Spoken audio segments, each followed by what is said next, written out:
notions developed greatly through the ages and are still developing. And there are now, and there have always been, numerous mutually exclusive schools of Jewish mysticism and Kabbalah. This class is meant to serve as an introduction to Jewish mysticism and Kabbalah from the point of view of its incredibly complex development from the prophets of ancient Israel and to the rise of modern Hasidism in the 18th century.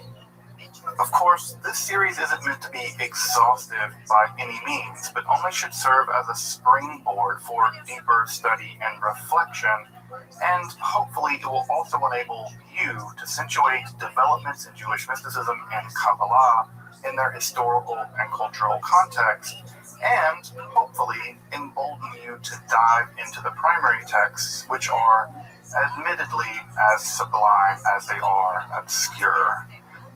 Let me express my gratitude to Congregation Tchia for allowing me to use these lectures to reach a larger audience here on Esoterica. If you want, you can find the entire series under the playlist Entering the Garden, an Introduction to Jewish Mysticism.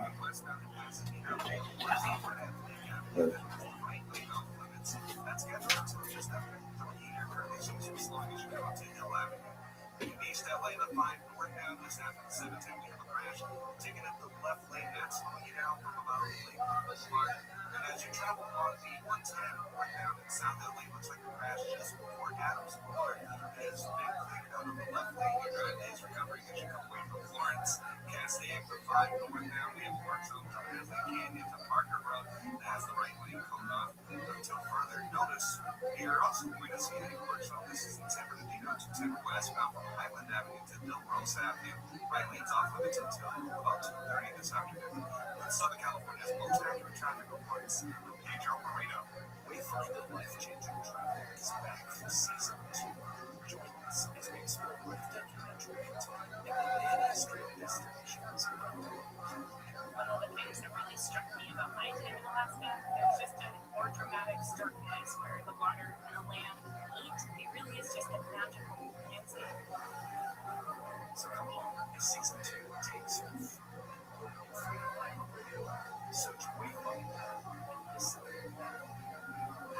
The free iHeartRadio app is #1 for music, radio, and podcasts all in one. Discover a new podcast from our library of hundreds of thousands of titles. Here's an iHeartRadio podcast preview. Now, next, I know you like to do your own mystery solving, but this is a serious investigation. Your TV is out. Sorry, lost your curiosity for lies. First, it's Join Nancy Miles as she tries to solve a big case in her small town. about an hour ago, we discovered that Riley Stevens has gone missing. Think you're going to find Riley before the sheriff and community watch does?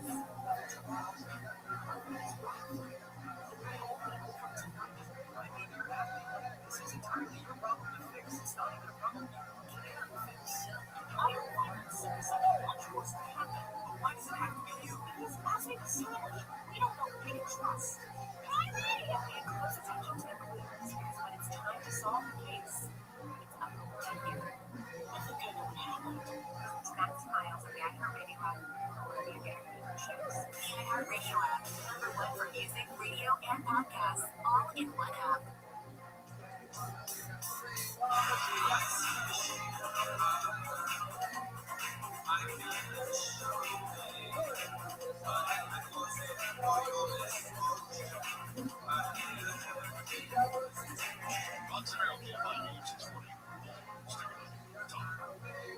You'll find the show on podcast on the iHeartRadio app on Spotify and Apple and everywhere else that you get your podcasts. On the social medias, at Bucks and Bucks. We'll see that by the ones. Still pressing. It's the middle of winter. That is not true. This is only his sweatshirt. He's the best. President Trump, I did indeed. Surprise. From BBC. It's just in a major endorsement of the California governor's race. Shake things up. Well, sorry, never say President Trump endorsing Republican Steve Hilton, a former Fox News host.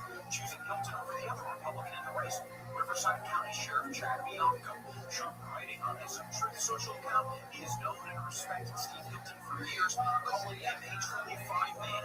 This endorsement has the potential to consolidate support for Hilton, which could help with past the June 2nd primary, limiting the chances of two Republicans boxing out the crowded field of Democrats. Well, don't you think this is a bad idea? I do. Why? Because here you have the opportunity that the Republican Party in California could have only dreamed about a year ago.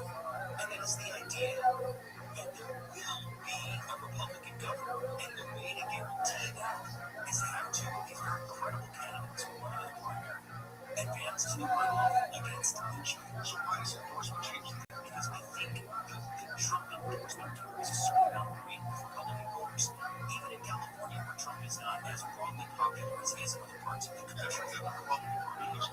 So where somebody is unsure of which Republican you're going to support, now you might be more sure because the president that you like and admire has put his support behind one of the candidates. Additionally, if you were someone who's been supportive of the other Republican in his race oversight candidate, Sharon Champion, you might think, okay, I trust President Trump. He's a smart guy. I'm going to do what I suggest here. I'm going to switch my allegiance to Steve. Now what happens is you've got Steve Hilton possibly picking up some points here, which is good for Steve Hilton, but it's bad for Chad Bianco, who might drop a bit in the polls, and then you virtually guarantee at least one Democrat making it to the runoff, and then it's very tough for Republican. Steve Hilton, by the way, is going to be on Gun Credit today at 5 o'clock. We'll be talking about this very thing. Also, as you see, they're talking about the California gubernatorial primary coming up in May. So that's interesting. The CNN was putting that up. That would indicate that there's going to be a lot of national interest going on with this race, even more than granted. I think there's always a tension when it comes to New York, Florida, Texas, and us. When it comes to the governor's races, and probably the mayoral races in New York, Los Angeles, and probably for Chicago. But so CNN thinks that there's some viable means of some advertising for this race. I don't like your point, though. Because I think you really will. How should President Trump have done it differently? I think you waited out. No. I think you waited out. Get past the primary, see it be the war.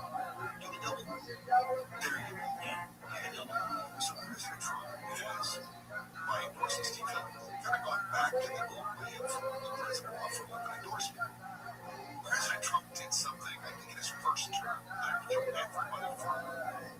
He endorsed two people in the same race.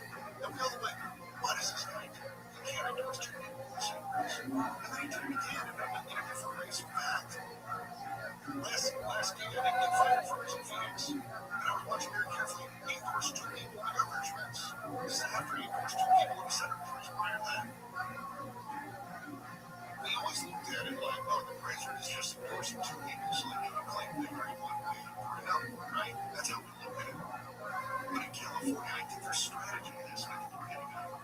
If he endorses both of those Republicans, then he's basically telling all the Republican voters, I'll lay your hard time is if you independent voters who are waiting for me to clear in, take one of those two candidates. I don't think endorsing one achieves that ultimate goal that you pointed out by once. Brilliant man. I don't think that it achieves the goal of being able to box out the Democrats. No, I think that you had a real opportunity for President Trump to come under California.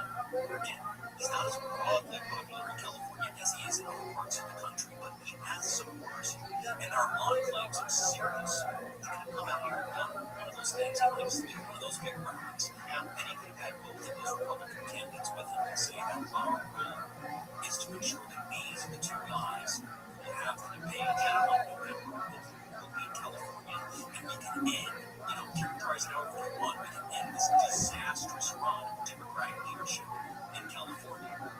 And now, by getting behind one of these horses instead of both, he may have broken the legs of the other. Practically speaking, how much is this movie?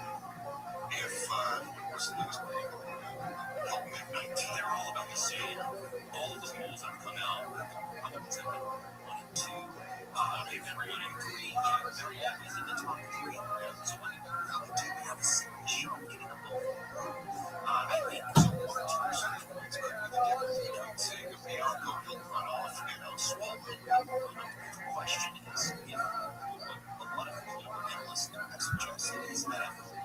Democrats can run on the Democrat is virtually assured victory just because of the traditional electoral makeup of California. But none of those candidates have really emerged as such. What I think is challenging, if that is true, their ceiling is low. So are all of the Republican voters deciding, and that number of undecided voters we have out there are those voters just weighing which Democrat they want to support in the primary. In other words, let's say that there's a poll that shows Steve Harvey 15% and Chad Young voting 14%. How much more of a percent of the electorate is out there? I don't know. From the top line, so that this is really interesting too. Honestly, I think Trump's endorsing Steve Hill hurt his chances. Well, Republicans in California, I think that's going to push Chad Bianco up into the top position for Republicans because very few conservative Republicans like Steve Hill. I think he's old and shitty. And yeah, I feel like Chad Bianco. He's a good call from Marcus too. I like that. But again, that's Steve Hill moving on with John. There's something else said about all of the just endorse something that could potentially hurt him with moderate Republicans in California. I don't know. I think if you're a Republican at all and you like the president, it helps. Why? California has got Republicans who are kind of like the members from Republicans. Well, I think that's what we talked about before, is that I think if you're campaigning as a Republican in California, it may benefit you to peel off some moderate voters regardless of party affiliation. If they don't campaign the same way a Republican in Alabama, you might just have to alter the message. That's true of Democrats in some states as well. You have to tailor the message to local voters. So you're trying to push yourself back to the honest states by neighborhood. You have to fight your traffic. You're going to pay that ridiculous gas price. Right? And then you hear suddenly that there's a candidate running for local office who thinks government employees only need to show up to that office 2 days a month. 2 days a month. Talk about this pandemic era.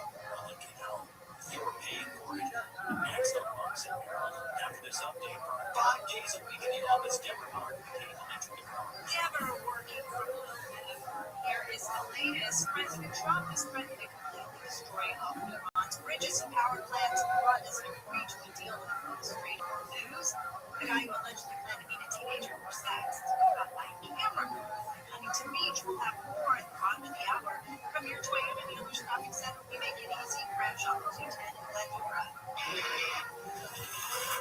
Let's head westbound right at Brandon Avenue, where it's taking up the left lane, causing some heavy traffic back into Sunflower. And we still have a stop metering on the 210 westbound. This is in Irwindale, just after Irwindale Avenue. That's taking up the middle lane. You'll see here a slow down from the 6th Avenue. And as you travel on 101 southbound in Hollywood, looking at some bright lights, we'll take you to Hollywood Boulevard and sort of stay slow into downtown. Here's up just before the 110. But Southern California's most accurate traffic reports. I'm Pedro Moreno. We find that life-changing travel is back in season 2. Join us as we explore breathtaking natural beauty and the land history of destinations around the world. One of the things that really struck me about my time in Alaska, there's just a more dramatic darkness where the water and the land meet. It really is just a magical place.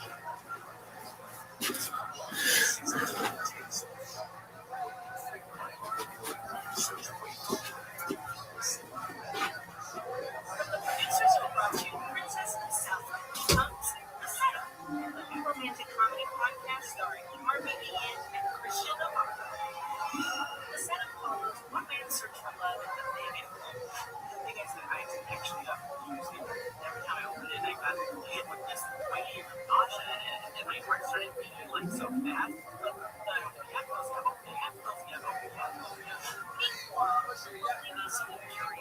His true love, art, his biggest fear, everything.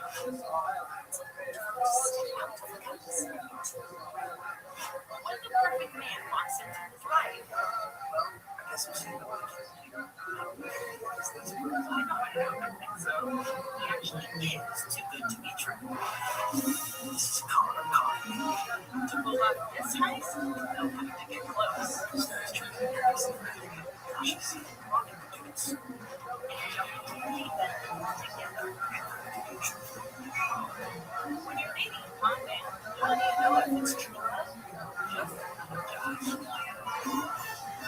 to the sound. Listen on America's #1 podcast network, iHeart. Open the free iHeart app and listen now. iHeart is America's #1 podcast network. Open the free iHeart app and explore podcasts like this. Almost every drug investigation in America is based on a confidential informant. People with their own troubles see a path forward by telling on someone else. The CI system is based on blind trust. It can have deadly consequences.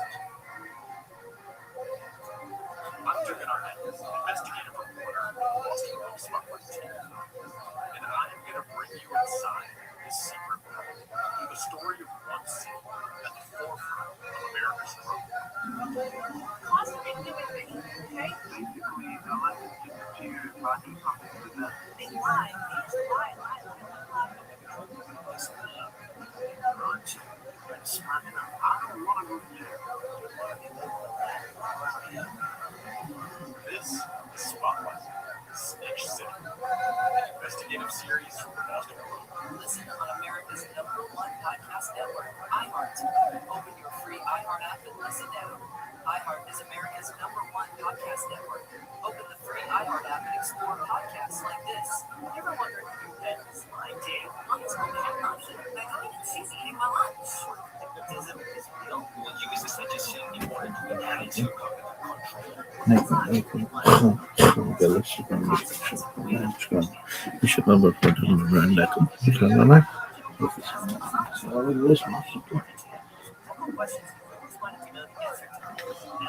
These are 101 days of this bitch.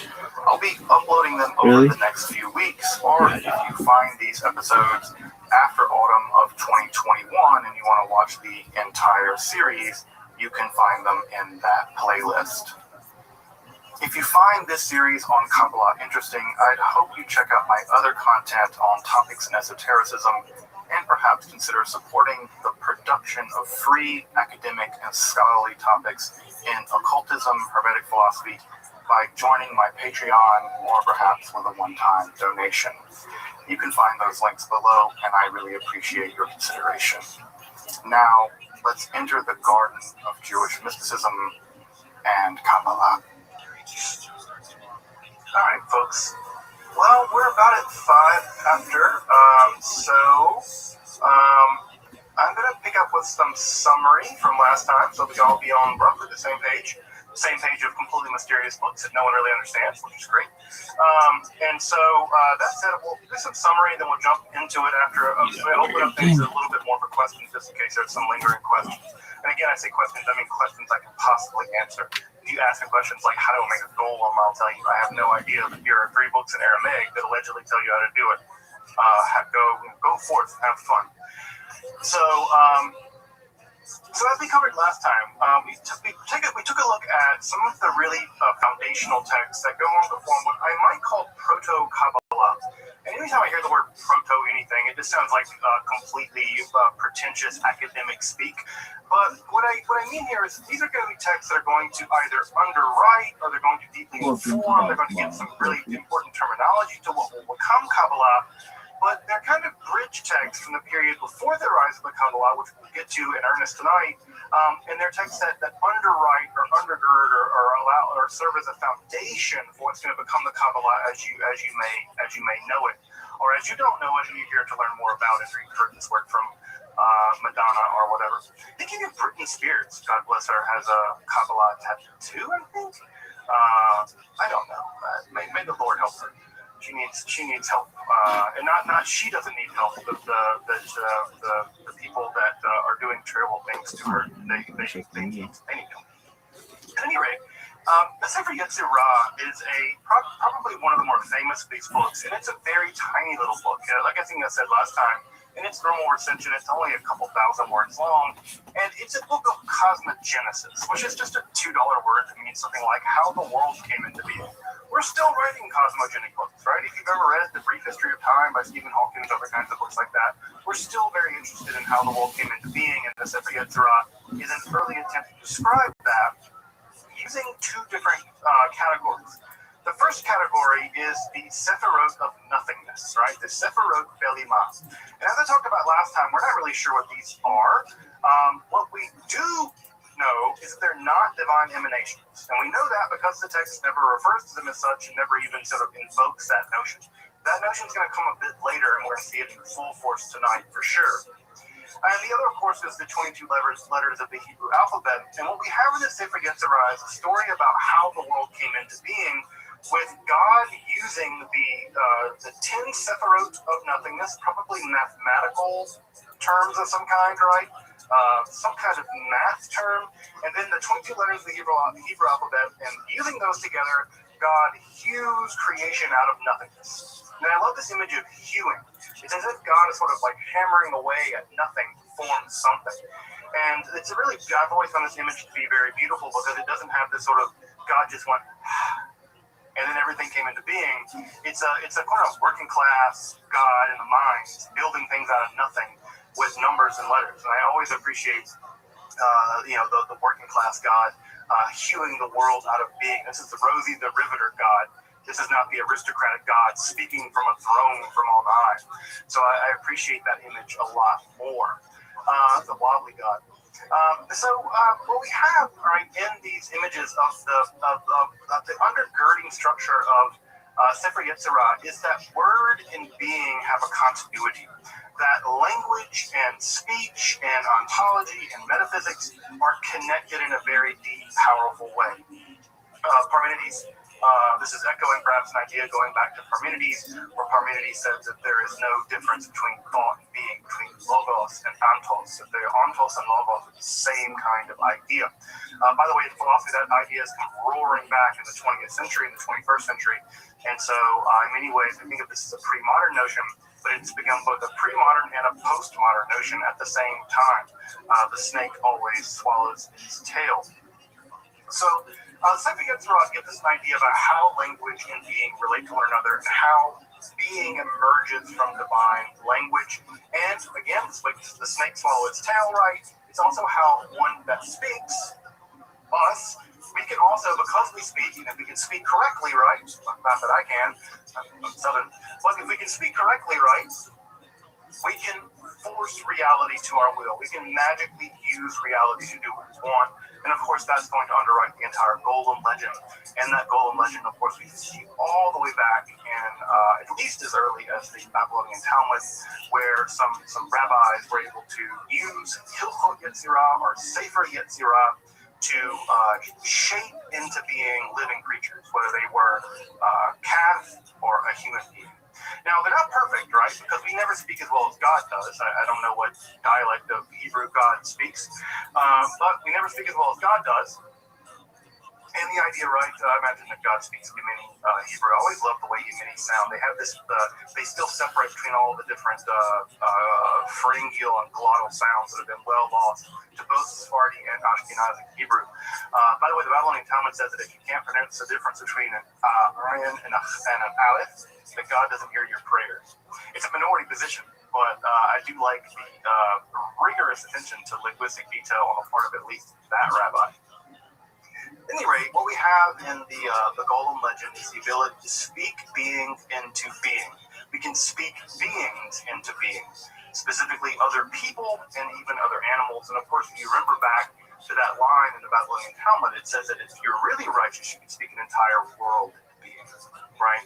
So this is a really incredible concept. It's not just that you can create people, right? That's already miraculous enough, but you can create an olam. You can create an entire world. And so this is a truly tremendous idea to be found in Jewish mysticism, reaching all the way back to the Talmud and, of course, to the Sefer Yetzirah as it appears sometime before the 10th century. I say sometime before the 10th century because there's a lot of debate about it. I have my position, which I think I named last time, but there's a lot of debate about when exactly this text comes into being. Now, over there in Europe, the backwater that was Europe, again, we should always remember that Europe in the 10th century was a place that no human being in their right mind wanted to live because it was a dark ages movement of a bunch of barbarians killing each other.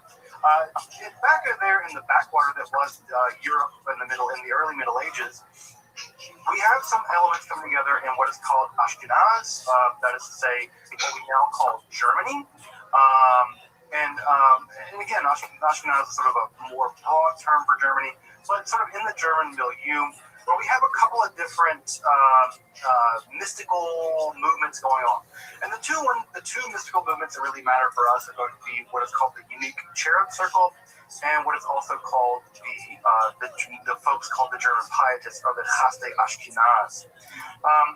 The unique cherub circle is going to be very important because they're going to develop a very unique theology in which they really center the idea of Ha'atzalut, right?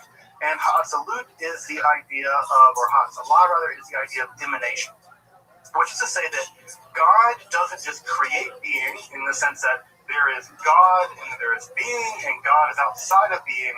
Rather, you can imagine it like, I always imagine those like really fancy weddings that have the big pyramids of champagne, right, where there's like one champagne, right, being poured at the top and it goes down all the different glasses. Well, imagine that there's an infinite amount of champagne and God is the champagne being poured down all the glasses, right, and all of those glasses are reality. And so, or whatever, or candles lighting one another, there's lots of images for this. I even heard one of like milk overflowing from when you boil milk. I don't know who boils milk, but apparently people. At any rate, so the idea, right, is that what you have is that rather than creation being distinct than the creator, what we have is the idea that creator and creation are part of a continuum.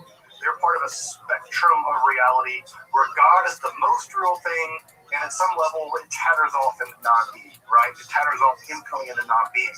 And that's a very different conception of God's over here and then there's creation over there, and God and creation are distinct. So this idea emerges in the unique cherub circle. And remember that the unique cherub was a kind of individual angel, a very special kind of angel, Metatron maybe, that is able to be the outer glory of God. There is an inner hidden glory, God's inner transcendence, and then there's an outer glory, right? And that outer glory is the unique cherub, right? And then that unique cherub communicates the outer glory to the rest of the Olam, and that outer glory sort of echoes out into being. And that outer glory is part of what creates our world. I also mentioned the Chassidei Ashkenaz. There's a lot of debate about the Chassidei Ashkenaz at this point. An earlier theory of Jewish mysticism claimed that it was an entire movement of Jewish mysticism in the early parts of the 11th, 12th century in Germany, in Ashkenaz. I don't want to say Germany because Germany conjures up so many ideas because of European Jewish history, and because Germany wasn't a state at that point. Germany was like a bunch of tiny little warring states. It's like saying you're the king of Hamtramck. Like that's what Germany was. It was 300 Hamtramcks all wed together with a bunch of different kings. I like saying Ashkenaz because Ashkenaz communicates how amorphous the barriers are, right? What was Ashkenaz? If you want a general idea of what we're talking, if you know something about Germany, we're talking about the area around Regensburg. So you may know another famous mystic also from the area around Regensburg. That is Hildegard of Bingen. Hildegard of Bingen and the Chassidei Ashkenaz would have lived in very close proximity to where other. At any rate, what's really important about them is they seem to preserve a lot of magical texts. They preserve a lot of the Hefele literature. They preserve a lot of the amulet literature. They preserve a lot of this sort of strange ascetic literature that seems to have emerged at that time. And what scholars now think, is that rather than being a mystical movement in Judaism, it was a kind of particularly weird family who just so happened to be very, very powerful, right? Who happened to be actually very, very powerful and have a good bit of money and a good bit of influence. And so the Chassidei Ashkenaz were famous in many ways because of the relative influence they had, and because they were literate. They were connected to the Kalanimus family, which was a big family down in Italy.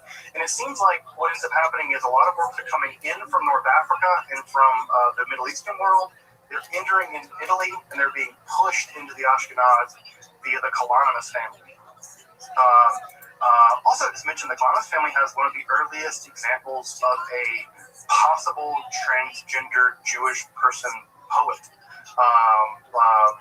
So we have a Kalanimus, one of the members of the Kalanimus family, writing a poem wishing that they were a woman, actually, and probably expressing some, again, something like a kind of queering transgender identity. It's a poetic register in the Kalanimus family. That document is not terribly well known, but it is in a great collection of LGBT view history in Judaism. And of course, as I'm sure you know, one of the main things that's going to make Kabbalah very interesting is how gender bending it is. That God is going to be female and male and masculine, feminine, and neither of these things. And so part of what's going to make Kabbalah so fascinating is the gender bending that's going to go on. We'll talk a bit about that tonight. So again, to what degree that comes out of the Kalanimus family and the Chassidei Ashkenaz, we don't know. They're also one of the few ascetic Jewish movements in history, that is to say, Jews who intentionally harm their bodies in order to get closer to God. Judaism doesn't typically have an ascetic dimension so much. They're fasts, but they're very well constrained, not allowed to go beyond them. But the Chassidei Ashkenaz movement had lots of different penitential and ascetic practices, like rolling around naked in snow to atone for your sins. Which I guess in the wintertime here in Michigan, if you want to try out Chassidei Ashkenaz practice, just take your clothes off and roll around in the snow and see if you're closer to God. Your mileage will vary. As we mentioned last time, also, the other main text that's also critically important for the development of Kabbalah, as we'll get to tonight, is the Sefer Bahir. And the Sefer Bahir is the first time in which we have the idea coming from Sefer Yetzirah, right? That the world is formed from the Sefer of Belimah, the Sefer of nothingness, and from the unique cherub circle over there in Ashkenaz, we have the idea of Atzalah, of emanation. Those are in the Sefer Bahir slammed together. They're synthesized. And for the first time in the Sefer Bahir, we see the idea that God is in fact 10 emanations. That idea first appears in the Sefer Bahir. And so in that way, the Sefer Bahir is the first true Kabbalistic book. So sometimes people ask me, where should I start studying Kabbalah if I want to start reading Kabbalistic literature? Well, if you don't want things to be too complicated, start with the Sefer Bahir, because it's the first. Now, does that mean it's going to be the most introductory? No. Because if you've ever studied any philosopher or any mystic when they're trying to forge new ideas, those texts are often the most difficult because they're having to synthesize and work with ideas that are half-formed and excuse me. Those ideas are very half-formed and they're very groping at things. And a classic example of this is I tell people, right, if you want to read the first book on metaphysics, you can go read Parmenides' books, or you can go read Aristotle's book on metaphysics. Now, those are some of those difficult books about metaphysics ever written. Why? Because they're inventing it, right? They're inventing the very language by which you describe things that aren't physical. It's the most abstract, difficult things you can imagine, so the language is very tough. And so the Sefer Bahir is notoriously difficult to understand. Now, again, is it always impossible to understand? No, but it's pretty hard. It's pretty hard. But again, I think that the Bahir is a perfectly approachable text in lots of other ways. The other two things to say about the Sefer Bahir that are crucially important as we begin to get into Kabbalah tonight is one, Sefer Bahir is a pseudepigraphic text. I like that I said pseudepigraphic without making a single mistake. Pseudepigraphic texts are just texts that are written as if they were being written by someone else, almost always someone more famous than the person writing. I don't know, Taylor Swift is probably not going to write a pseudepigraphic text because Taylor Swift is famous enough to write Taylor Swift, and Taylor Swift's going to sell her own book because she's magic. Well, if I write a book, I might attribute it to Taylor Swift. That's a probably bad idea because I'm pretty sure that she would sue me. But, right, what I could do is attribute it to someone who couldn't sue me. So what I would attribute it to is Nakana ben Hakunya, right? A guy who lived 2,000 years ago in Palestine, and he had a kind of general mystical idea. That's exactly what these guys are doing. Or I contribute it to Enoch or Abraham or Moses or whatever. There's a long history of doing this in Jewish lore, and the Sefer Bahir is attributed to a first century sage. That same structure is going to be picked up by the Sefer Zohar, which we'll get to next time. And that text is being attributed to Shimon bar Yochai, another second century sage, is also very important for mystical stuff as well. The last thing I'll say about the Sefer Bahir is that there are what we might call Gnostic elements in the text. Gnosticism, as you may remember, was a religious current in the late classical world, the late classical world, that 2nd, 3rd, 4th centuries, and it survived a little longer. In some ways, it survived even into medieval Europe in some ways. And the Gnostic idea is the idea that there is the world is fundamentally dual, right? There is a good good world, there's an evil world. The physical world is typically bad, the spiritual world is typically good, and the task is to get out of this prison world, right? We live in a prison world of physicality, and the task is to get out of that world. And we see some elements of that in the Sefer Bahir. And also, by the way, in the Sefer Bahir, it's one of the first times that we begin to see the idea of the feminine divine. It's there that we see chokhmah, wisdom, being personified as divine. And that's going to be a huge shift in a minute as we get into the Kabbalah proper, because it's also going to be the time where the Shekhinah goes from not just being feminine gender grammar-wise, like it is in the Talmud, to being feminine gender divine-wise, the way that it is in Kabbalah. So again, one of the things you'll see about when we get into Kabbalah is that often what makes Kabbalah very radical is not that it reads text in strange ways. What makes Kabbalah very radical is it typically reads text very literally, hyper-literally. And so if Shekhinah is a feminine gender grammatical word, they say, no, it's not just grammar, folks. That's being. Because the Torah never makes any mistakes, ever. Nothing's on accident. And so if the word is grammatically feminine, that means God must be feminine. Full stop. And so part of what makes Kabbalah so fascinating is not that it bends things around. Of course it does that too. It says how literal it takes things. And so we'll see that when we get into the Sefer Zohar next week. All right, folks, just briefly, any other questions before we jump into Proto-Kabbalah tonight? Still be in the Proto-Kabbalah world tonight. But again, I think a lot of the stuff will still be Kabbalah. This might be a difficult question, but They all are. the authors of these texts, any idea or any speculation on who they might be? We have a lot of speculation. Sefer Yetzirah, Zahi Weiss has, I think, the best book about Sefer Yetzirah. He claims that it's being written in what he calls para-rabbinical circles. That is to say, people who are adjacent to the rabbinical world, but also have their knee or have their toe in the philosophical world, in the Christian Syriac world. We forget that that prior to the Islamic conquest, there was an enormous amount of translation of philosophical texts into Syriac by Christians in places like Syria. And that world was a booming philosophical world. And what ends up happening is that area is conquered by the armies of Islam. And then that the milieu in which that world existed is eclipsed, and those texts are rapidly translated into Arabic. And so Zahi Weiss argues, and I think convincingly, that if you look at some Samaritan literature and we look at some Syriac literature, there are texts that look a lot like the Sefer Yetzirah existing in those milieus. Does that tell us who? No. Does it maybe tell us when and where? Kind of. So someone with rabbinical knowledge, they're writing in very pure Mishnaic Hebrew, probably in contact with the rabbinical world, but also probably having their toe in the philosophical world and maybe in the mystical world, somewhere there. But the problem is that once Islam took over those areas, and once I think the Umayyad Caliphate took over, the data gets really jarbled. Because they're talking about a period of maybe a couple hundred years, maybe 150 years. So that world existed and it was quickly eclipsed in the literary circle. Sefer Bahir is just a mess. It could have originated in Europe. It could have originated in Mesopotamia. There are people, scholars, who are much better at this stuff than I am, much more articulate, much more learned. Convincing arguments have been made on both sides. Some people say it originated somewhere in Europe. Some people have argued it originated somewhere in Mesopotamia. I don't know. I've never seen an argument that's a slam dunk case. So the Bahir is just one of these texts where no one really knows exactly where it originated.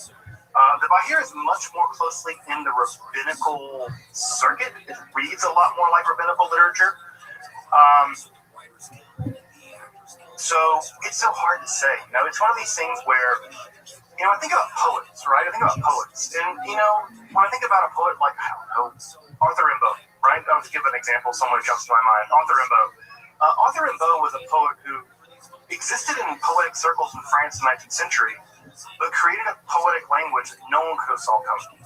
He basically gave birth to poetic symbolism as we know it, in some ways, modern poetry. And if someone would have told me that was written somewhere else completely by someone else, it's just a genius is a weird thing. And so it's so hard to know exactly where these texts emerged, how they developed, but the secret right here is profoundly mysterious. So I don't have, I think you have to look at, we have to look at the literature and see the arguments, but I've never seen a convincing argument about someone claiming where it emerges. We do know where it took hold, and it took hold primarily in Europe. And for many people, that's a good argument that it was written in Europe because that's where we see it flourish. Sefer Yetzirah is weird because it seems to flourish in 5 different places simultaneously all through the world. So we see versions of it. We see commentaries being written in Italy at the same time they're being written in Iraq.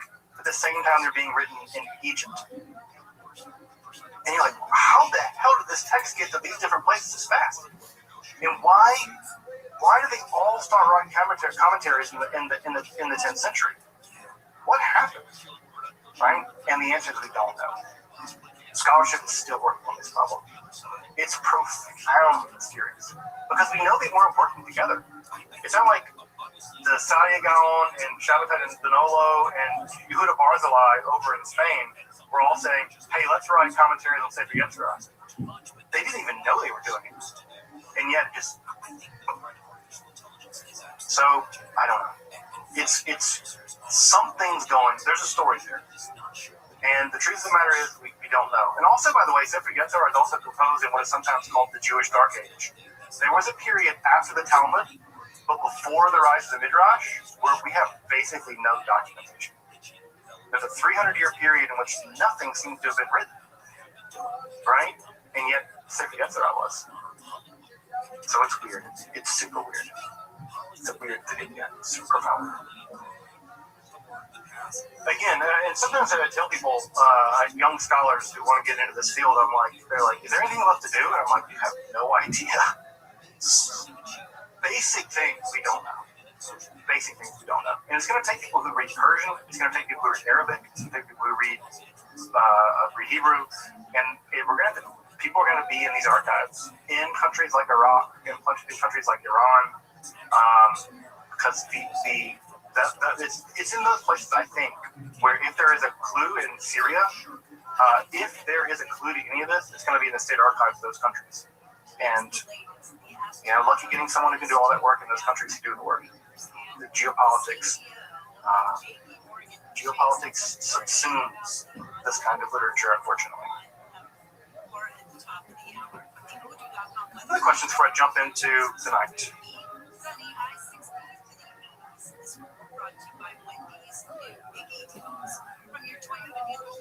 All right, folks. Let's talk a little bit about what Jewish mysticism looked like just before the rise of Kabbalah. Just a couple of social currents that are worth reporting here. I don't have to tell y'all, right, that already by the time the Kabbalah appears, Jewish mysticism is already really complex. It's already intertwined. There are already several currents of it. Jewish mysticism wasn't one thing by the time Kabbalah appears. You have lots of currents. Sefer Yetzirah, Hekal literature, Jewish magic. Jewish mysticism in a broad way was already very complex by the time Kabbalah appears. So, in many ways, it has a lot to work with. It has a huge repertoire of things that it can work with. Secondly, the Jewish world, once Kabbalah appears, had already spent centuries being rackled by what is called the Maimonidean controversy. Now, I'm not going to get knee-deep in the Maimonidean controversy because it's incredibly complicated, but basically what we have is a debate about the merits of Maimonides. You may remember this, and you may have forgotten it, or you may not even known. Maimonides is one of the most divisive figures in the history of Judaism. Now, I know that now everybody likes Maimonides. There's Maimonides High School, and Rambam this, and Rambam that, and everybody loves him. That was not the case in the Middle Ages. They were people that were very pro-Maimonides, and they were people that were very happy to give Maimonides' books to Dominicans to burn them. Jewish communities went to the Dominicans and said, hey, we heard you guys burn heretical literature. They're like, yeah, well, here's some. And they gave them Maimonides to burn. So In a big way, Maimonides was an incredibly polarizing figure. Very polarizing. Because on the one hand, many people thought Maimonides rationalized every aspect about Judaism away. For them, Maimonides took Judaism and just made everything into metaphors. And Maimonides didn't bat an eye doing that. He would say, oh yeah, angels and demons, metaphors. God has a hand, that's a metaphor, right? God's made of wind, ruach, it's a metaphor. Maimonides was happy to rationalize aspects of Judaism in a way that he did not feel conformed to his version of a kind of rationalizing Aristotelian world. Now, there are other Jews at the time who were like, hell no. If the text says they're angels, they're angels. You are not, Maimonides, you are not better than the Torah. You don't need to tell the Torah what the Torah means. If they're angels and demons, angels and demons. So if the Chazal, if the Talmud says they're angels and demons, it's angels and demons. And too bad, Maimonides. You could be smart as who knows what. And you do not get to undo this. So the Maimonidean controversy tore through Europe, especially. And this was not a small matter. And we'll get into this maybe later on, but because many people were, I'll make a long story short. If you really think that a lot of this stuff is metaphors, angels and demons and the law and all that kind of stuff are metaphors, and if God is really just an unmoved mover in the center of all the void of space, making everything mechanically move around, do you really care if you pray at a church or a synagogue? You might not care. And so when they tell you, right, if you're a wealthy doctor, wealthy lawyer, court physician, wealthy poet, musician, and some guy comes along and says, you got to convert or leave, do you leave your fancy job? Or do you go, it's all about the same? Well, that happened. And many Jews felt that Maimonides led other Jews into conversion. He assimilated them, right? And again, think about all the things we've talked about in the 20th century about how many people love to hate on assimilation. Well, this formed a reaction in the Spanish Jewish world, especially the French Jewish world, where Maimonides really got, people really polarized the world, this Maimonides thing. Well, one reaction to rigorous rational philosophy is a kind of romanticism. And we know that because we've seen it happen over and over and over again in history philosophy, right? Kant gave way, right? Kant, Descartes, the hyper-rationalism of people like Leibniz gave way to the romanticism of people like Goethe, right? And Schelling. In the 19th century German phenomenon, the 19th century German situation, right? You can't imagine the Baroque ideas of Hegel as anything other than a response to the hardcore rationalism in a certain kind of way of Kant. So Romanticism is always a reaction to rationalism in some way, and we see it actually play itself out here in the 13th century. Also, what's really important is Jews at the time in Spain are living under the administration, at this time, are living under the administration of Alfonso X. Now, Alfonso X is one of these guys you probably haven't heard of, but it's actually really, really important in the history of a lot of things. Because Alfonso X was probably one of the most tolerant and curious monarchs in European history. He allowed for and encouraged translation between Arabic, Hebrew, and Latin. He encouraged poets and artists and mathematicians. He was probably one of the most benign, enlightened despot. In fact, if you want to think of an enlightened despot par excellence, it was Alfonso X. He was called Alfonso the Wise. And again, when you get these epithets right, like when you're Philip the Fair, or Philip the Bold, or Radu the Ugly, these typically are kind of accurate. And Alfonso the Wise was a pretty wise dude. And it's in his administration that Jews were probably allowed the greatest amount of civil freedom until Napoleon. So if you want to think about it in those terms, right, Alfonso X probably allowed Jews more freedoms in his realm than any other European leader until Napoleon. And so Alfonso the Wise set up a relatively liberal, again, within the confines of medieval Christendom and all the things that go into that, but a relatively liberal world in which new ideas could be published, Jews could travel, they could do things like this. Also, what's important to note about this at the same time is that Jews and Christians are living in an unusually close proximity, especially in Spain and Girona. and they're talking at a level that they really hadn't prior, and they really don't ever after. And they're influencing each other. Two things are really worth mentioning here. One is the Cathar cult, right? The Cathar heresy, right? When I say heresy, whatever. The Cathars were kind of, it seems like a lay-led, semi-agrarian, dualistic movement of Christendom that lived at the very margin of Catholicism and maybe even outside of it.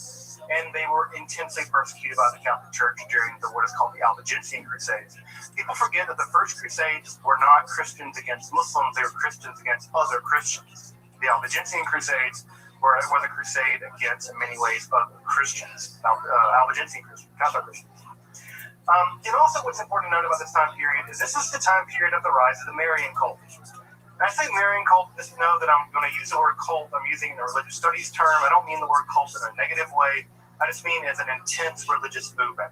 And that is to say there was an intense spike in Spain at this time around the image and theology of Mary, and Mary adoration became intense at this time period and around the early 13th century around Mary. There was a lot of intense veneration of Mary at this time. That's going to matter in a minute because that's going to be a marketing problem for the Jews because Mary is very charismatic. People really like Mary. You've been to a Catholic church?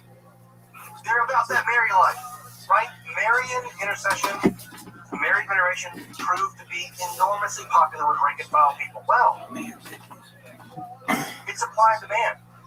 If the Catholics got the Mary thing, what are the Jews going to get? You know the answer. Shekhinah, right? In many ways, we now think that Shekhinah, the feminine aspect of God, is the Jewish response to the rise of the Marian veneration. Anything you can do, we can do better. You got the Mother of God, we got the feminine God, right? This is the kind of theological one-upmanship maybe we'll see and the development of Kabbalah. There on the left, you can see Alfonso X. I actually have a coin. I collect medieval coins because I have to have every conceivable dorky hobby that one can have. And I actually have a silver dinar of Alfonso X.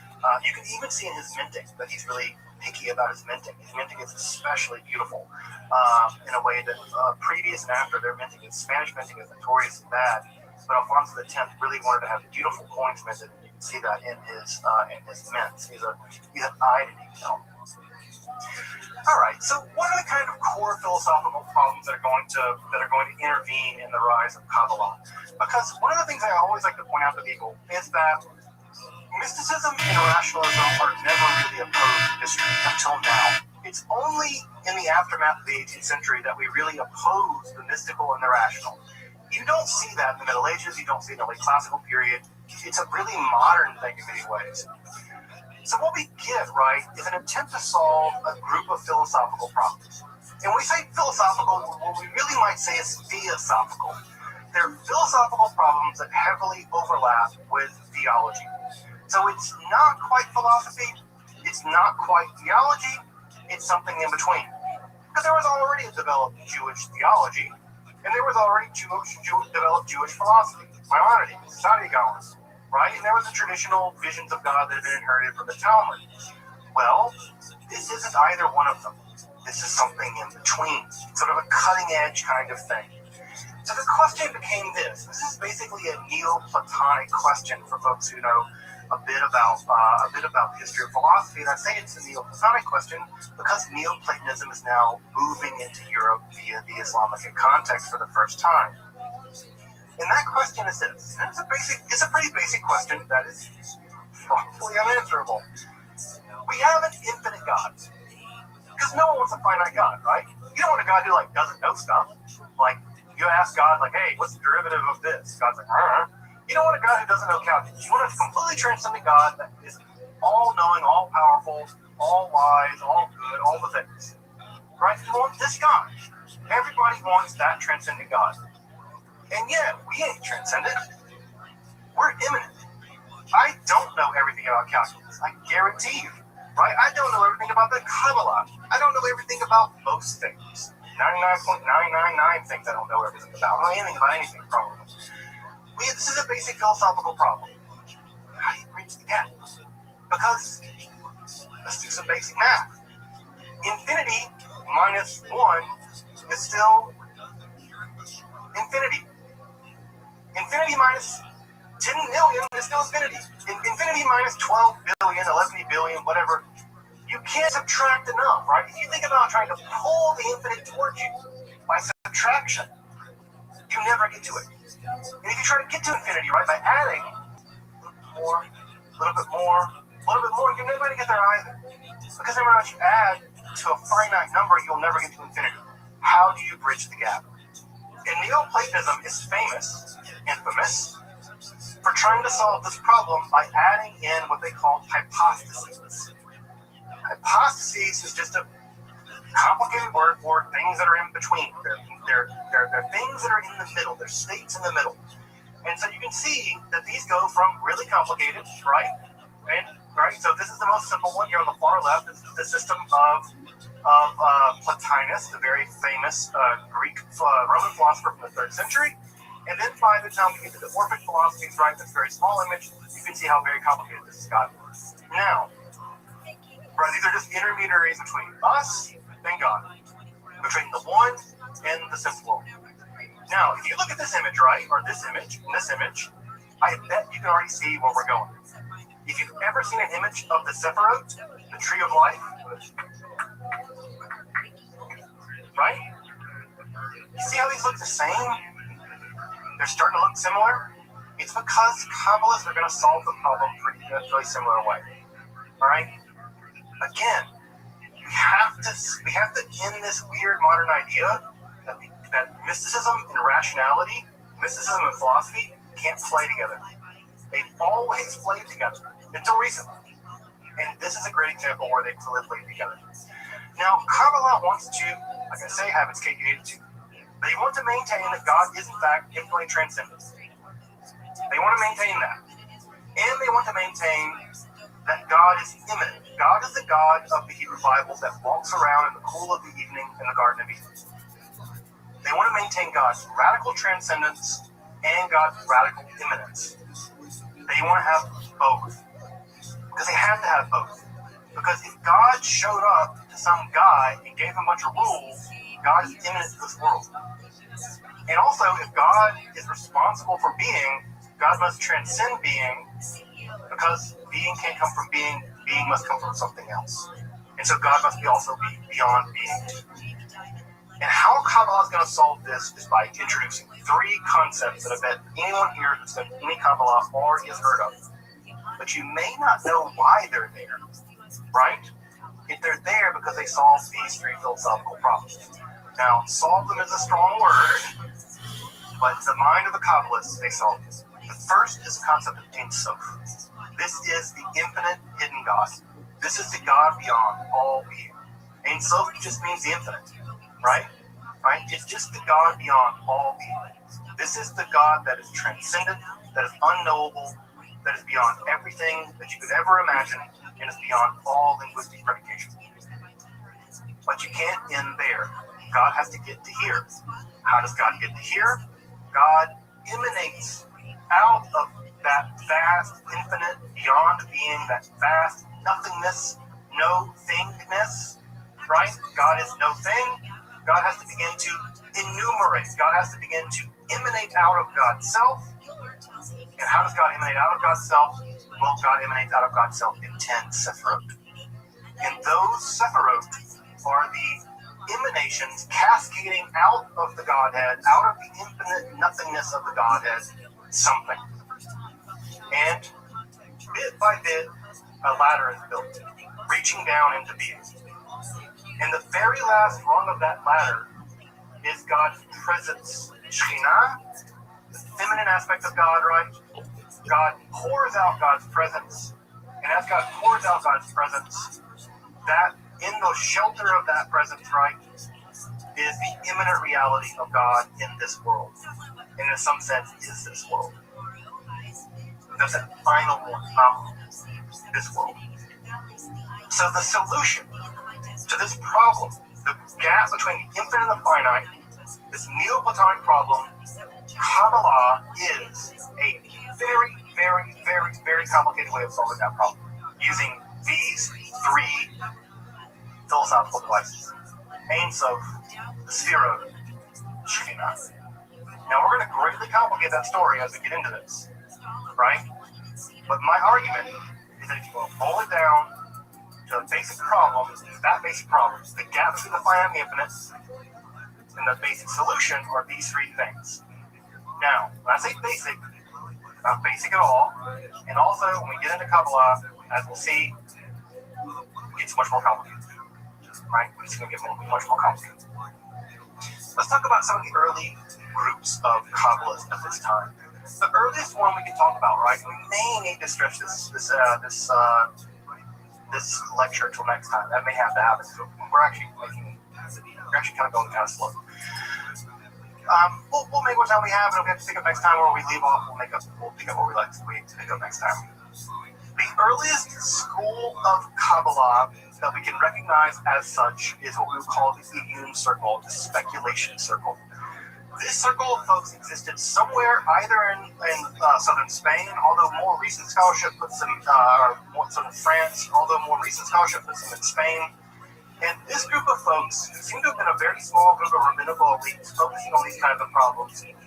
For them, they also posit the idea that there's some kind of ladder gapping the infinite and the finite. And for them, however, that ladder is actually 13 separate. And what they do is they say that there are 10 separate, but the 10th separate contains 3 additional spherot, right? So they think that there are 13. Now, you might be asking, why 13? Well, because they're trying to solve another problem, and that other problem is that there seem to be 13 attributes of the mercy of God in the rabbinical literature, and they think that it's much more logical for there to be 13 attributes of God rather than 10, so they kind of roll the last 3 into the final one, kind of nest it in there. Now, that idea of nesting emanations within emanations, right?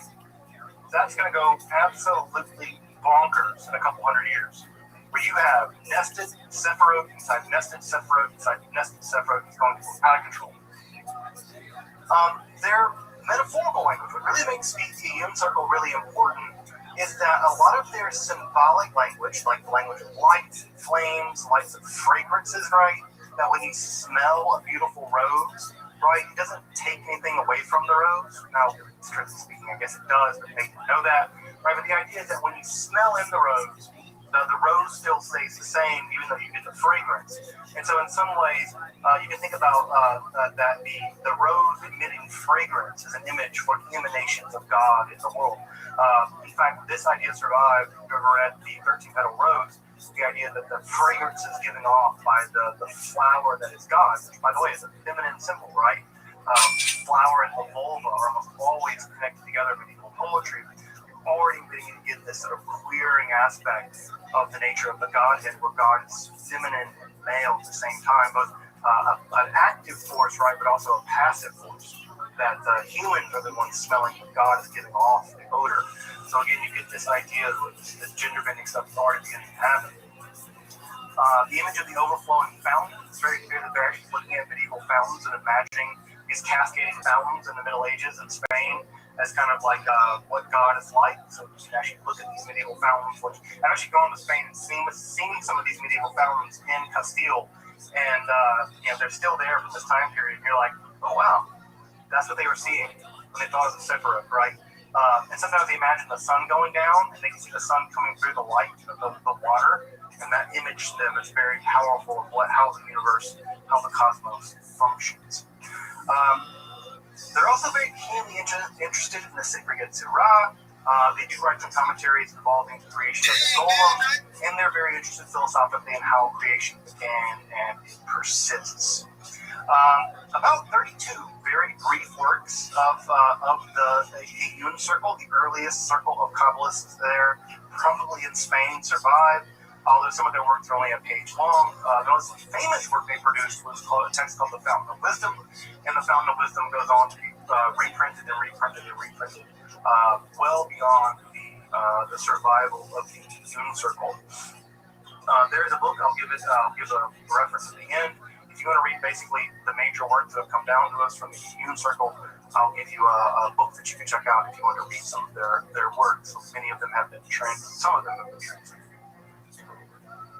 The other major group here is going to be the Provence Circle, and specifically the Provence Circle being led by Isaac the Blind, who is also referred to as Saki Nahor, which in Aramaic means the one who is full of light.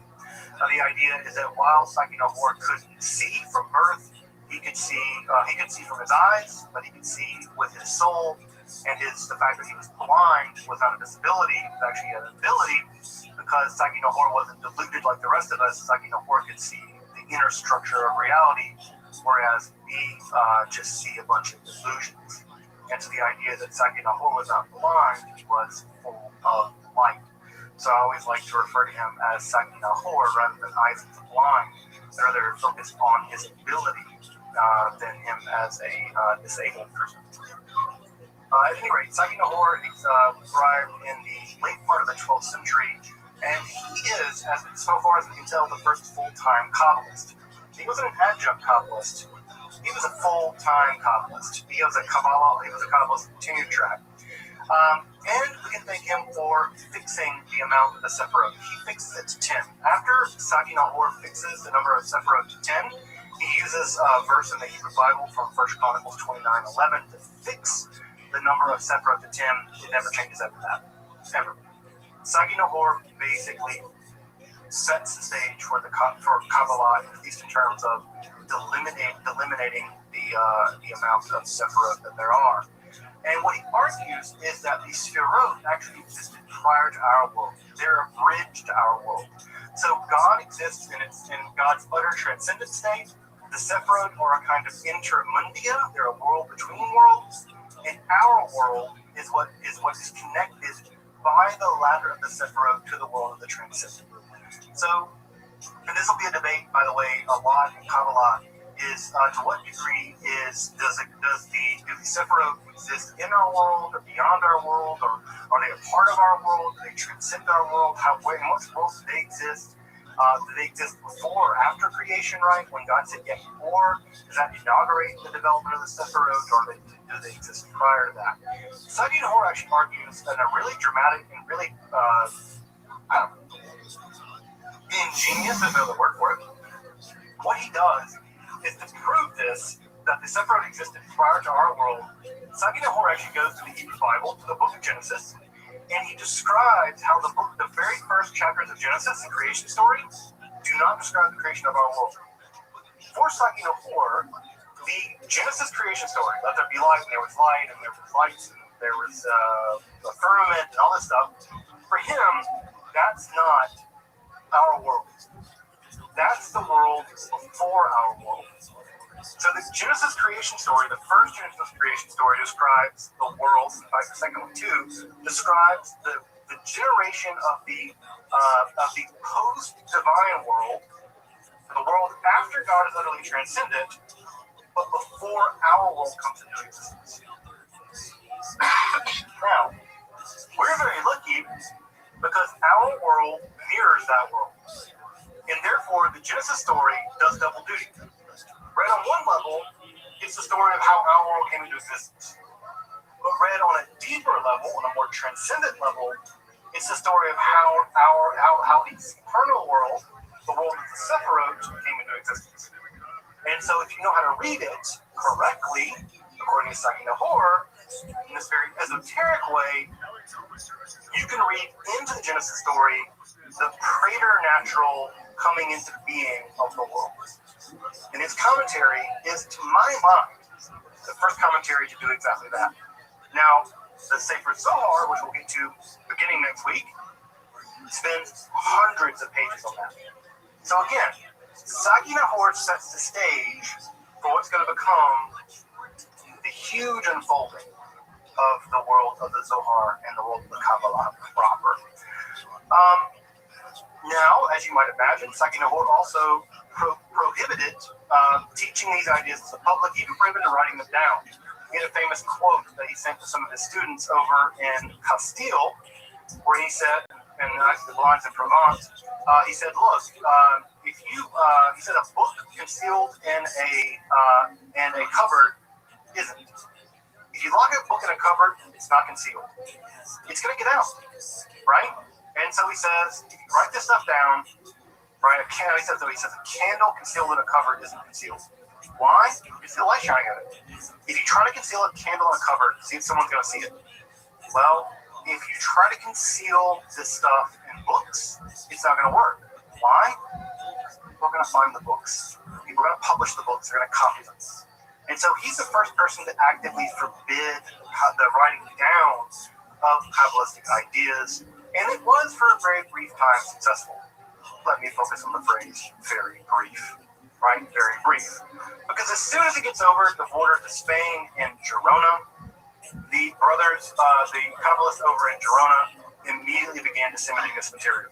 And what ended up happening is they further disseminated it, and they further write it down, and they began to disseminate it. You can see here, this is an image of the Girona synagogue, which is still there in Girona. I've been there.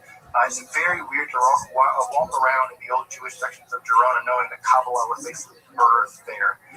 It feels like the walls are seeping with Kabbalah at some level, and trauma, considering how many Jews were evicted from those areas.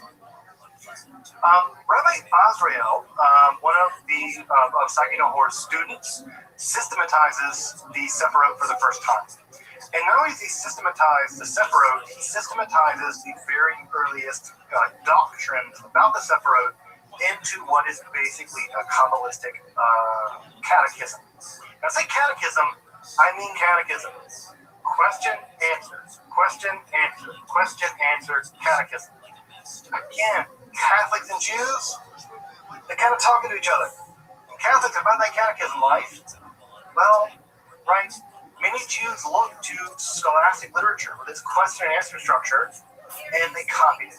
And Rabbi Azrael is one of the first to really systematize, for the first time, Kabbalah, in many ways produces the first systematic account of how Ein Sof gives rise to the Sephirot, and how the Sephirot gives rise to our world. So it's something like an early Kabbalistic catechism. It's a really fantastic little text. Also, one of Rabbi Azrael's students is Nachmanides, who you probably know as the Ramban, right? Ramban. Nachmanides is one of the most famous Bible commentators in the entire Middle Ages, and he's famous for pointing out mystical parts of the Hebrew Bible in his commentaries. Now, his commentary itself isn't overtly mystical, but he always says, right, if you know, you know. And he always points to these very clear instances, right, where there's a Kabbalistic thing happening. Here's the thing, here's the thing. There are these signposts in his commentaries telling, right, that there's a Kabbalistic thing that's a secret here. And in many ways, Nachmanides' commentary is very mystically imbued commentary on the Hebrew Bible, goes to great lengths to making the Kabbalah more mainstream. And we're going to see this to be an issue, right? Kabbalah has always had a PR problem. It's always been the case that it's been very alluring, but rabbis have always been pretty skeptical of it for many years. And Nachmanides, one of the main things he does is he legitimates a lot of Kabbalistic ideas by including them in what was taken to be one of the most definitive Bible commentaries ever written. So sometimes you don't have to innovate a thing, sometimes you can just legitimate a thing. And by including it, by legitimating it, by the way, we've already seen that happen with Sefer Yetzirah, right? Sefer Yetzirah basically became part of the Jewish canon because very famous Jews like Barzillai, Shabbatai Dolo, and the Saadia Gaon all wrote commentaries on it. Well, if they wrote commentaries on it, it must be good.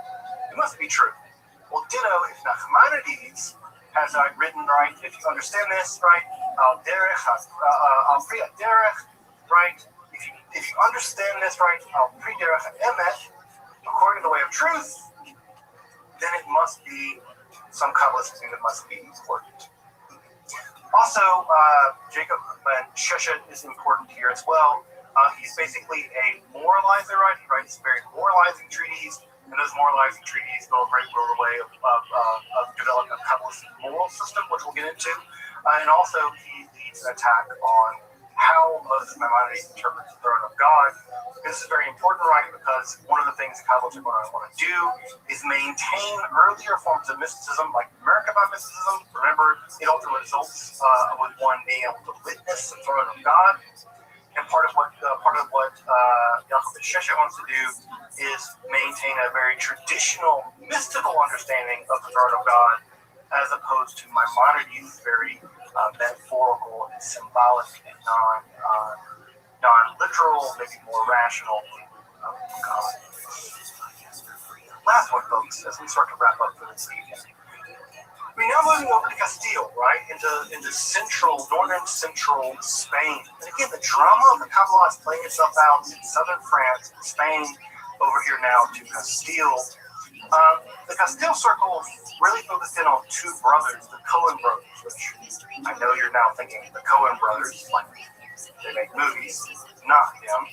The Coen brothers in Castile, and they both claim to have found hidden lost books. Now, these hidden lost books they claim to have found, typically we look at those claims in history with a lot of skepticism. But they might have been lying. Scholars think that they may have access to some relatively unusual books from maybe late antiquity, maybe a little later, but there's reason to believe that some of the things they were looking at weren't completely made up out of their heads. And what we get in Rabbi Jacob is a very interesting interpretation, a very esoteric interpretation of the Hebrew letters. That idea of an esoteric interpretation of the Hebrew letters we've already seen in the Sefer Bahir. We get another version of it here in Rabbi Jacob. And in Rabbi Isaac, we get perhaps one of the most shocking books, I think the most top 3 shocking books ever written in Judaism. This is a book called The Treatise of the Emanation of the Left-Hand Side. And what Rabbi Isaac argues is that flowing down the left-hand side of the emanation structure of the divine is evil. That evil is a quintessential aspect of the development of God, that the Sephirot have an inherently evil concept that could not have been, right? Now, this is very important, because traditionally in Judaism and in Christianity and in Islam, evil has typically been imagined to be a privation. Just like cold is the privation of heat, or darkness is the privation of light, many theologians argue that darkness, evil, doesn't exist on its own. The Coen brothers, specifically in this tractate on the treatise on the emanation left-hand side, argues, no, evil is part and parcel of the structure of reality. It could not have been otherwise. And further, God did try to constrain it, and it didn't work. God tried to constrain it 3 different times. Every time it reared back into horrifying reality. And by the 3rd time, what ends up happening is there's an entire alternate Sephirot system on the back side of the Sephirot system that's evil. So imagine the divine system, right, with like all the little dots of the Sephirot. Well, imagine they have an inverse version. That inverse version is evil, right? Now the first 3 are destroyed. God destroys them, but the rest remains. And the last 7 that remain are demonic forces that still haunt our reality. And those demonic forces are part and parcel of the necessary structure of reality. So this is where evil is actually primordial. Evil existed before creation itself, and it will be here until creation is destroyed. This idea, right, the idea that evil is primeval, seems to have really been influential in the development of early Kabbalah, and the idea that evil is fundamental to reality is going to go directly into the Zohar. So what's going to end up happening is this evil is going to be here basically until the Messiah comes, and this world is completely transformed and purged of that evil. So insofar as it is a reality, that reality is penetrated, inherently, logically penetrated.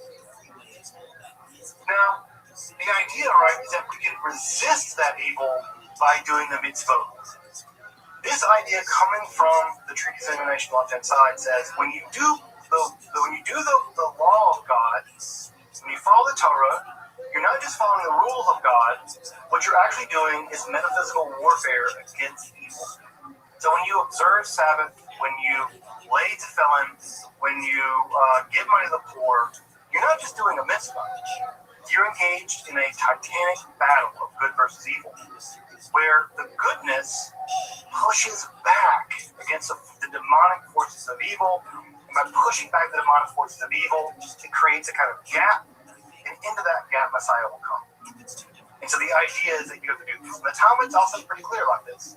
Messiah only comes in two circumstances: when a generation deserves it because of their righteous deeds, or when the world is so evil that only the Messiah can fix it.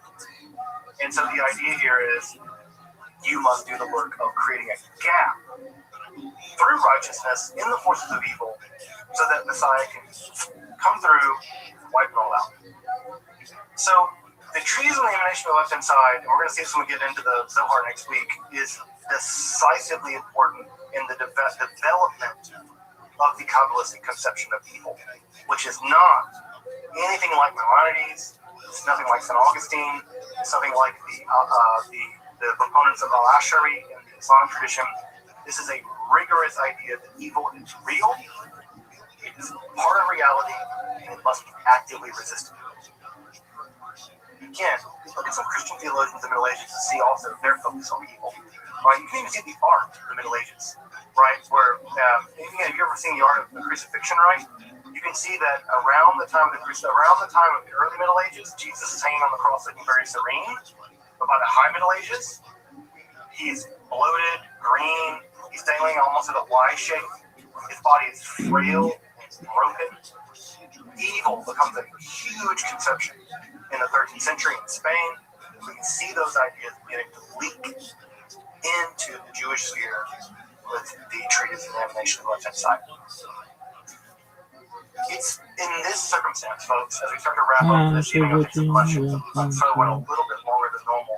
It's in this circumstance that we meet Moshe de Leon, right? In Castile, in the middle of the 13th century. And it is around Moshe de Leon that a book called the Sefer Zohar was composed. And if you know anything about Zohar, anything about Kabbalah, this is the central text of Jewish mysticism, the Sefer Zohar. And I will say, in many ways, it's the last text to gain universal recognition by all of the world's Jews as scripture. Say that once more before we end for tonight. The Sefer Zohar, the book of the Zohar, is the last text to gain universal recognition from Jews in Yemen, Jews in Spain, Jews in Northern Europe, Jews in North Africa, Jews in North America and South America, Jews in the Caribbean. All of world Jewry came to accept the authority of the Sefer Zohar, and it is the last Jewish scripture to become a Jewish scripture in many ways. The only Jews who really rejected it were 19th century Reformers. They rejected it. Right? So they decanonized it. Prior to that, there was no Jewish group, no Jewish community that didn't think at some level the Sefer Zohar was a piece of scripture. I argue we got to reclaim it as scripture. Liberal Jews, right? We got to reclaim it because I think it's one of the most amazing documents ever written in the history of spirituality. It's an amazing document. We should reclaim it, and we should reclaim it because of what it does with gender.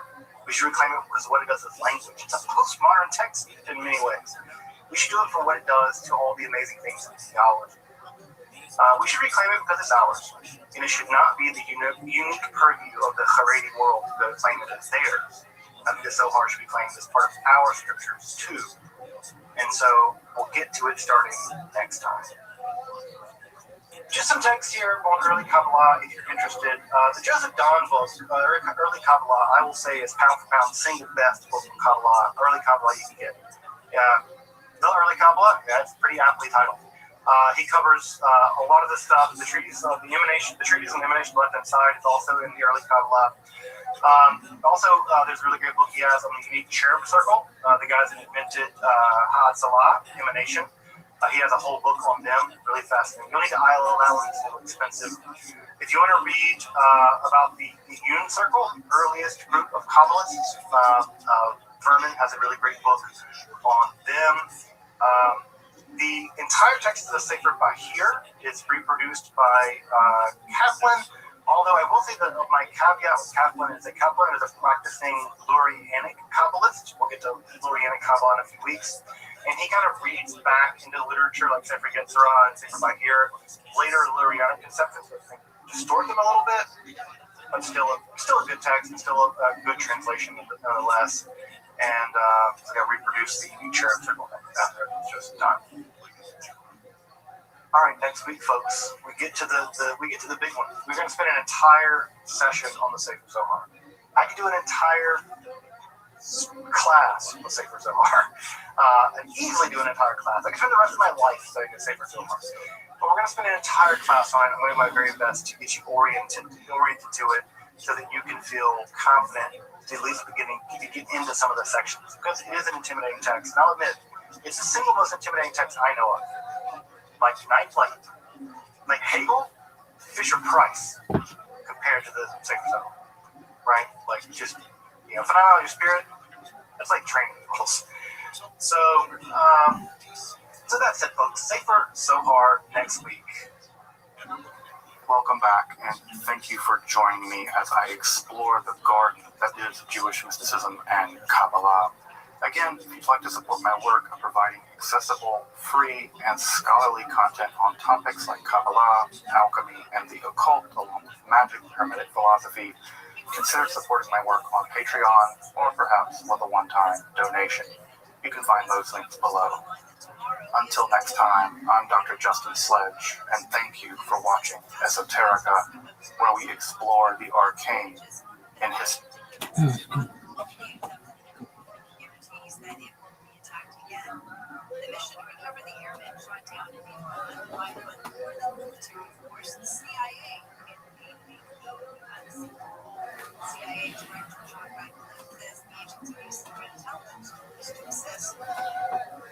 In addition, the development of technical assets employed by the president by our airmen, the CIA executed a deception to confuse the Iranians who were desperately hunting for our airmen. The deception effort was paired with electronic jamming and strikes on roads to help protect the rescue. The Artemis 2 mission has started its flyby. Was expected to last several hours and see travel behind the dark side of the moon. Earlier, the crew broke volunteers record the furthest distance traveled around Earth in 5 minutes. President Trump has endorsed former Fox News host Steve Hilton, governor of California.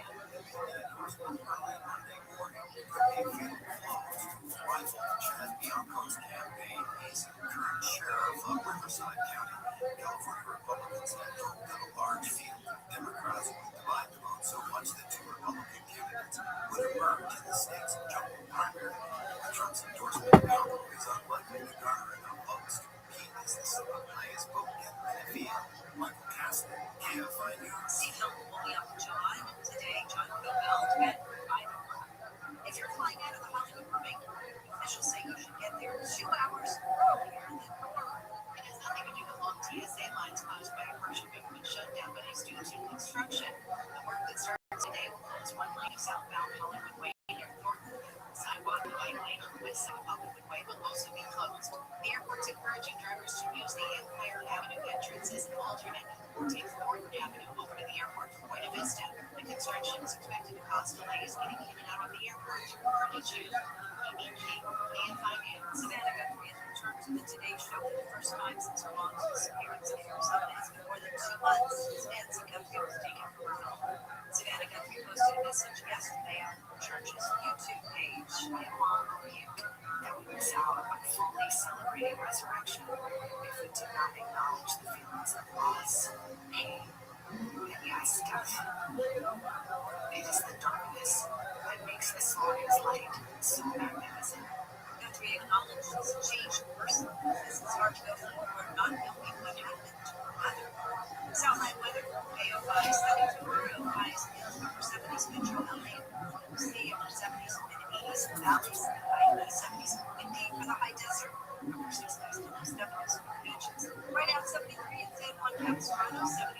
back to the 911 and let those. That's an eastbound just before Jackson Canyon, where there's a stall that has the left lane off, like it's causing some stopping of traffic from Canyon. And in Sun Valley, the 5 northbound just before Sunlight Boulevard. Still looking at a crash there. Right, takes off from HCA-95 and San Fernando Boulevard. And it looks like a mattress in Long Beach. This is on the 45 southbound. Someone dropped it in the carpool lane. That's just before Pacific. Traffic's backed up to the 17. Southern California's most accurate traffic reports. Pedro Marino. It's Prime Sports Time. iHeartRadio has you locked in. Start your day with Fox Sports Radio's Dan Patrick getting you caught up on the biggest stories. Got some interesting scenarios here. Then find your favorite baseball team in the Diamondbacks. For diving a mock draft season with the NFL daily. From NBA and NHL playoffs to the draft going, we've got you covered in the iHeartRadio app. Search sports and listen now. You wanted to be a teacher when you were little, but you grew up and things changed. Well, it's time to put it back on yours. Innovative things are happening in teaching today, and you can do more. Make more. Teach. Visit teach.org. Brought to you by Teach Media Team. From the producers who brought you Princess of the South comes The Setup, a new romantic comedy podcast starring Mark Ian and Christian Navarro. The Setup follows one man's search for love in the Big Apple. The Big Apple actually got with this way nausea and my heart started beating like so bad. That close down. Meet one, only musically curator, his true love, art, his biggest fear, and reflex.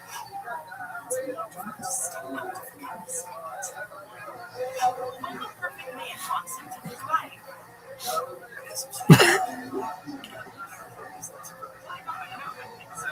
he actually is too good to be true. This is Colin of Colin. People love this heist, they'll have to get close. This guy's drinking beer this evening. Cautious. Walking dudes. And to meet them together. When you're dating a con man, how do you know if it's true love? Just listen to The Setup. It's on America's #1 podcast network, iHeart. Open your free iHeart app and listen now. iHeart is America's #1 podcast network. Open the free iHeart app and explore podcasts like this. Almost every drug investigation in America is based on confidential informants. People with their own drugs see a path forward by telling someone else. The CI system is based on blind trust. It can have deadly consequences.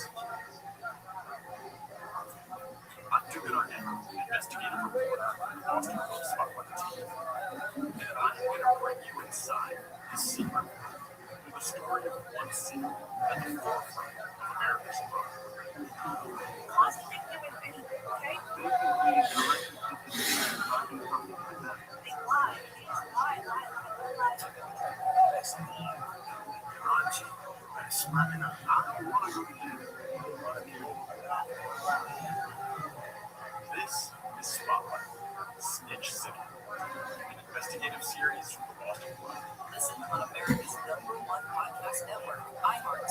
Open your free iHeart app and listen now. iHeart is America's #1 podcast network. Open the free iHeart app and explore podcasts like this. Ever wondered what you done this blind date? Why is my cat not here? I go in and see eating my lunch. We'll use this legislation in order to enhance your cognitive control. Inside, platforms will be a consequence of the way that we understand the image. We have announced this name with the iHeart Original Podcast and Science. Join me and Morgan Chan as we tackle questions you've always wanted to know the answer to. Animals, space, race, and our bodies. Give yourself permission to be a scientist. Listen to Science. Listen on America's #1 podcast network, iHeart. Open your free iHeart app and listen now. Welcome. My name is a medium in the host of the Ghost Therapy podcast, where it's not just about connecting with deceased loved ones. It's about learning through them and their perspective. Listen to the Ghost Therapy podcast on the iHeartRadio app. Saving energy saves you money. Whether you switch to Energy Star light bulbs, install Energy Star appliances, or add extra insulation, learn more at EnergySavers.com. Brought to you by the U.S. Department of Energy and the Ad Council. Don't show up, don't come up, don't take care of it, don't need love, don't go away, you know how.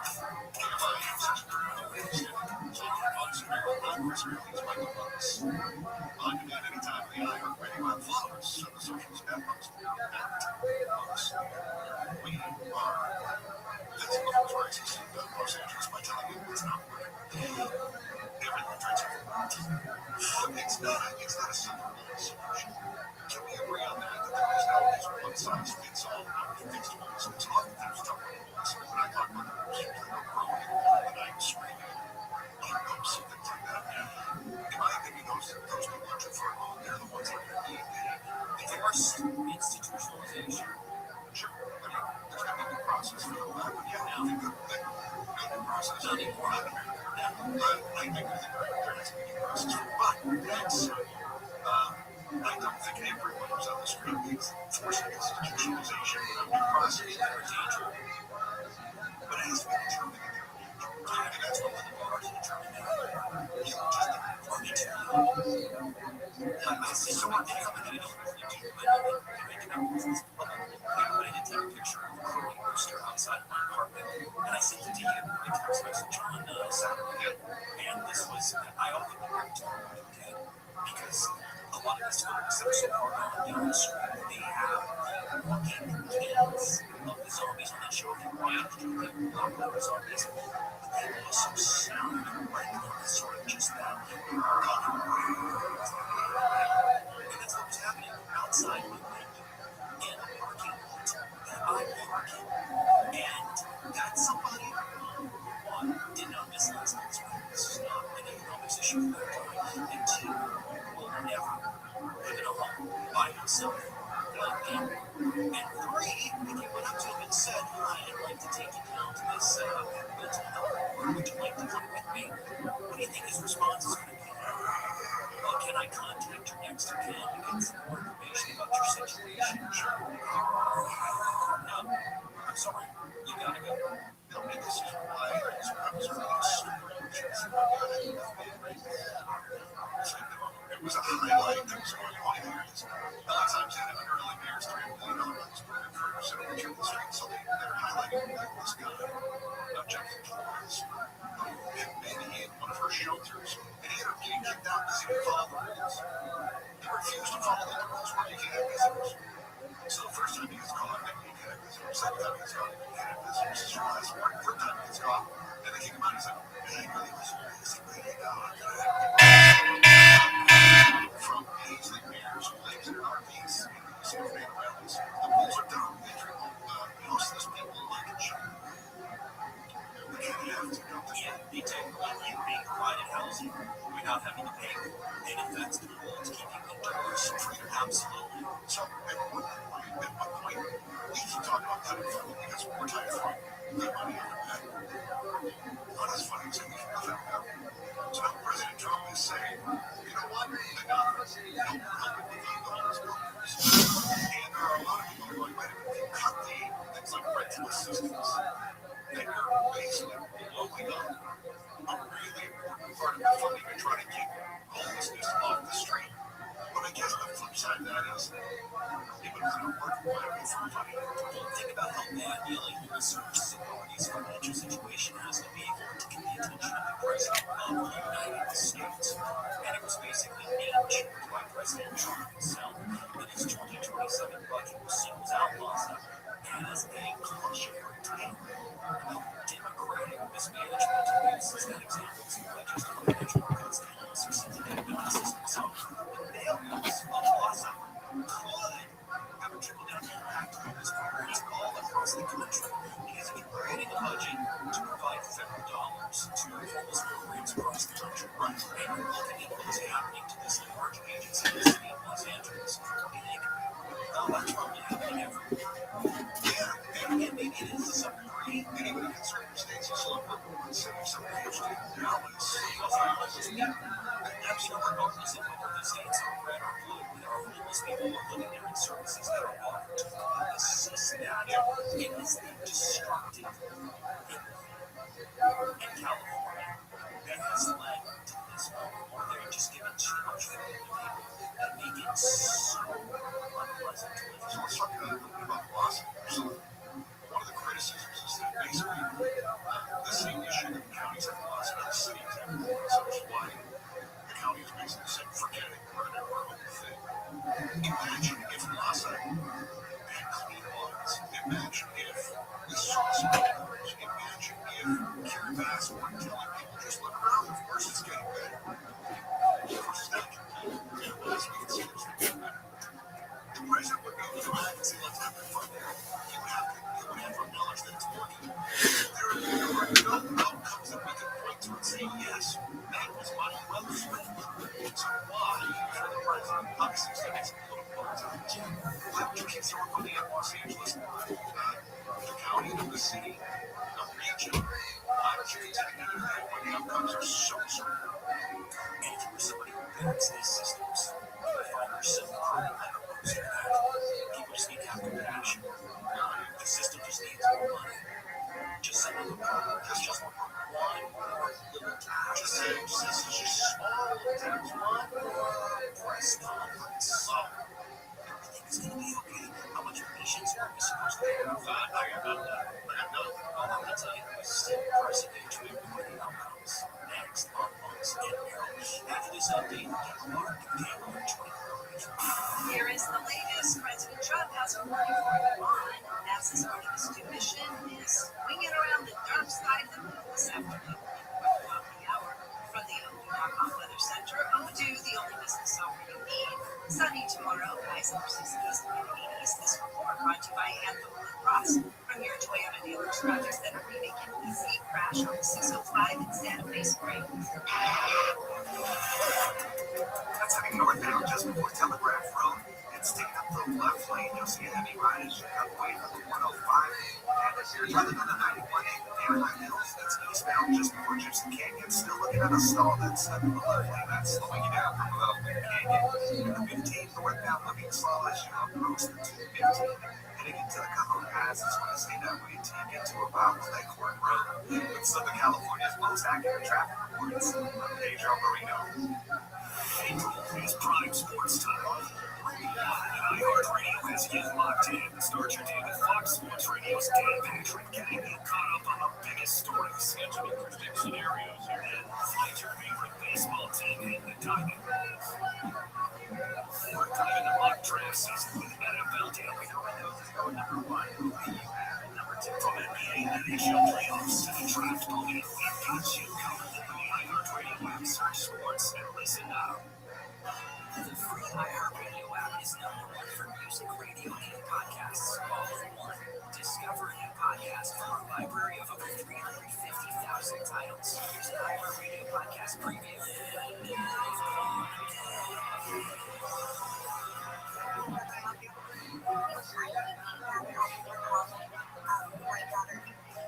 On July 24th, 2016, 23-year-old Kaylee Sawyer vanished from her small Oregon town.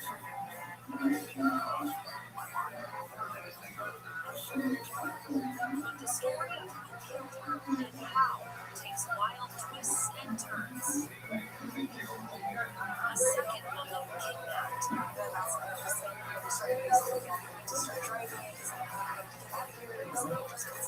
A dramatic carjacking.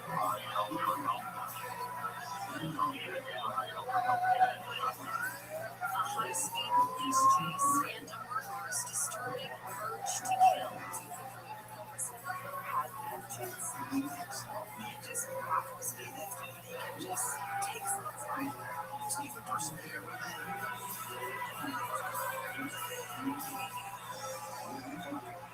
Urge to Kill, a new podcast from KGW News and Vault Studios. Listen and follow this podcast for free on the iHeartRadio app. Number one for music, radio, and podcasts, all in one. Dan Levy says there's no path forward for Schitt's Creek reunion in an interview with CBS's Anthony Mason. small Canadian town where Rabbi says the cast spent at least 1 month every year filming the award-winning sitcom that lasted 6 seasons. Rabbi says being back in the town brought back unexpected emotions. He said he wouldn't be able to bring back the show after the death of his castmate Catherine O'Hara, who played the iconic River Rose.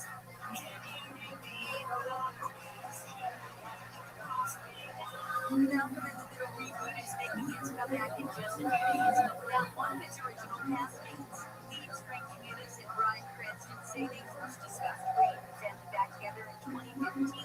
However, on-screen brother Eric Berselman, who played younger brother Dewey, will not be making a return, and has instead been recast Cal Clark. Life Still Unfair is set to grace the screens of Hulu and Disney Plus subscribers on April 10. Actress Tori Spelling and 7 children are recovering after a 2-car crash in Temecula. The Riverside County Sheriff's Department confirms the crash happened late Thursday afternoon. Spelling's corporate kids and their friends were taken to the hospital and treated for minor injuries. The Amy suffered cuts and bruises. Spelling, a former star of Beverly Hills 90210, has 5 children. No one was arrested after the crash. That's entertainment. I'm Natalie McLeary. iHeart is America's #1 podcast network. Open the free iHeart app and explore podcasts like this. Welcome to Florida in London.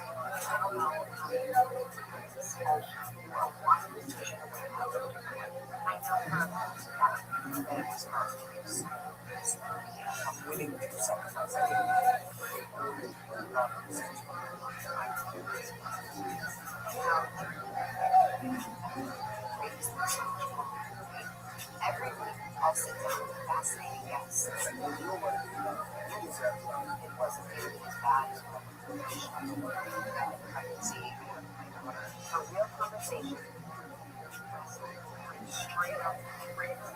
Strong wrestle. So rumors get started.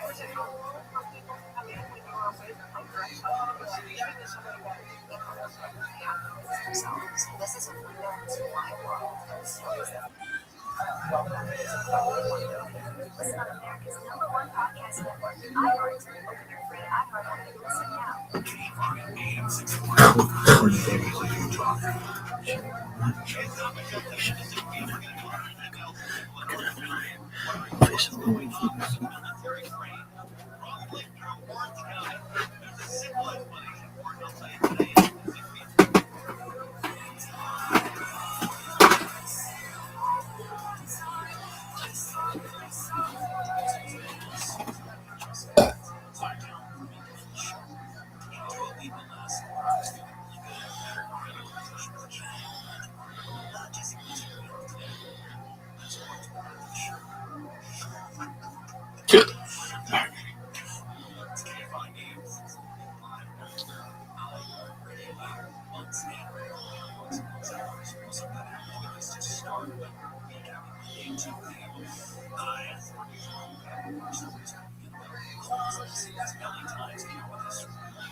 there is no chance to daily. If you work with a person with lack of skills, they're never going to be able to get a job that works in a single fundamental department.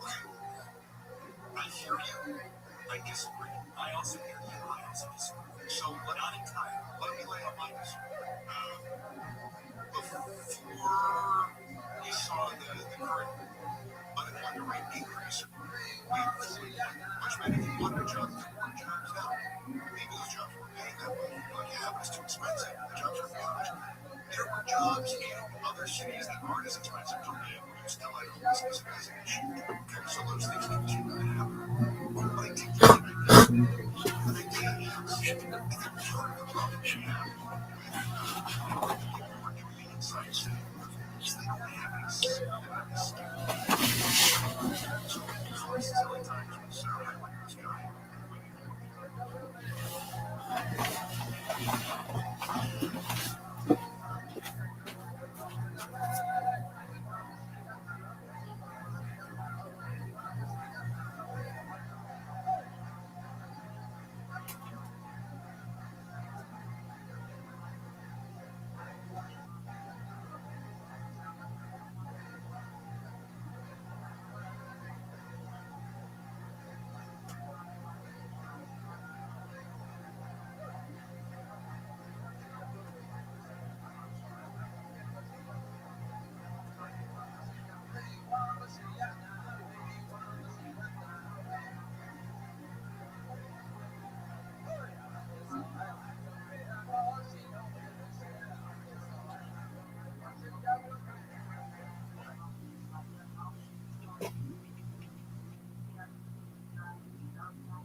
Here we go, babies.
Howdy, I'll be back in a second. My cat's asking to come in. Certainly, take your time, Mike.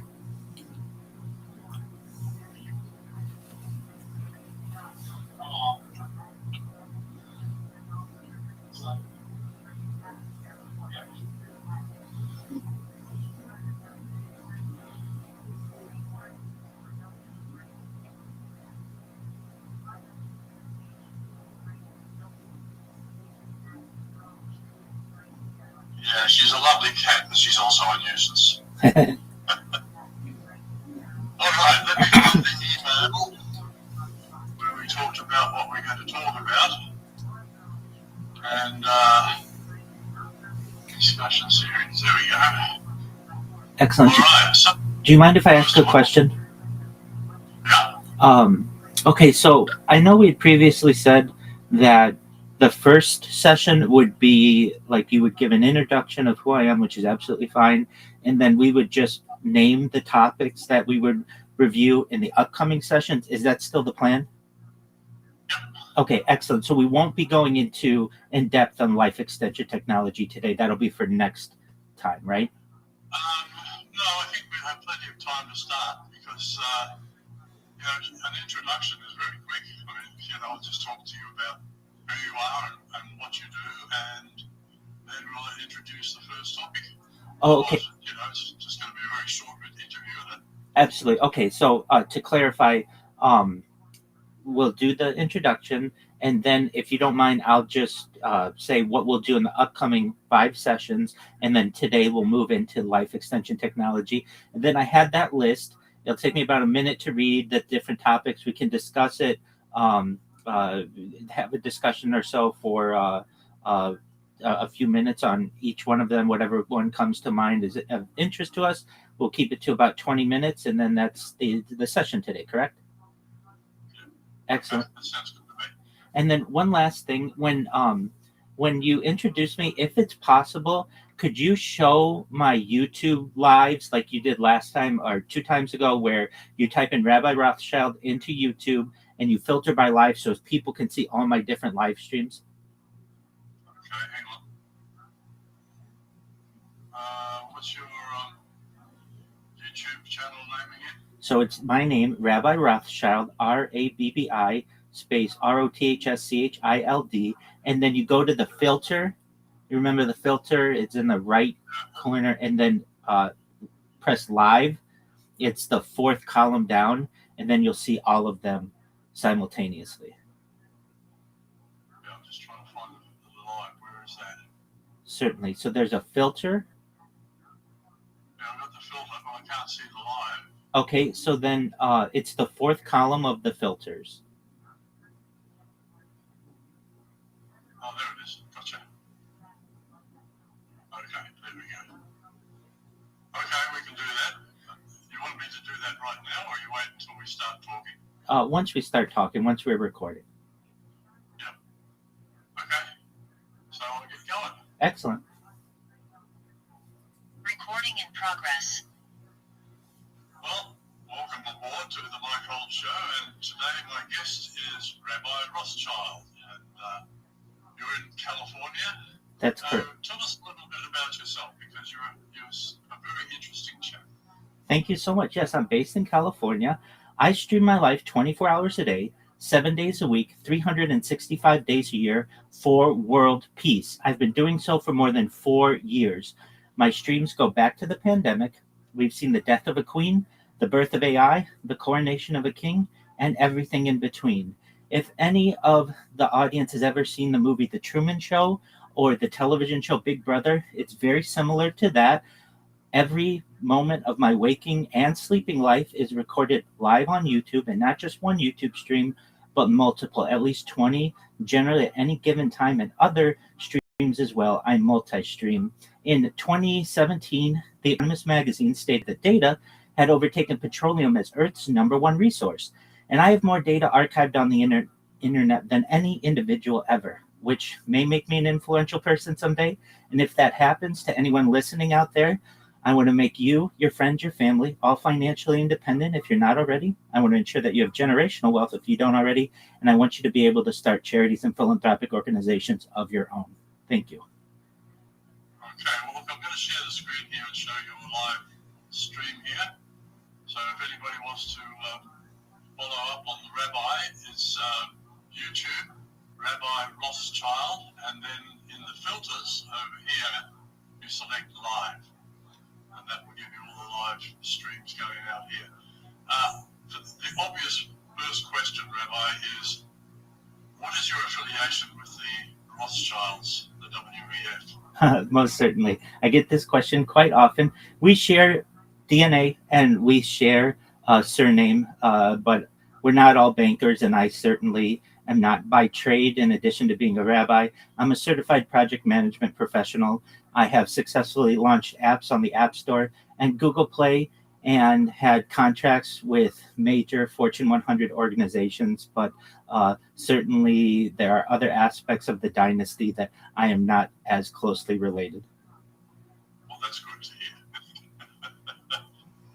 It's a bit like me, and my family name is Holt, and we had a prime minister over here, Harold Holt, back in the 1960s who drowned. Right. And so people often ask me, oh, are you any relation to Harold? And I always tell them, no, we're from the side of the family that can swim. That's hilarious. And actually, that's true. My father was an Olympic swimmer and I was a champion swimmer. Oh, wow. So we do swim. Impressive. Anyway, let's get back to you because your work is quite intriguing. And I must say, when I first met you, I was astounded at what you're into. So why don't we talk about, we're going to cover 5 major topics here, but why don't you start us off with the first one? Okay, most certainly. And to anyone out there, if I may just preface, I talk about things on my stream that are of benefit to the world, like ending world hunger through the use of technology, which we'll talk about some of this technology, but just an overview. Things like perhaps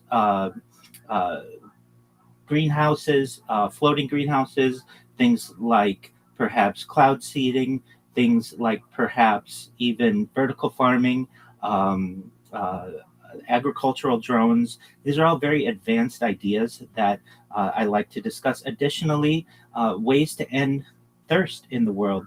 I'm part of a project that helps to build wells in developing nations and water towers. And I'd like to continue these types of ideas on a larger scale when I go viral. Additionally, I think a really excellent opportunity is desalination technology, where we pump Earth's seawater onto land, which I think is very important as well. Now, as for Mike's request, we have a series of 5 sessions upcoming, and today is the first one. We'll be discussing life extension technologies. Additionally, session 2 will be innovation shaping a better planet. Session 3 will be Earth mega projects. Session 4 is humanity beyond Earth, and session 5 is extraterrestrial life. And so some of the life extension technologies that we have planned for session 1 are things like gene therapy for aging, using genetic modifications to slow, stop, or reverse biological aging processes.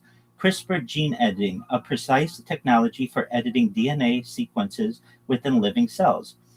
Things like perhaps stem cell therapy, using stem cells to repair or replace damaged tissues and organs.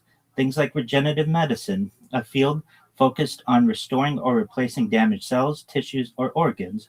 Organ regeneration, growing or repairing organs within the body or in labs. Things like 3D bioprinting organs, printing living tissues or organs layer by layer using biological materials. Lab grown replacement organs, organs grown in laboratory conditions for transplantation. Blood plasma exchange therapies, replacing a person's plasma to remove harmful substances to rejuvenate biological systems. Things like perhaps peptide therapies, using short chains of amino acids to influence biological functions like healing or hormone regeneration. Things like human growth hormone therapy, supplementing HGH to promote growth, metabolism, and potential anti aging effects. Testosterone replacement therapy, which is becoming much more common, restoring testosterone levels in individuals with low hormone production. And this is for both men and women. Things like perhaps epigenetic reprogramming, resetting gene expression patterns in a more youthful state without altering DNA sequence. And perhaps another one we might be able to cover is mitochondrial repair therapies, treatments aimed at fixing or improving the function of mitochondria cell energy producers. That's just some of the lists that we have to perhaps review. And with that being said, Mike, what are your initial thoughts? A lot of those therapies sounds like they have been incorporated into the medbeds. Is that right? To my knowledge, yes. So let's start there. What is a medbed? How does it work? And how do we get one? That's the vast question. Tough one. Certainly. So you're saying medbed, right? And as I understand, let's get the formal definition. MEDBED. Yep. All right. So This is a theory, short for medical beds. It may be a realistic technology, but it's also a theory popularized in some different communities since the early 2020s. Believers believe that some of these devices may be able to cure any disease, regenerate limbs, and reverse aging using certain concepts, perhaps using also different types of of emerging technology. The theory asserts that these beds may be possessed by certain people within society or groups, and perhaps withheld from the public. While I'm not I'm not positive on who has access to this. Much of this technology is available to the average person. Now, many people may say that the average person perhaps might not be able to afford testosterone replacement therapy or human growth hormone when they're doing what they can to just make ends meet. But these types of technologies are becoming more common and more affordable. Also, things like peptides, certainly some weight loss supplements and other things to perhaps extend human life are starting to be covered by different insurances and may become more common in the future for people. So, with those types of opportunities on the horizon, I think that perhaps these life extension technologies may be more common for your average individual within the next decade or so, and perhaps may increase the average life expectancy for a Western individual from about age 80 today to perhaps maybe age 100, 120, a generation or two from now, which I find to be very exciting. Well, I plan to live forever, and I think so far so good. You're doing really well at it.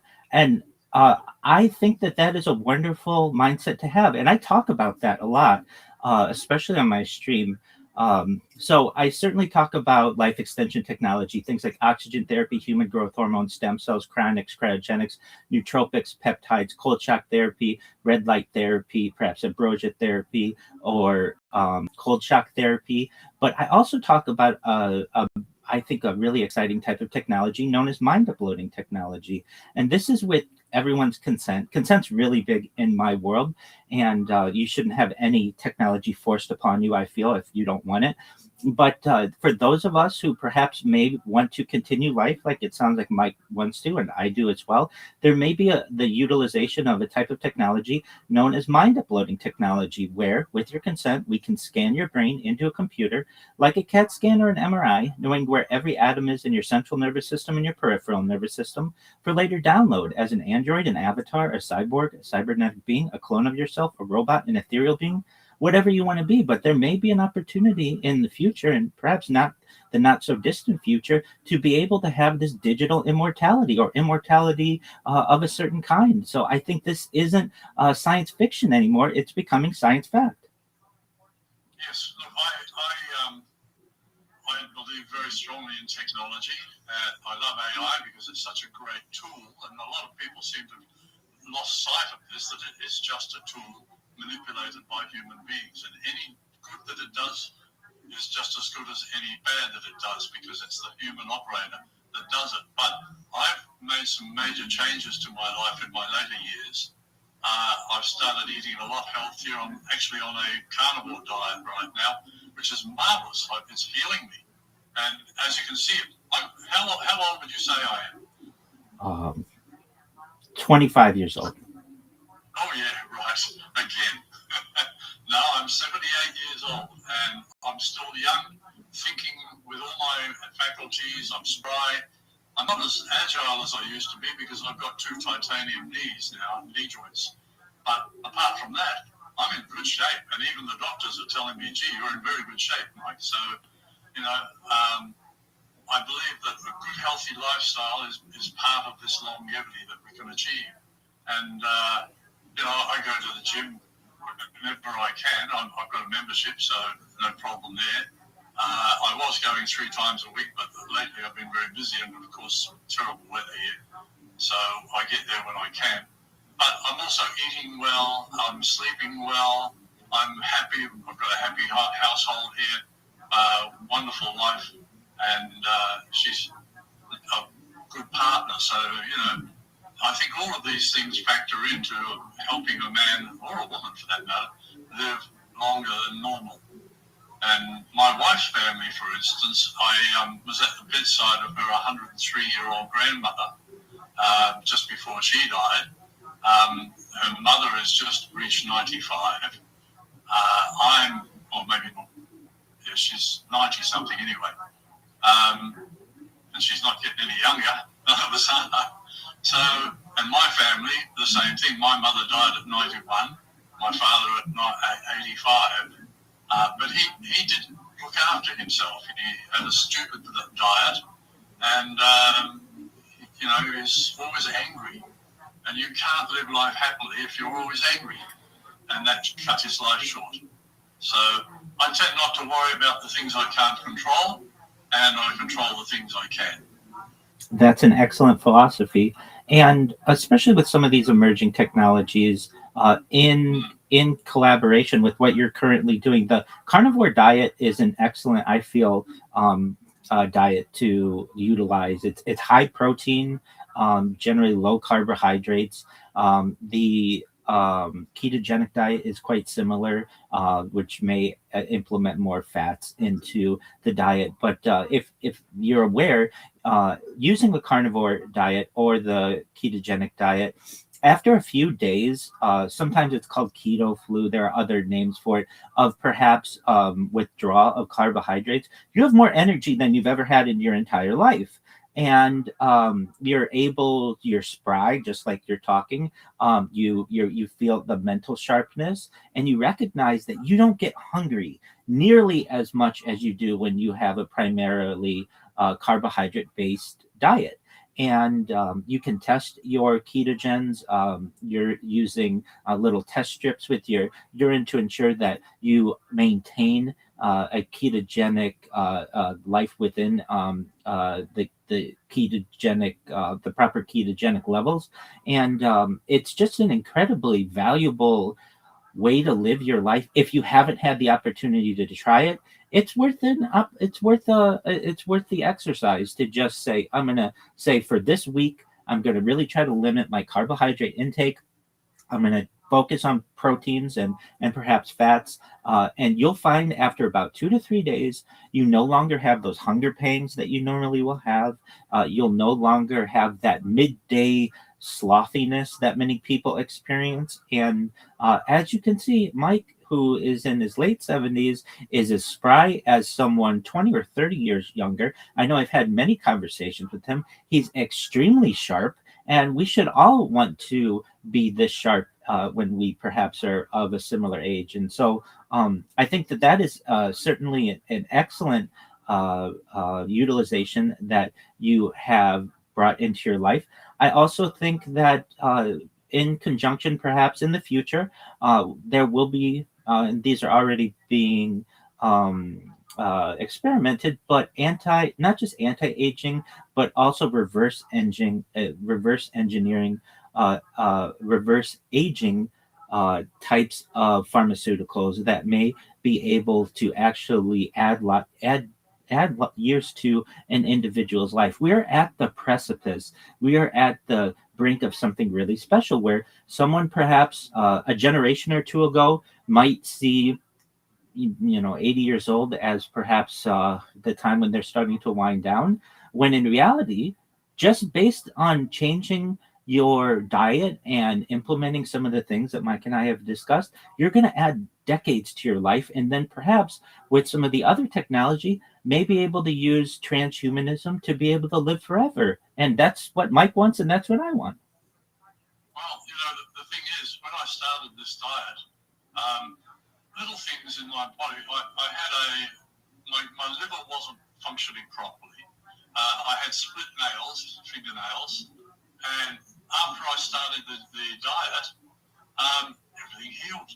The last time I went and got a blood test, the doctor said, your kidneys and liver are all in very good shape.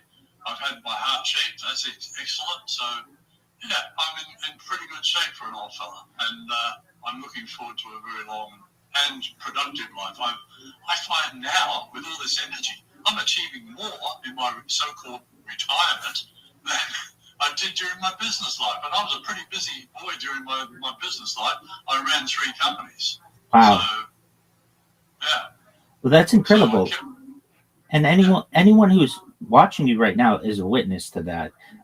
That very easily you could have several more decades of life, and that's without any type of life extension technology or pharmaceuticals that may be able to reverse age. And Mike, you and we both, I feel, live at an extremely exciting time of history where generations ago that they were on the brink of something really special, of being able to perhaps live longer and perhaps indefinitely, but they just fell short. And the opportunity to perhaps be able to live forever is a real is becoming more realistic, I would say. Now, there's one caveat that I would like to say within the idea and the argument of living forever.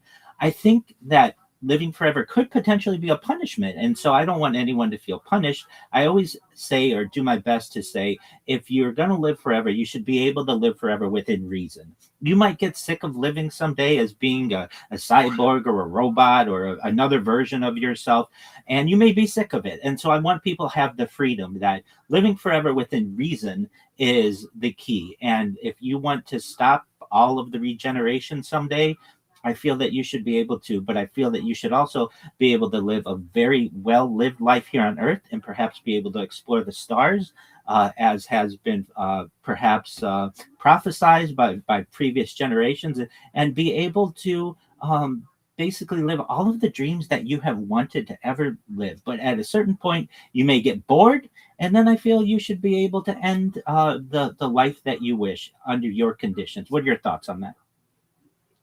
I'd say if I get bored, go look for some new planets. That's absolutely true. We're running short on time here. Sure. So let me just share the screen and we'll talk about, that was the wrong screen. Hang on. There we go.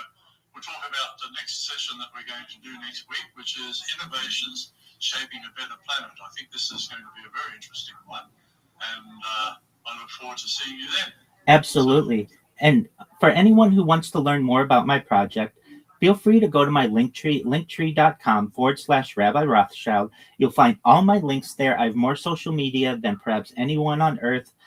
This is a very academic project as well. I recently was submitted to some major publications for big data and the study of big data. And I really think that anyone who hears this out there, if they know anybody who's interested in the topics that we discussed, tell them about my stream, tell them about our series on these podcasts, because this is going to be really big. This has the opportunity to perhaps be one of the biggest events in global history, the opportunity to see someone's life in its 24/7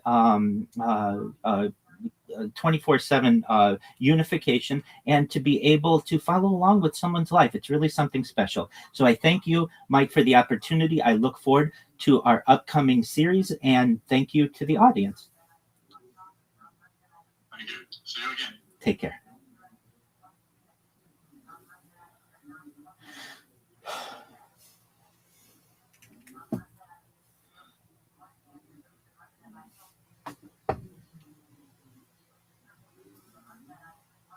What is a med bed?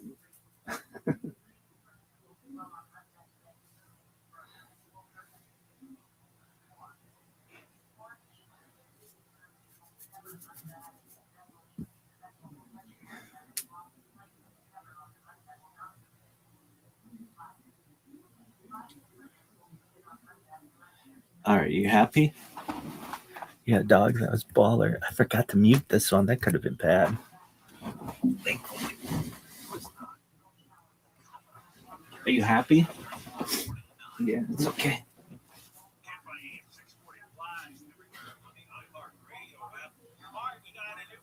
Are you happy? Yeah. Are you?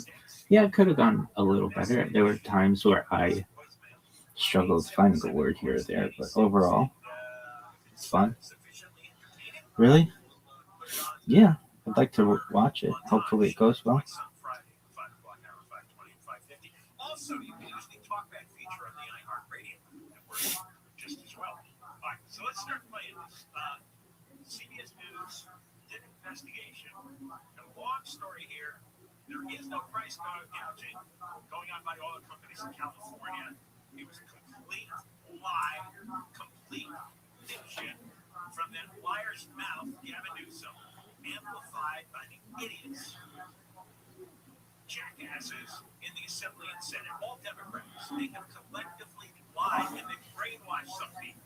You will see. We should take a little bit together. And I want to talk here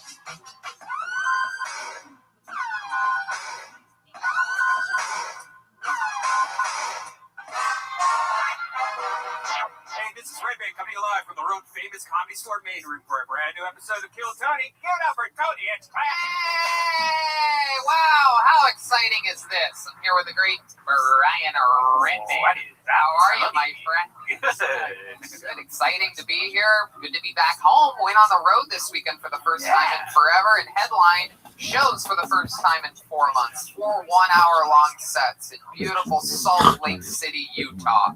Was it outside or was it inside? It's inside, socially distanced, nobody getting sick, everybody's healthy out there. You know, a lot of these places where they are sort of more perceived to be anti-mask, very free people. They don't have as many cases. It's wild out there, and because they're all healthy, they don't wear masks, and so they just stay healthy because there's nothing to catch. Also, less people, spread out more. Well, yeah, of course, yes. They're not. It's not Los Angeles or New York City. That is absolutely correct. You are right there. To compare it to us would be absolutely criminal. But I'm excited to be home. I flew in on Sunday, and you want to know the first thing I did when I flew back home? I texted the great Ryan J. Ebelt. Oh, Ryan J. Ebelt here. There he is. Yeah. There's Ryan J. And Ebelt. here it comes. Wait, let's do that one more time. It's Ryan J. Ebelt. Whoa! There he is, everyone that didn't believe he was here. And I came in, I texted Ryan, I said, we're going to have fun on Monday, and then, you know, the next thing I did? I called Vito's Pizza, and I ordered a platter, a giant party platter of baked ziti, and I went, and I played cornhole with some friends, and we ate baked ziti, and we laughed all day long. I'm telling you, you get the party platter of baked ziti from Vito's, and you blow people's minds. It comes with a salad, garlic knots. You like garlic knots? Definitely, especially when you're playing cornhole. Exactly. Nothing more fun than garlic knots and cornhole. Some people might be wondering, why baked ziti in 100-degree weather? And I'm telling you, there's no better time. I almost can't wait for it to get cold outside so that I can eat more ziti and be able to rationalize it. Nice.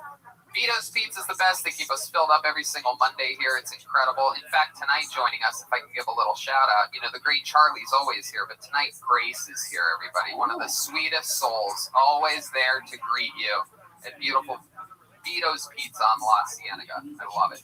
Caveman Coffee is a thing.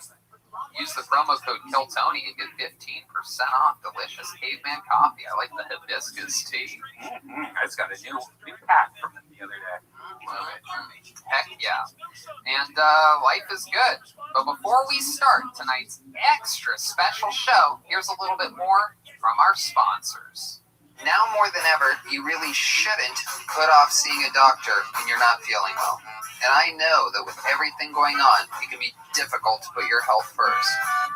It's really tough to see a doctor nowadays. You don't want to go in there, you don't want to get sick, you may be putting off seeing a doctor because you're too busy with work, kids, life in general.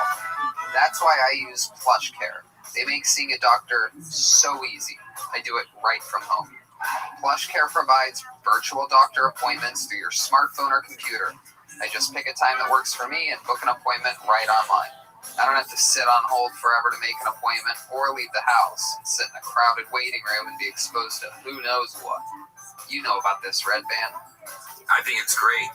With PlushCare, I can be diagnosed, treated, and even have a prescription sent to my pharmacy of choice if needed. PlushCare accepts most major insurance carriers and is available in all 50 states. And at Doctor's Care, they're here to help by discussing treatment options, providing prescriptions as needed. And they're available anytime if I have questions. If you need a regular checkup or have questions about mental health, PlushCare doctors are also available to help for that. Schedule any appointment today to discuss your treatment options. You know, it's real great. This is one of those things that's super easy and it makes sense. You just go on your phone or your laptop, answer a few questions, and talk to a real doctor. I loved how easy it was. With PlushCare, I don't put off seeing a doctor, and neither should you. No more excuses. Make your appointment today. Go to plushcare.com/Tony. That's PLUSHCARE.com/Tony. Plushcare.com/Tony. Hey y'all! Today's episode is brought to you by Sheath Underwear. Sheath uses moisture-wicking technology to create underwear that keeps everything breathable and incredibly comfortable for you downstairs. Sheath's smart underwear come in a number of different styles, including a brief with a dual pouch that make your balls feel like they're floating on clouds while you work out or play golf or just walking around somewhere hot. It's like an inverted kangaroo pouch for your joey that keeps your junk from sticking to your legs. You know about this, Brian. I love them. I can't go back to normal underwear after having these. Sheath underwear was invented by a soldier while serving in Iraq, where you can imagine balls tend to get very hot. He developed the prototype in Iraq and raised money on Kickstarter to launch Sheath. And now they're right here supporting our show, and we're wearing them right now. Yeah, they're supporting my balls. Kiss your balls goodbye. Please support our sponsors because our sponsors keep this show going. Support Sheath and they'll support you where it counts, downstairs. Bottom line, Sheath creates amazing underwear, and if you don't love them, they have a 100% money-back guarantee off your first pair. Plus, they have an amazing line of underwear for women, too.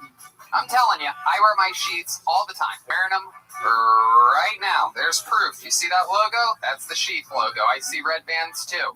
We all wear Sheath. They gave us a tester pack of these, and I went to their website, and I bought a bunch myself. Now I only wear Sheath underwear. Sometimes when it's hot, I'll just slide the balls and dick hole right through there. I'll slide my stuff right into the pouches just to let it cool down, and then I'll pull it back. You don't have to leave it in there. There's no prison sentence for your balls, but you can indeed, like I like to say, kiss your balls goodbye. So go get your new favorite pair of underwear by going to sheathunderwear.com. Use the code Tony for 20% off your order. They ship anywhere in the world. Once more, that's sheathunderwear.com. Use the code Tony for 20% off. And we're back! Who's excited to start tonight's show? People in this room. Few people in the room, extremely socially distanced, extremely temperature checked here at the Comedy Store. They go through a rigorous process. And so did tonight's guest. We have one of... What? Now, someone's mad at temperature checks in the room. The guest. We have an amazing guest, everybody. He is one of our favorite guests in the history of the show, one of the most utilized guests in the history of the show, a true brother from another mother, my friend. You know him from all of his hit shows, Workaholics, Riffin' with Griffin. Ladies and gentlemen, it's the great Eric Griffin, everybody. Here we go.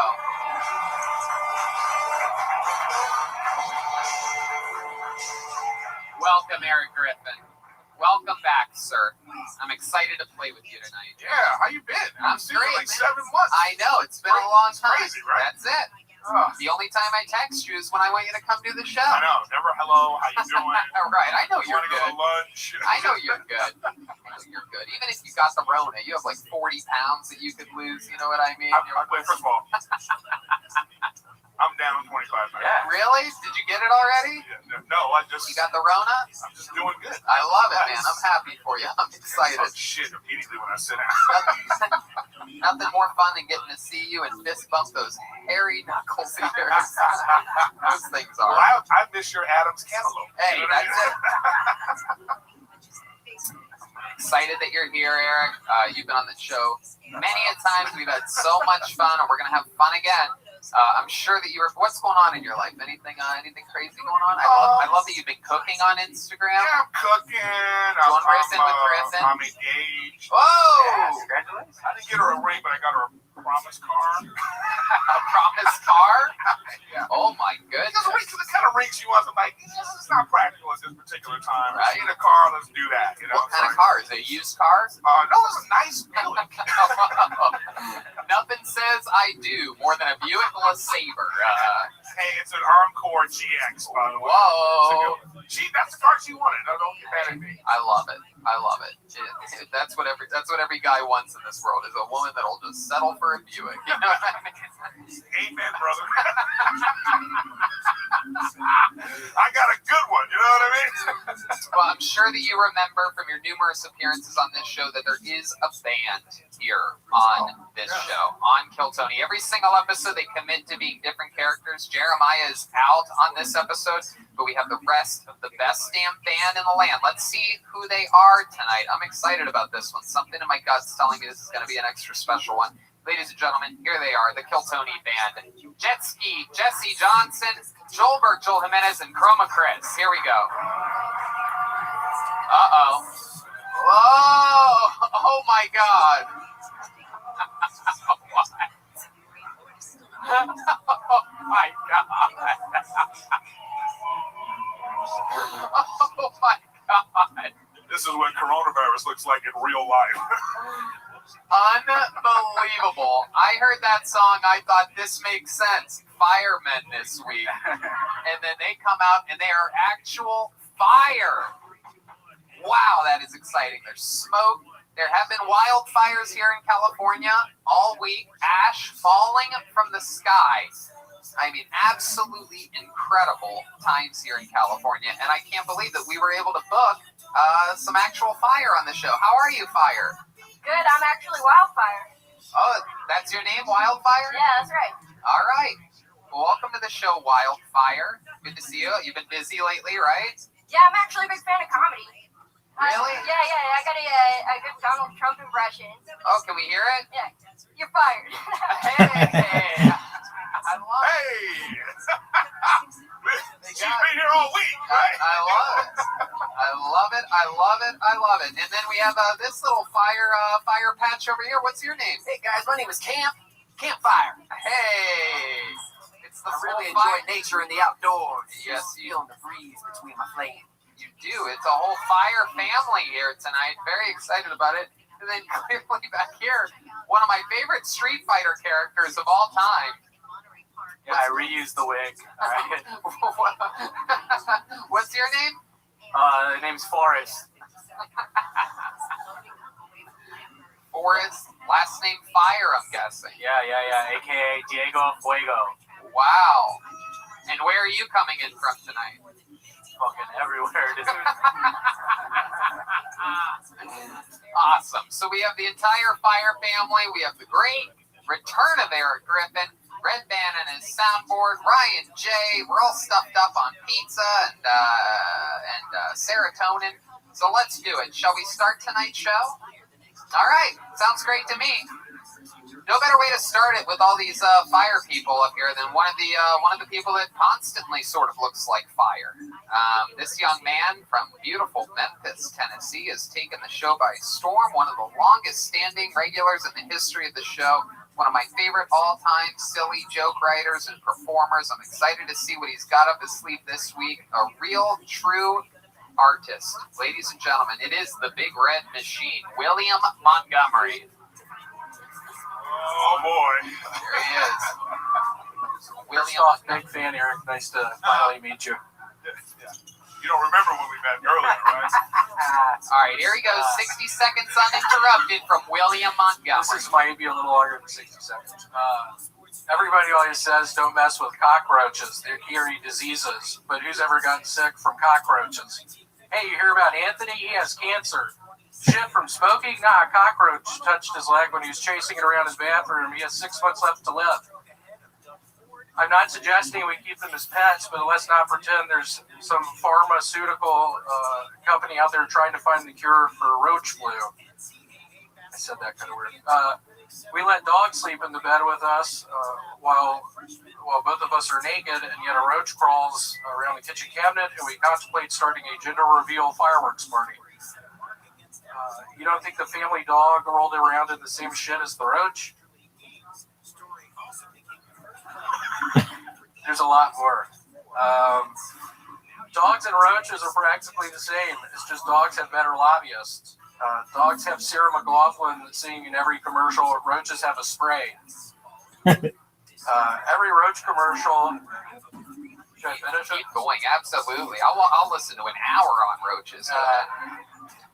Every roach commercial starts out the same. A fat cigar-smoking roach plotting with his other fat roach friends about how they can ruin the value of your home. Then some white man in a cape shows up with the most toxic chemical known to man and just ices the hell out of those degenerate moochers. Meanwhile, roaches are supposed to be the oldest insects known to man or some bullshit.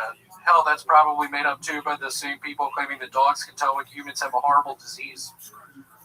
I swear the day a dog walks up to me and says, "Sorry, buddy, you've got MS," I'm going to call bullshit because next he's going to blame it on a roach. Wow, there he goes, William Montgomery.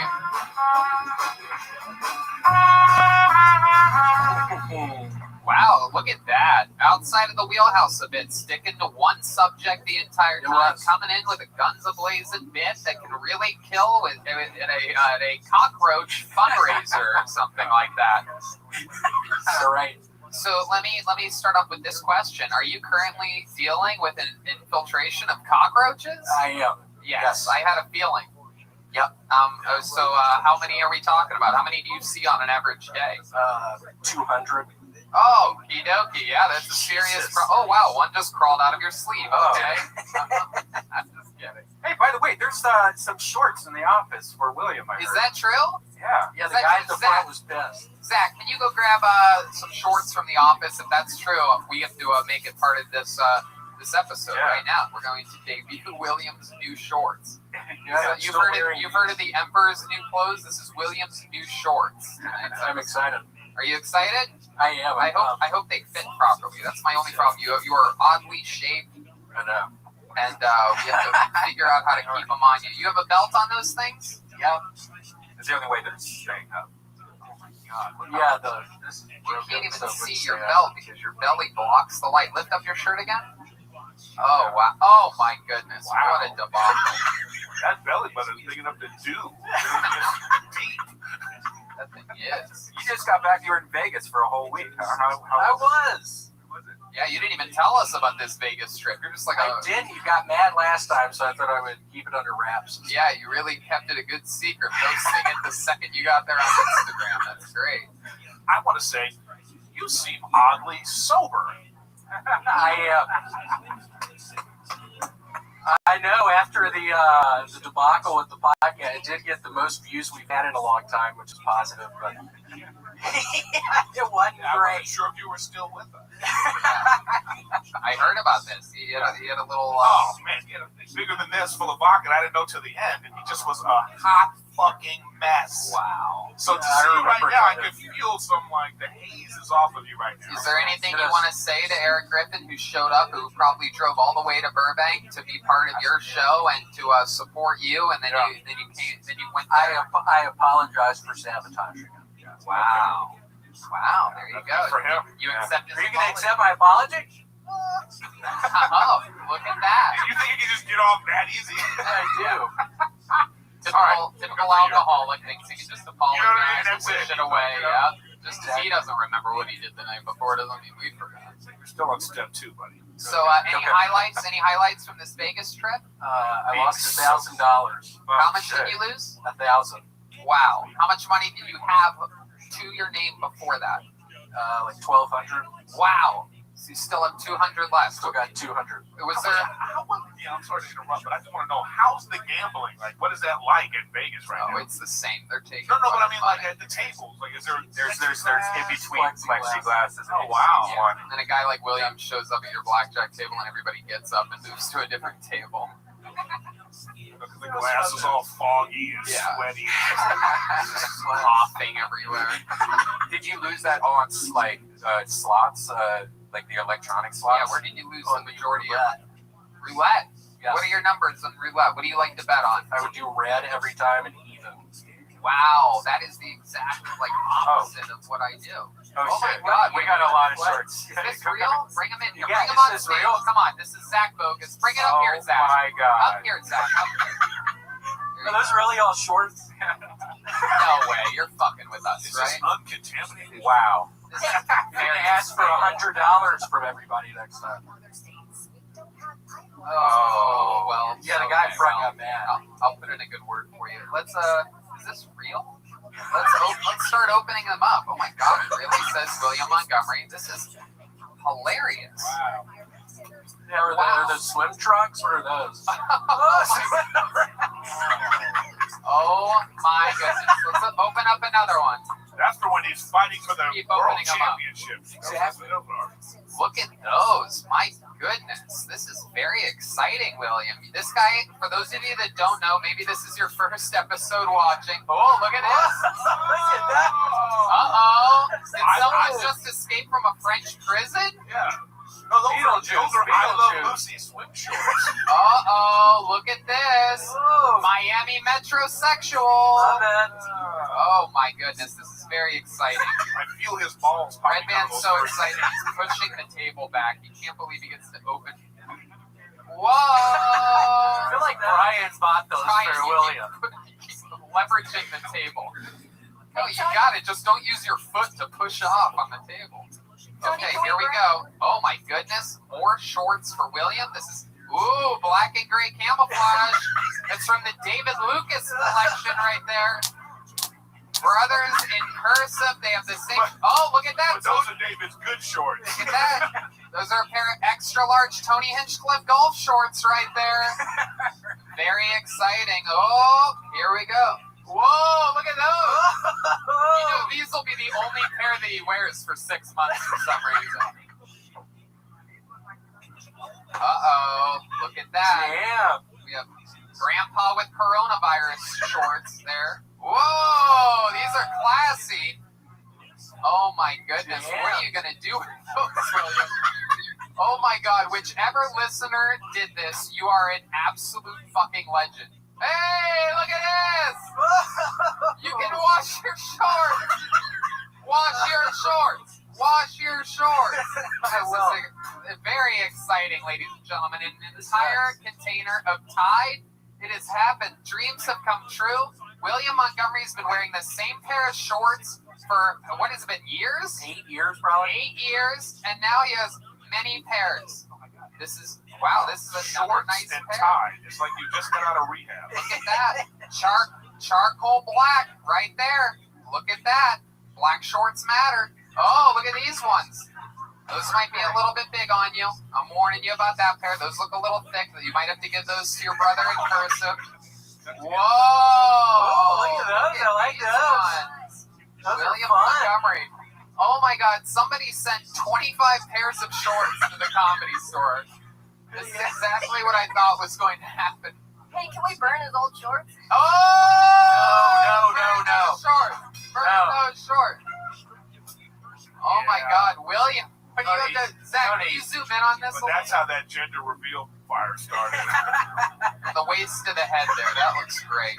William, what do you have to say to the person that sent you all these shorts? Just thank you so much. It seems like it's really going to help me out. Are you going to wear them? Oh, yeah, I'll start tomorrow.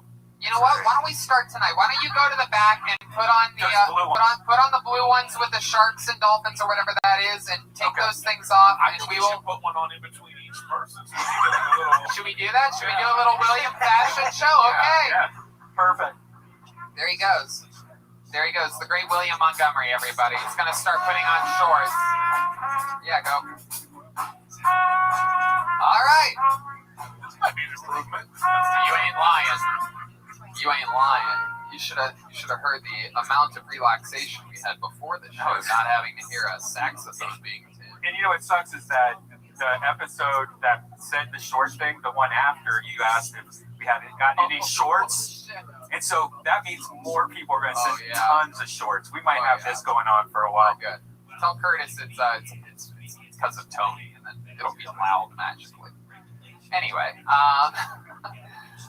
so I pulled a name out of the bucket. We had a few signups tonight, obviously, in a controlled, temperature-checked environment, and I pulled a name out. Your first comedian getting a 60-second uninterrupted set-in with a fresh and clean, sanitized microphone goes by the name of Steven Belkowski. Hey, It is Stephen Belkowski. His name is Stephen Belkowski. Here he is. It's Stephen Belkowski. Quarantine's been kind of lonely, so I got a Tinder the other day. My bio is brief. I have Hulu and HBO. I'm looking for a lady with Netflix, Disney Plus, and no gag reflex. I went on my first quarantine date, and with this girl, as soon as we get there, she's like, "Hey, I just figured I should give you a heads up. I'm a pescatarian." It's like, that's cool. I don't really believe in God, but I definitely don't judge. Dating even before quarantine is tough though, because I feel like, all women my age are just looking for like a potential father figure, like someone to raise their kids, and I can't have any kids, it's just, when you're a parent, you got to be able to answer questions on the fly, like yes, no, like if your kid ever comes up to you and is like, "Daddy, have you ever freebased cocaine?" You can't giggle and ask why. Do you have any? I wonder if horses enjoy ketamine as much as I do. Alright. Stephen Belkowski. Alright, why would horses enjoy ketamine? I don't get that one. You gotta figure it. It's a lot of people say it's a horse tranquilizer. It's not. They use it on cats. They use it in EMTs use it and shit in ambulances. It's dissociative anesthetic, right? So I like to tell people it's an animal tranquilizer, So right. Do you use it a lot? Not a lot, but I try not to. Hold on. Hold the fuck on. Not a lot. That sounds like... I do it like recreationally. There's a lot of people doing ketamine nowadays. Low amounts of ketamine. I think we know some people that have been doing it. Great. They're using it for you've been using it too? I haven't used it late, but it was fun. How long ago was that? I can't say. Oh my goodness. Wow. But no, it only lasts like 10, 15 minutes or something like that. But you're using it for like depression therapy and stuff right? Too. Yeah, absolutely. Have you ever suffered from depression? I don't know. I feel like a lot of, especially like in my age group, I had a lot of. I had a decent childhood. Like nothing traumatic ever really happened to me. But I constantly, growing up, was like, I feel like it would be a lot easier to just jump out the window than do my homework and stuff. So I guess that's kind of what got me on like the drugs and comedy route a little bit. I was like, I don't want other kids that age to have to, experience those thoughts or feelings.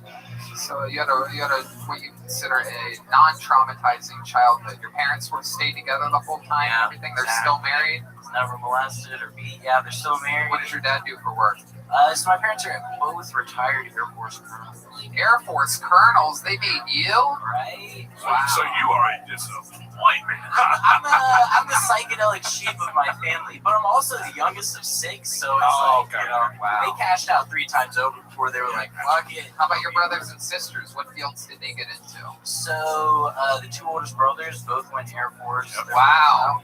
Everybody's in the Air Force and you're getting high all the time. Well, so it was like the older half was like, Air Force, and then like my sister got her master's, she's now a guidance counselor, and then Air Force again.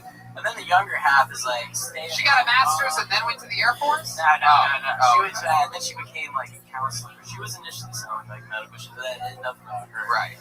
And then my brother David, who's like right above me, he was like this close to becoming a priest. Did they even eat to you at Thanksgiving dinner?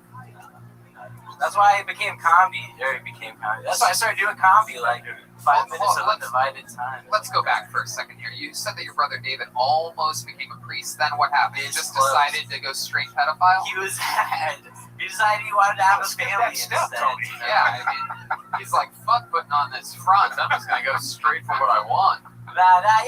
He decided to have a family. I guess he figured getting other people's kids would be some stuff. Wow, what happened? He like leaned over to pick something up and smell the pussy for the first time. He was like, you know what? I've had a change of heart.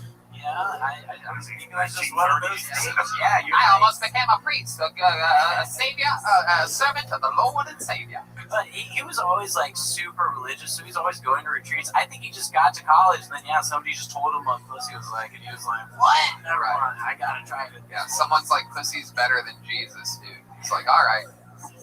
Were your parents super strict though? Like make the bed, but then flip the quarter on it and shit like?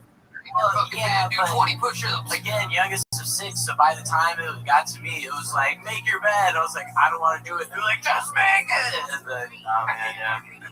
People do that. Yes, everyone else does it. I do it every single day, and I leave an organized life. Yeah, it makes you feel good every day. Even I do it. I gotta buy a new bed every day.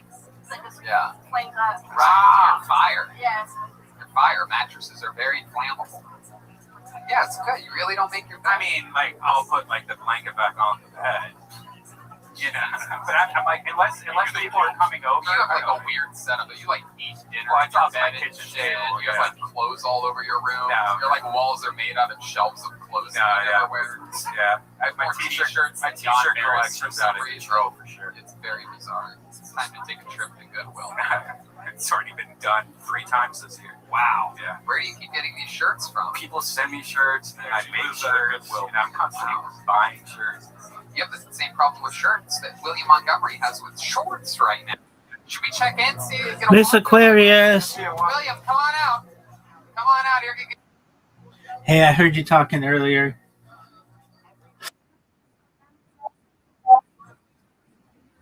I heard you. I was just like meditating before the podcast, which I just did and went pretty well.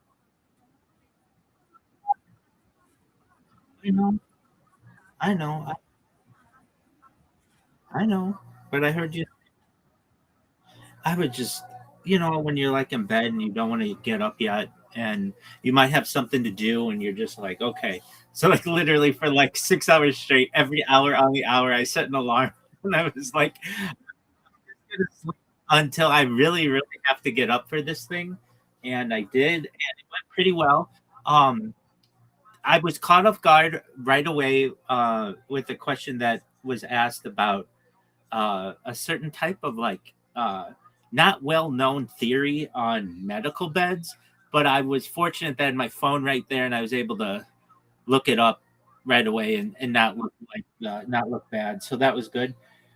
And aside from that, it was a good 20-minute talk on life extension technology. So that was cool.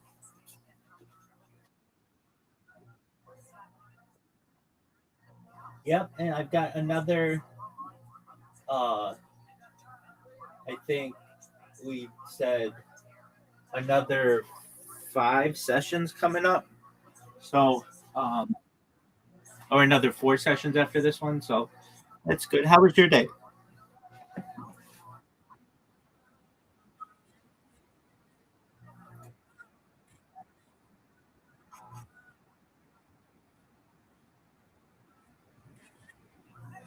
Excellent.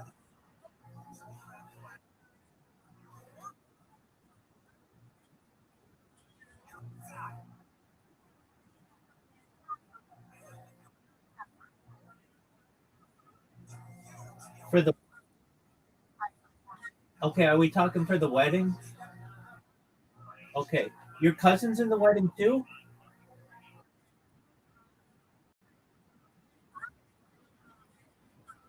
Oh, okay, cool. Well, that's exciting.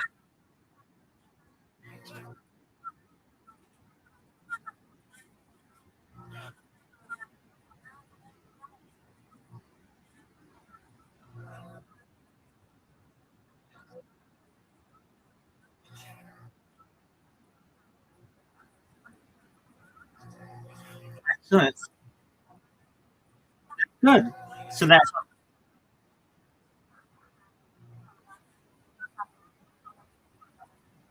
19 days, 7 hours, 59 minutes, and 1 second. It's coming down to it, Miss Aquarius.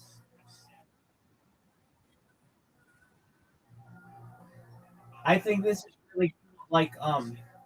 So an aspect of this that I really enjoy of streaming my life, I enjoy a lot of it, but one of the things that I like perhaps the most, or one of the things, is being able to track time and people's lives. And we were friends. We've been friends for a while, even before Stacy had been proposed to. And now we have it. We have on the stream like when you announce like, oh, my friend just got engaged, and then like that was like, I don't know, in the fall or something, right?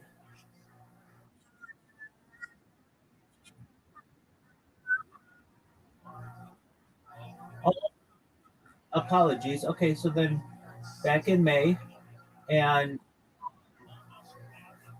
then you went. Oh, I remember. Okay, so then didn't you have a party? There was the uh the engagement party. Wasn't that in the fall?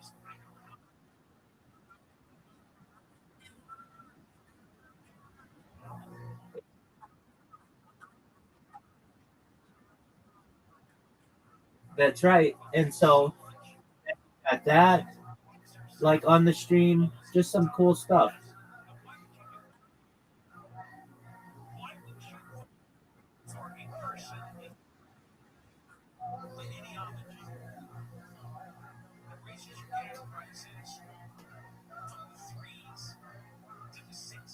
So your cousin's okay with doing all the hair?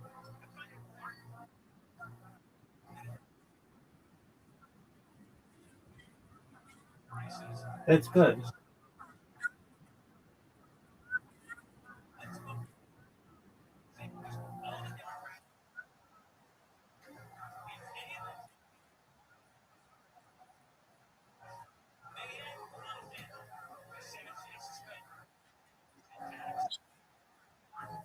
Excellent. That's a big.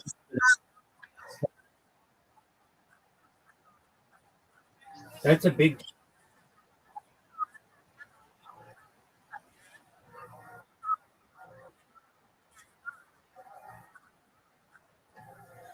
All right.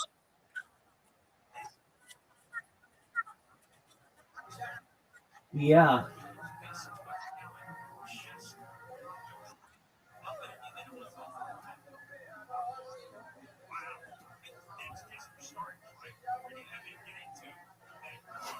Well, I said, well, that's cool that you that everything seems to be working out with that.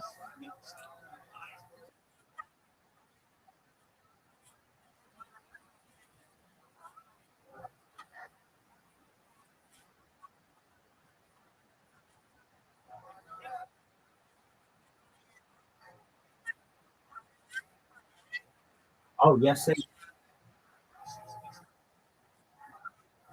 Okay.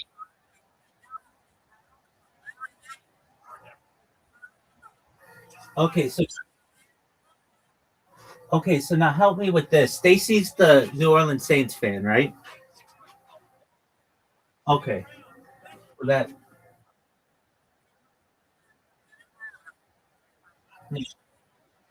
that's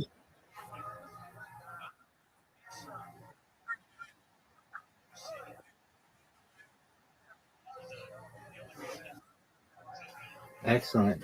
The saying for that is "Who dat?" I believe "Who dat?" They say.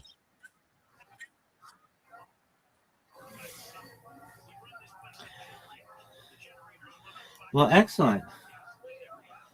Oh, Mr. Aquarius, I'm glad we got this first podcast done. It is very funny though. It would be like, okay, Mr. Aquarius, we're gonna do a podcast. You and I are gonna do one, and we're gonna talk about mini golf. Or we're gonna talk. I know. It would be like it would be we're going to talk about Play-Doh games. We're going to talk about bowling and mini golf, and perhaps even Uno and Go Fish. Okay, so you're like, all right, I know what we're talking about. And the first question comes out, and they were like, "So, what are your thoughts on the New Orleans Saints?" And you're like, like So fortunately, I was able to look up what he was talking about. I even had to have him spell, or I spelled that. I'm like, so you're saying MEDBED? Yeah, yeah. Okay, all right, yeah. Let's talk about that. And it's very well. I mean, it just happens. You never know what somebody's going to ask in a podcast. They can ask anything, and I don't. I'm as open and honest as I can be in life, and so when he wanted to talk about that, okay, that's fine. And then it would be like, and then we worked that into the conversation. We had no discussion about it previously, and it caught me off guard. I'm not gonna say that it didn't, but it was fine, and I worked out the discussion, and it it uh it went really well. And then I emailed him after. Like whenever I do one of these, I like to just follow up to be like, "Hey, thank you for the opportunity" or whatever, and also make sure that he wasn't like, "That was a dumpster fire. How could you ever want to talk about that or whatever?" And he was like, "No, he'll send it. It's processing today, and he'll upload it tomorrow. So when it's up, I'll make everybody aware." It is exciting, absolutely. Uh, there's that. And last last night, Riser and his mom came in. It was her birthday, and so shout out Mrs. Her mama. Exactly. And we watched. Go ahead. Yeah, exactly. And so we watched a documentary, and it was on like chickens. It was on like like those best in show kind of things for dogs where they rate how good a dog is or whatever. It was like that for chickens. And I like that they pick the documentaries because then it's a random thing and I don't have any control over it and I watch it with them. But at the same time, well, got to be honest, Mr. Course, even for movies nowadays or documentaries or anything, I just hate to say it, but I don't have the attention span that I once did. I want to be looking at my phone or doing something else and watching it, but I like to be multitasking. I feel like that's like if I have to watch it, I'll watch it without anything else. But if I have the opportunity and I want to enjoy myself the most, I like to listen and watch at the same time while having access to my phone. And at the same time, I was uploading. I uploaded my first. This was a big thing, like a so there are like journals for like academia for like universities and such, and I uploaded my first academic paper on what I do, and it was 8,000 words. And if you're like, Rabbi, how'd you write 8,000 words? With AI nowadays, you can have it write 8,000 words, and it's better than any scientist has ever published in their entire life. It's so good. And so I uploaded that. It took me a little while, but I figured out how to do that. And if it gets published, if they approve it for publishing, you have to pay some amount of money. And I don't know how much it is, but we'll figure it out. But then I'll be like not just like on all kinds of YouTube and social media and such, but I'll be like in an academic journal, which I think will be really interesting too.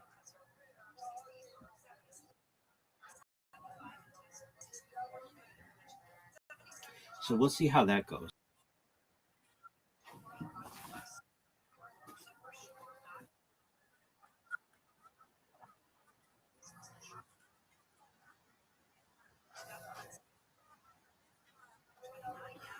What happened?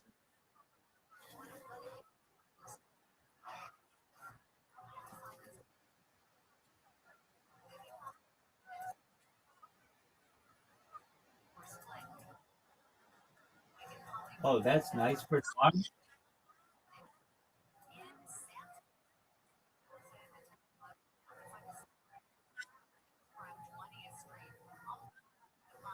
Absolutely.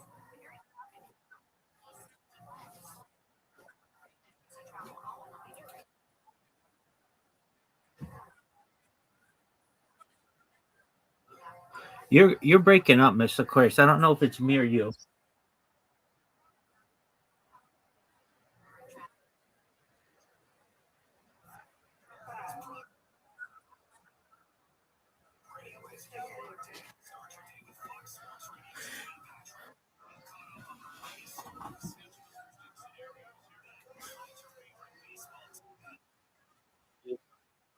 No, you're better now. Go ahead.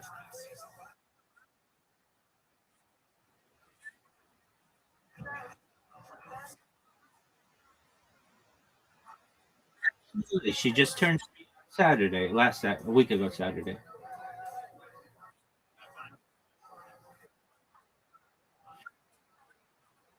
What did she ask? Oh,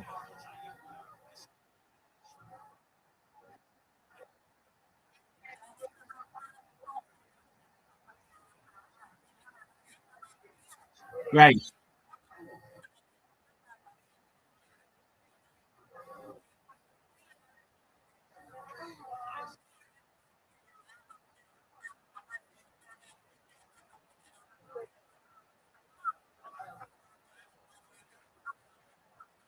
right.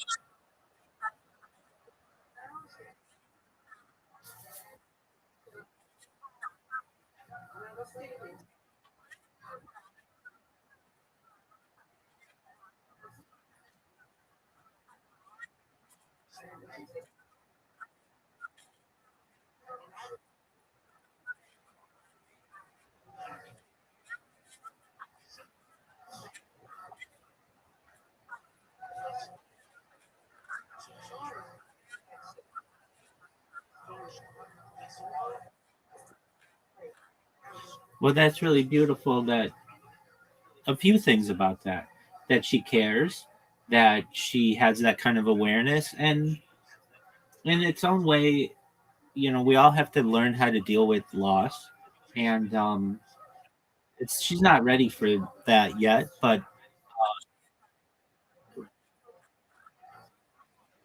right, but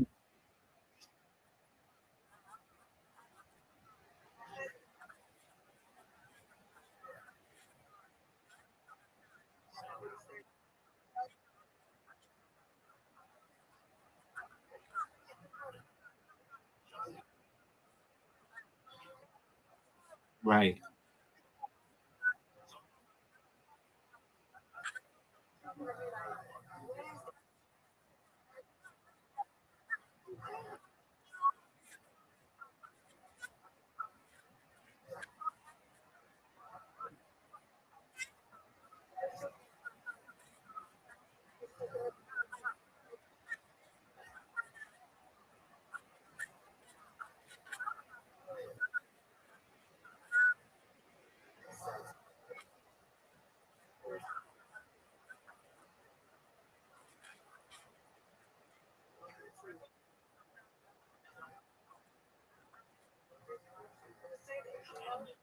beautiful.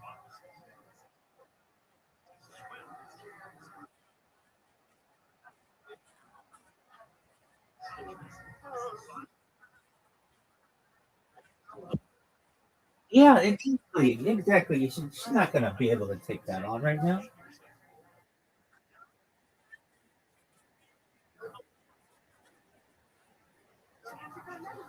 Okay, and if she keeps pushing the issue, then it may be time, but she's probably not. And if anything,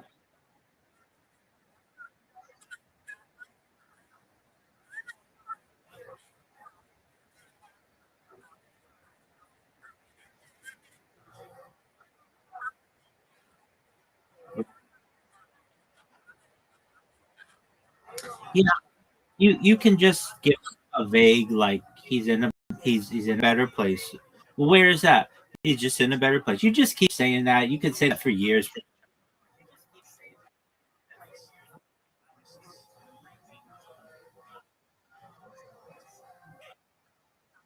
Absolutely. I mean, if she keeps asking, you say he's in a better place. She's not going to have the mental capacity to be like, okay, well, where is that? I want to go there. All those other things. No, no, no. It'll make her feel better that he is in a better place, and he is in a better place than he was in being in pain and all the other things. So, until she's maybe older and mature enough, depending on her age, to be able to understand, then you just keep pushing the same answer to her, and she's got to be okay with that.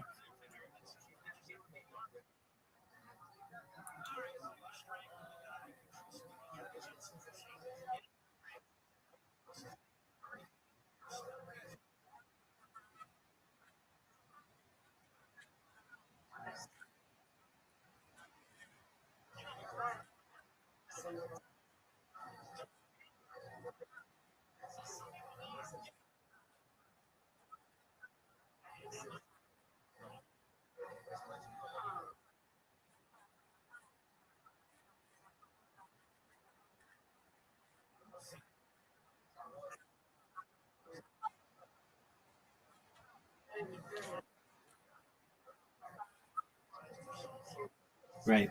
Mr. Quays, I'll be right back. I'm going to use the restroom.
Here's the latest Alliance spacecraft passes behind the moon and has lost contact with mission controls. Minutes communication. Passengers. Text the Governor Conference left for the bottom of the hour on his plan. Next.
Yes, ma'am.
Be strong, Miss Aquarius.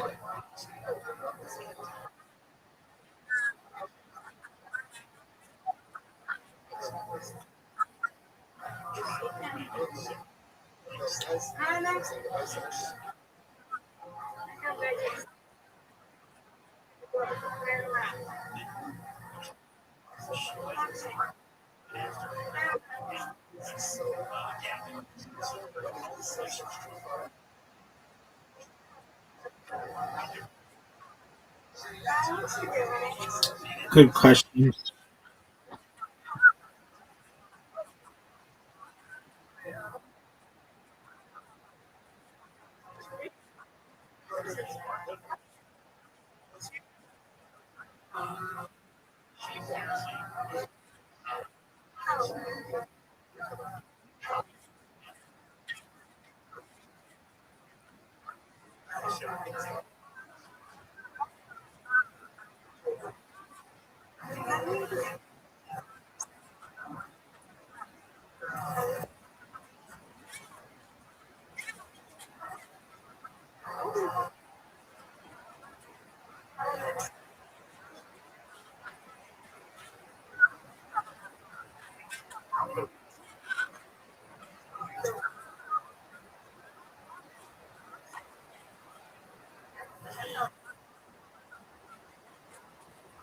Word, girl.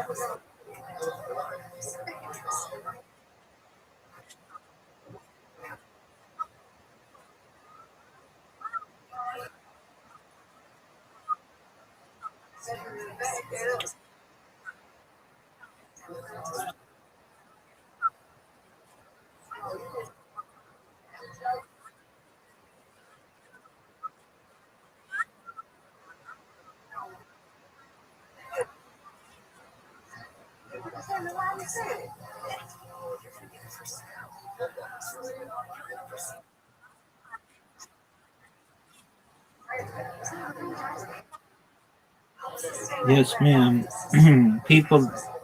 people today with the anonymity of the internet don't realize that they're not as anonymous as they may think they are, and they think they can just hide behind a screen when in reality, I what happens in the darkness will eventually come to the light.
Right.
No, I'm programming a robot.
That's right.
What you singing?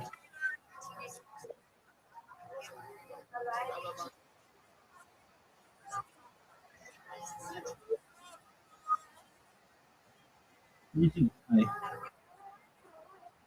Who's it by?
Hi-Fi? Hifi?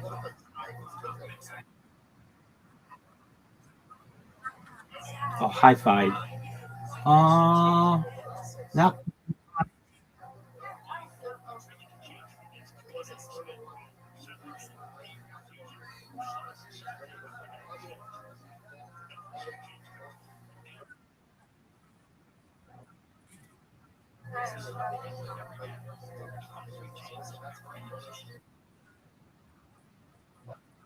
Your little cousin Rain's class? Okay.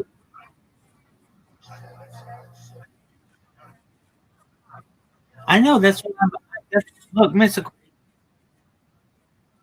But you didn't. The last cousin we talked about was Rain, so I'm not knowing.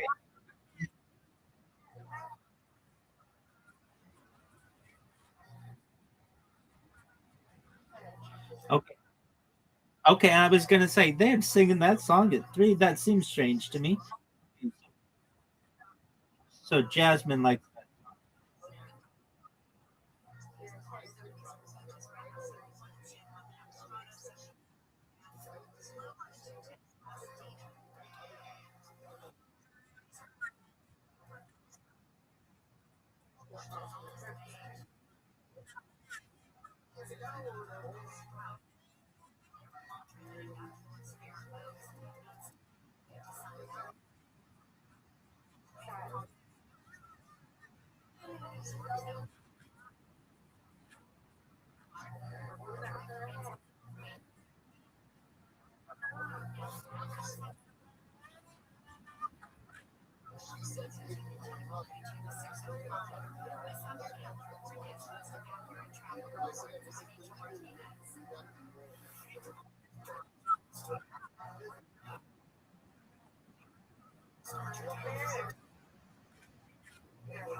he'll be back.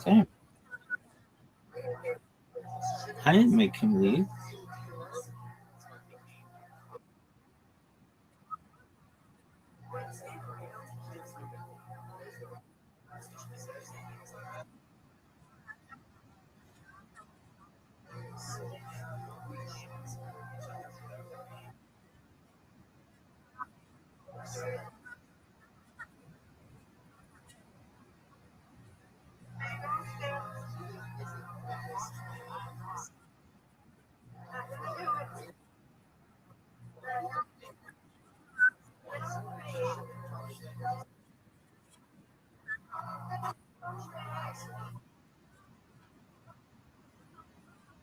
This Aquarius, be strong.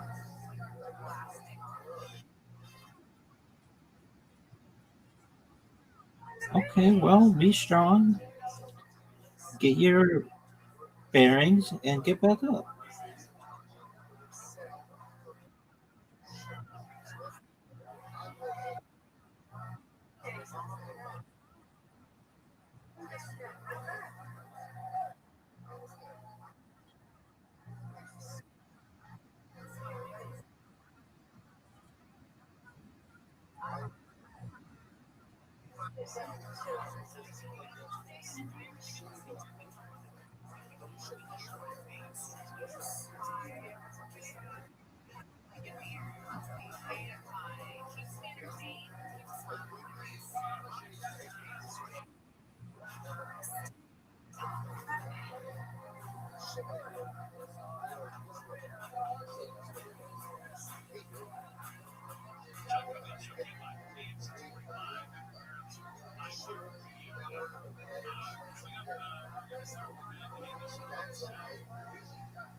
This Aquarius, I'm programming the robot.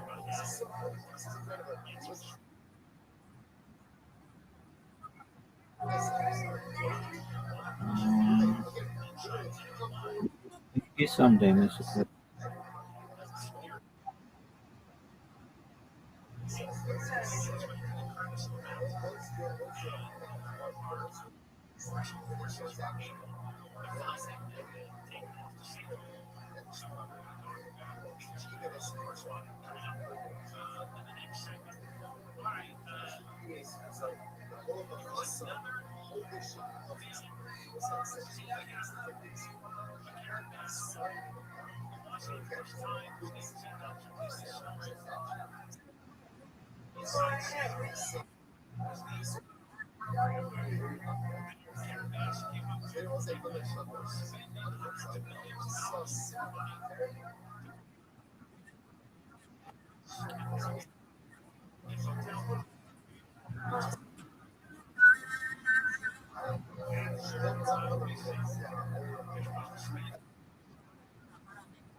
Yes, ma'am.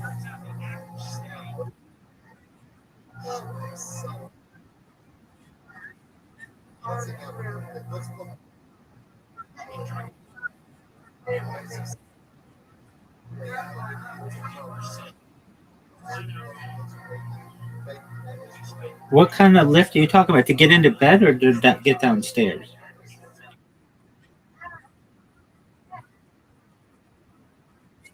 Yeah, yeah, yeah. Okay, okay, I got you.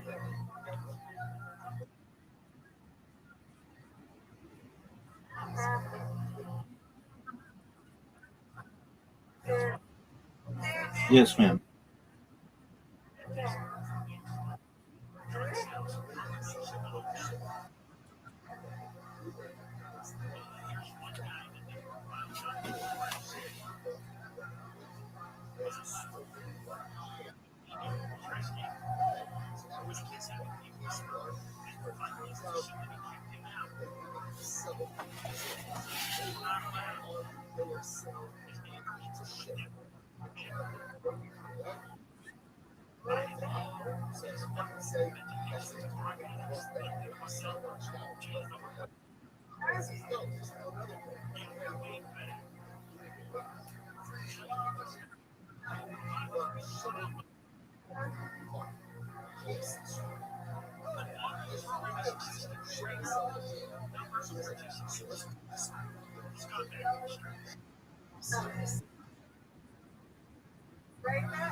Okie doke.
I'm here.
Yes, ma'am. Do I know how to play what? I mean, that's an entire set of games. That's an entire set of games.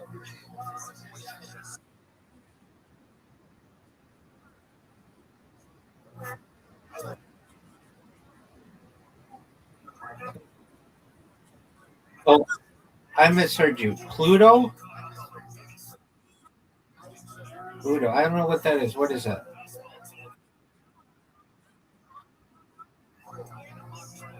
No, I thought you meant Play-Doh. Apologies. No, I don't know what Pluto is. Oh, Ludo. Yeah. I do. That's a game in Play-Doh. Just a moment. Yeah. Let me look at it. Let me make sure it's a E. Oh yeah, I do know how to play it. It sucks. You want to play it?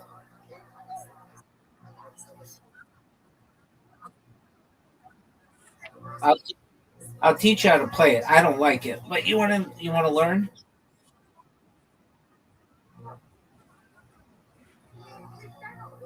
Well, I don't know why you get kicked out.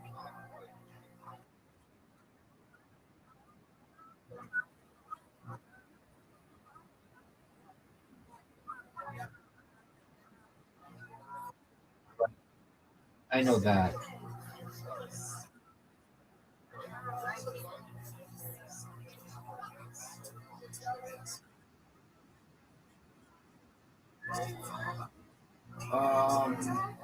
I've played it with people. I don't very much enjoy it. It's there you go.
Yes.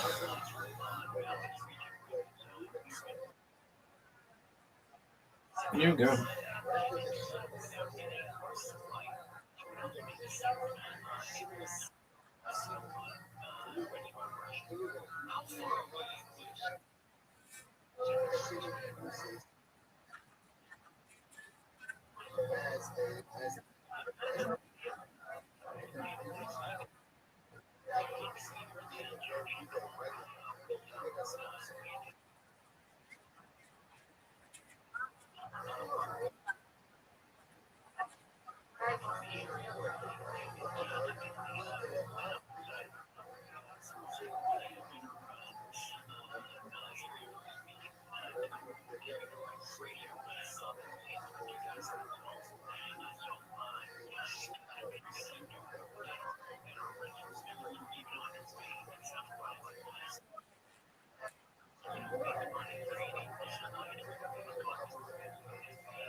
Am I what? Am I on Reddit? I'm watching my robot, just making sure that it's working. But I can be on Reddit. Is there something you want me to see?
I understand. Believe it or not, Mr. Aquarius, I get rose gold too.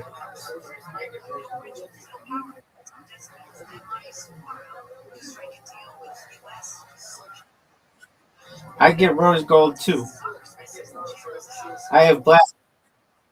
Yeah, I get black ones too, but or whatever they call it, space gray. But I got.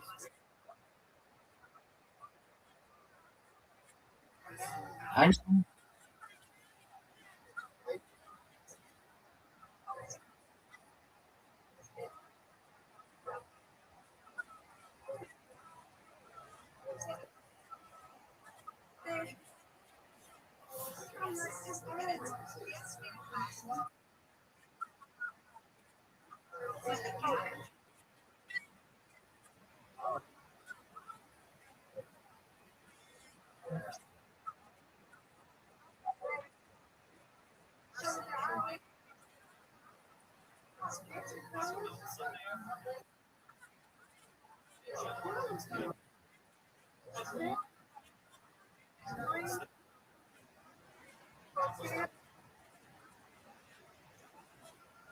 understand.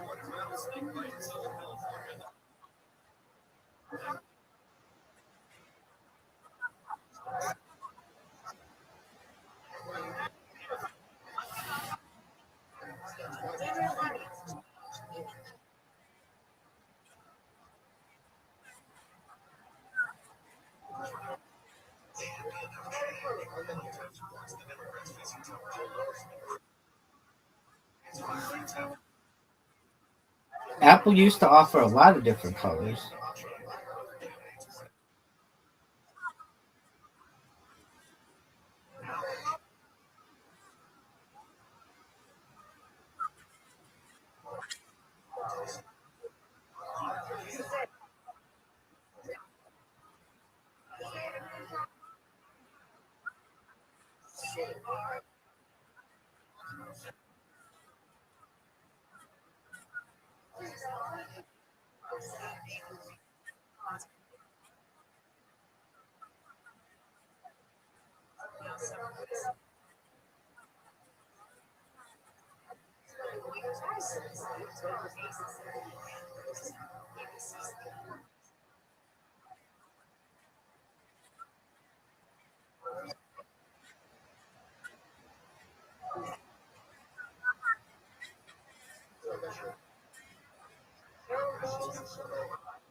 I like rose gold. Believe it or not, no other guys do, but I have some iPhones that are rose gold. I like space gray. I like aluminum, titanium. Uh, those are cool. And then I like the rainbow of colors that they used to offer. And then I also they used to have like transparent, like way back in the day. Like you could see through it with a different color, like back in the late '90s, early 2000s, and they got rid of them because they didn't want people to learn how to fix their phones and see inside. And I like that, like bringing that back. I think that's cool. But they used to have all kinds of bright colors, and they got rid of all that.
Did you ever have a Motorola Razr? Yeah.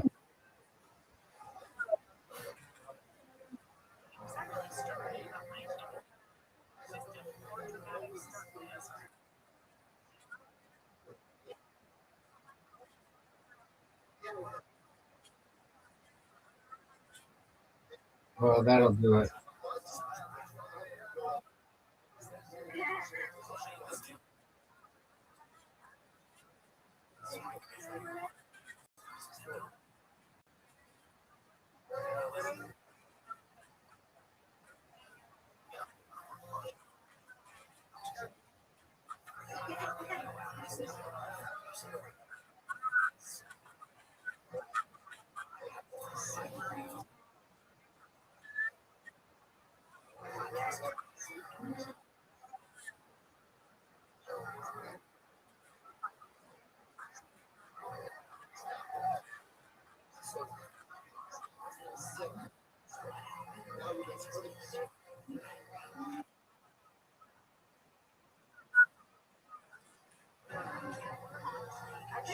That could be.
Mr. Aquarius, you want to play our game?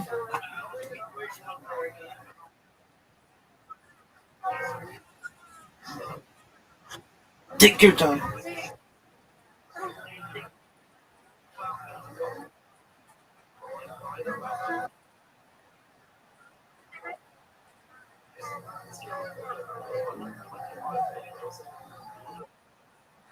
Okay, dokie.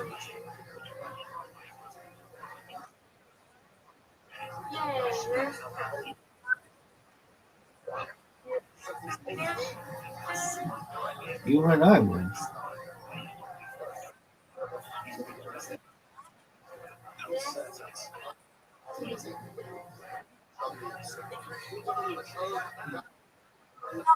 Tough split, Miss Aquarius.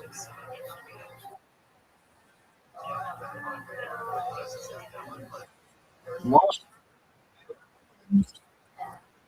you weren't that far off. Got it.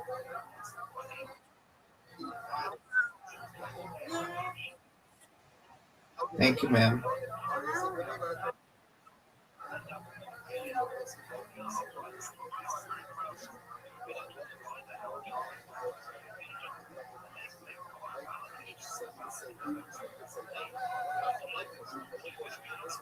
Oh, there you go.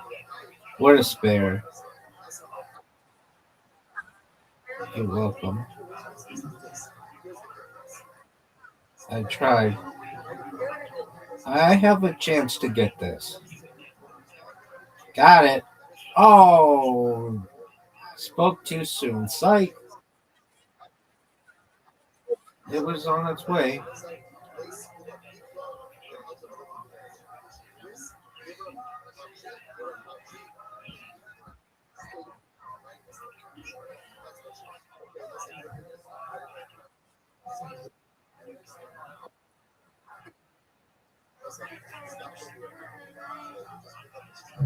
Oh, yeah.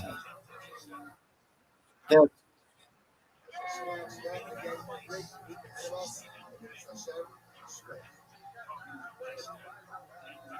ooh, tough split.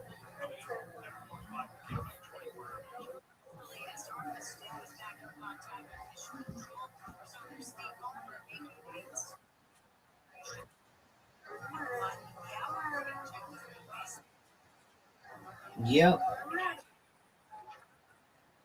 Big, big score. DJ College.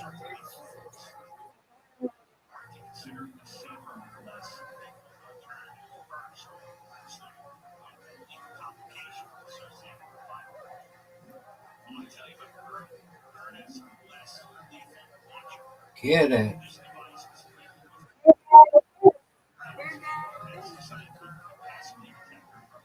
No doubt.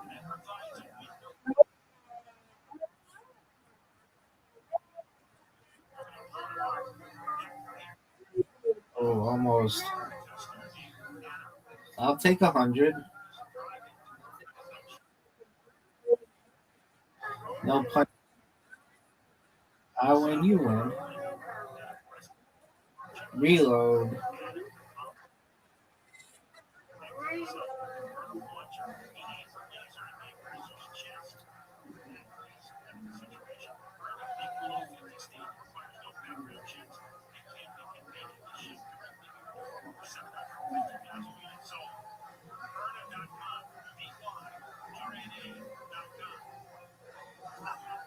Look at that. That's how you start, folks. If you're watching at home, you want to know how to start.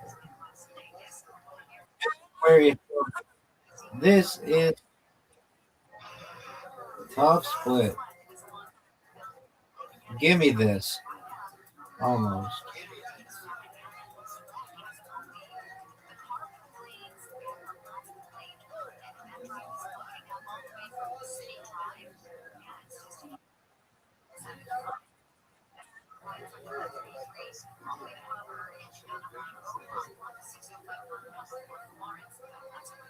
Get it. Oh, almost.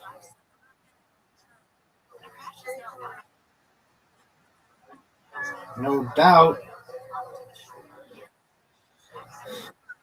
That's big time.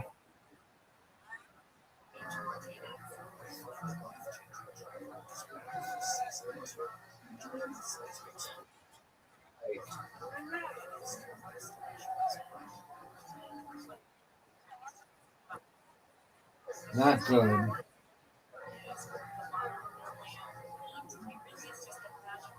Give me it. Almost.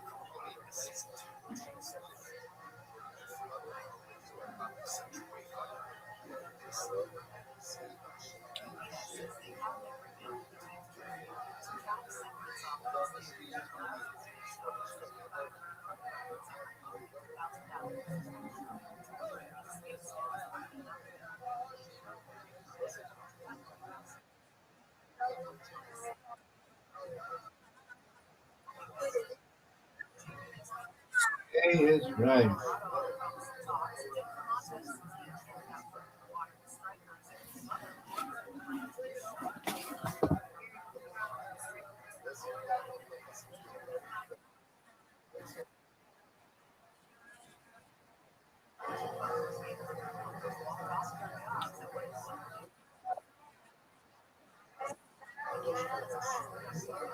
No doubt. Oh, it's over. Miss Aquarius. Champion. Give me this. I'll take it. No one's touching her. She wins. Excellent. I win, you win. Undefeated in bowling. Undefeated in.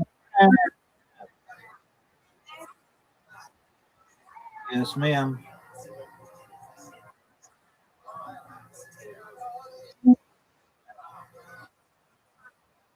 There you go. Okay.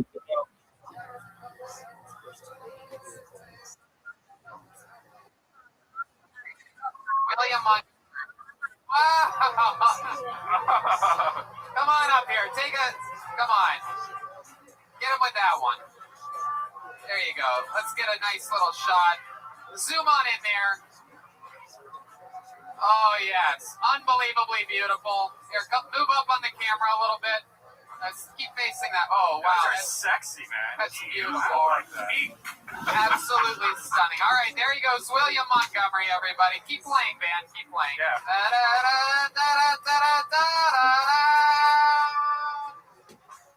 Put on another pair of shorts, William. I could call you back out at any point here. Yeah, I like this. We should do this every week. Absolutely. Please keep sending shorts to William Montgomery at care of the Comedy Store, 8433 West Sunset Boulevard, West Hollywood, California. Let's wait till next week. All right. Okay, so Stephen, what is something traumatizing that happened in your life? It wasn't during your childhood, was it? It was years after high school. Let's talk about it. DMT, dude. What happened? Well, the first time that I hit it was after a comedy show, and I mean, I figured it was going to be super fun. By that point, I'd done a lot of different. Actually, no, if I can replace this one with another one. The first time I did acid was the day Robin Williams killed himself. That shook. Wow. Yeah. What happened first? Did he kill himself and then you did acid, or you did acid and then he killed himself? So I took acid that morning, and then everything was going cool. We're hanging out in this river. Yeah, absolutely. Take it when it's still daylight out, But anyway, so we're hanging out at the river, and then these storm clouds move in, and everybody's like, "All right, we got to get away from the river." I'm an hour away from my house at this point, and my ex-girlfriend, who we were dating at the time, she had done acid 3 times. She was the one that got it for us, And at that point, I didn't realize she hadn't done it. So maybe she was like, "Yeah, let's just drive home." know? And I was like, all right, whatever, I trust you. We get in the car, and we're like 40 minutes down this trip. She's like, I feel like the car isn't even moving right now. And I start freaking out because we're going like 80 miles an hour down the freeway. And I was like, oh my God, we're going to fucking die. We haven't been playing any music the entire time. We finally get off the interstate. We're about to get back to my house. I was like, let's just turn on some radio, chill the fuck out. I turn on the radio. No music plays at all. I just hear the DJ's voice. Ladies and gentlemen, very sorry to announce we just received word. Actor, comedian Robin Williams has been found dead due to an apparent suicide in such and such home. And then I just get hit with this whole like, oh my fucking God, why would he kill himself? I had just started comedy like 5 months prior, and I was like, is this something that happens to all comics? Like, he had been killing it. That's like what I want to do and all this shit. And then I got hit with my first, like, what I call like Truman moment, where I felt like the world is a TV show watching me. Robin Williams was tuned in, saw I did drugs, and he was like, I did Aladdin, I did Miss Doubtfire, I couldn't keep these kids off the drugs, fuck it. And then, so, wow, Jesus. What lasted longer, the trip or that story? That story. I imagine it is like his dad. What does your dad do? He's like a general or what? Retired colonel. Retired. See, he was going to be a general or whatever, but then there was like a board meeting, and they said they showed like a video like this. This is your son. Can you explain this? The long hair happened after he got it. My dad's like, he's kind of. Parents love you though, I'm sure, right? I did. Oh yeah. Well, after they found out that I did drugs, like for a while, they were kind of like, I don't know if he's like, because when you look like me, you're either like addicted to drugs or youth pastor. So they were leaning towards more the youth pastor thing for a while, and then they found a podcast I did called Virginia's for Drugs. I think your whole family's jealous. Yeah. This is what the That's lesson what really I'm wanted. saying. That's true. Absolutely. Well, Steven, it was fun to meet you. Fun I times. appreciate it. And fun stories, man. We'll see you soon. There goes Steven cheers. Belkowski. There he goes. There goes Steven Belkowski. Should we check in on William real quick? There goes Steven Belkowski. Should we get another walkthrough from William Montgomery? Wow, the crowd goes absolutely mild. Incredible. Let's wait until we hit a lull in this show. Let's see what happens here. This way we're safe anytime. We don't want to waste all of our good Williams right now. We have 20. You don't want to burn through all the good moments. Well, we're not going to get through all the shorts tonight. That's for sure. Ladies and gentlemen, your next comedian has been leaving quite the imprint on this show as of late. We found out a lot about his wild relationship. We've been following up with him. He's back here tonight. Very, very funny comedian, gaining immense popularity here on Kill Tony. Here is the return of Ryan Joseph, everybody. Here we go.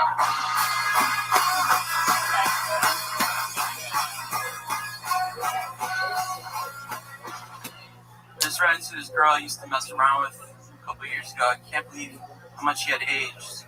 She even has breasts now. I protest at Black Lives Matter rallies, but it gets so hot walking a mile on a white bed sheet.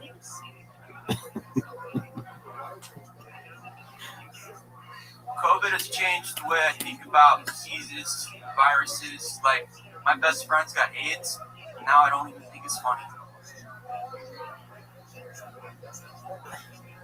I used to think homeless people screaming out of nowhere were crazy, but what if they just don't like having sex with me? I don't like to date Asian girls because they think it's only because I have a fetish. So I always have to say, babe, I've been with lots of different types of girls and they get peed on too. There you go, Ryan Joseph. Beautiful. Another minute. Fire. Ryan Joseph. Oh, hi, Ryan. How's life been? It's been amazing, Tony. Yeah. How are you? Good, man. Good. So tell us about it. Keep us posted here. No, I'm fine. Yeah. Oh, okay. A little downgrade for you. This is your first time seeing Ryan Joseph. Jokes. Nice to meet you, Eric. I like it. Especially this environment. Yeah. Stay with it like that. I like it a lot. Yeah, I was just like dating this girl like fucked around on me and I caught her. And I'm just taking it easy now, man. Give us a real update. What do you mean you're taking it easy? Well, I did the right thing. I banged my ex. Hey, that's the advice that I gave. Yeah, That's good. And then I told her right away. Oh, that's great. Yeah. And then you guys had the best sex you've ever had. Yeah. Yes. We were like even then. That's great. Yeah, I feel like a man again. Was the sex with your ex good or it wasn't? Right? It never is. No, It had a purpose. It was crazy because I was like thinking about the girl that fucked me over. Right. It was you could barely even come, right? You fake came. Did you fake an orgasm? I always fake an orgasm. Really? Is that true? Oh. You just carry lotion with you? Like, what do you do? No, you go to GetRoman.com and use the promo code Tony. My cup is flammable. Yeah. Did you feel guilty when you were having sex with her? Is that the problem? Like you felt like you were cheating on her? No, I felt like when I walked into the bedroom, she was calling me. Oh yeah, that's always. I looked at the phone, but I was like, "Fuck that bitch!" You know, she did this. It's her fault. I'm gonna bang the girl. FaceTime.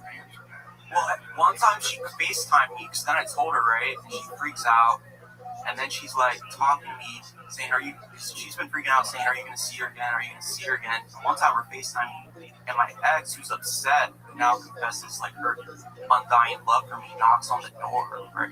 Your physical door? Yeah, so I have the one on FaceTime, screaming at So the she's wall. a psychopath. Yeah, but she's Dominican, she's beautiful. I love her. Lovely. And that's your ex or the new one? The new one. Right. Yeah, those Dominicans are wild. I This could easily end in a murder-suicide. Yeah. But I'm with you about like somebody just coming to your door, knocking on your door. Oh, it's unacceptable. What is this, 1987? Yes. What? I blocked her. You blocked her what, with a fence? What do you mean? She's at your door. How do you block I someone? blocked her phone number. Oh, and then she knocked on the door. Yeah. Yeah, that's the catch with blocking people. It's the next thing you know, they're like rasping in your window and shit. Yeah. And then I know you fucking blocked me, Ryan. Yeah. It's me, Dominican girl. No. This is the ex. Oh, what's she? She's white? She's white girl. Hey, Ryan, it's me, your white ex. I know. Boring. Yeah. I don't like. Yeah. Right. Wait, hold on. So the white ex, the one that fucked you over, or she's the one you fucked?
Let me get back into Dominican. Yeah. Dominican. Yeah. I'm all caught up now. This is like 90 Day Fiancé. So basically, That's great.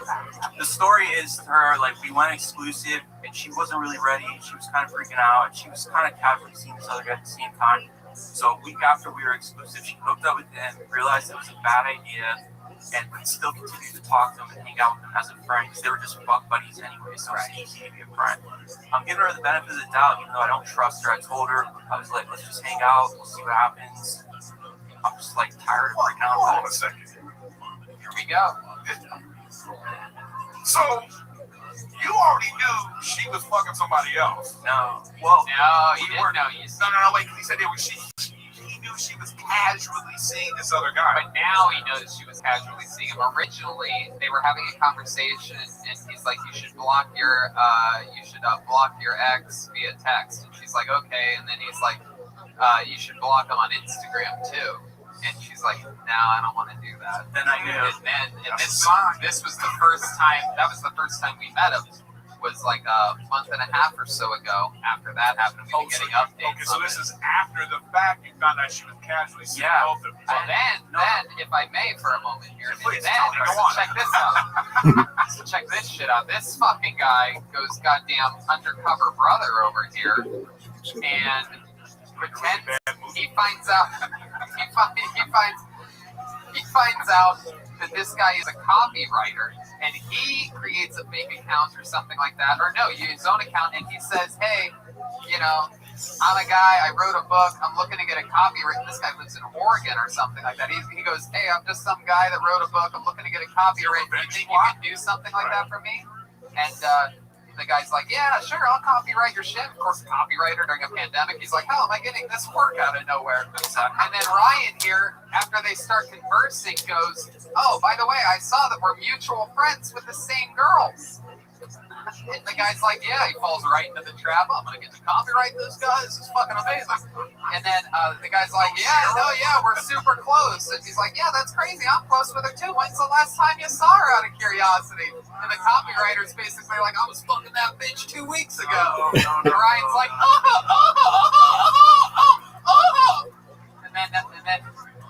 and then he immediately.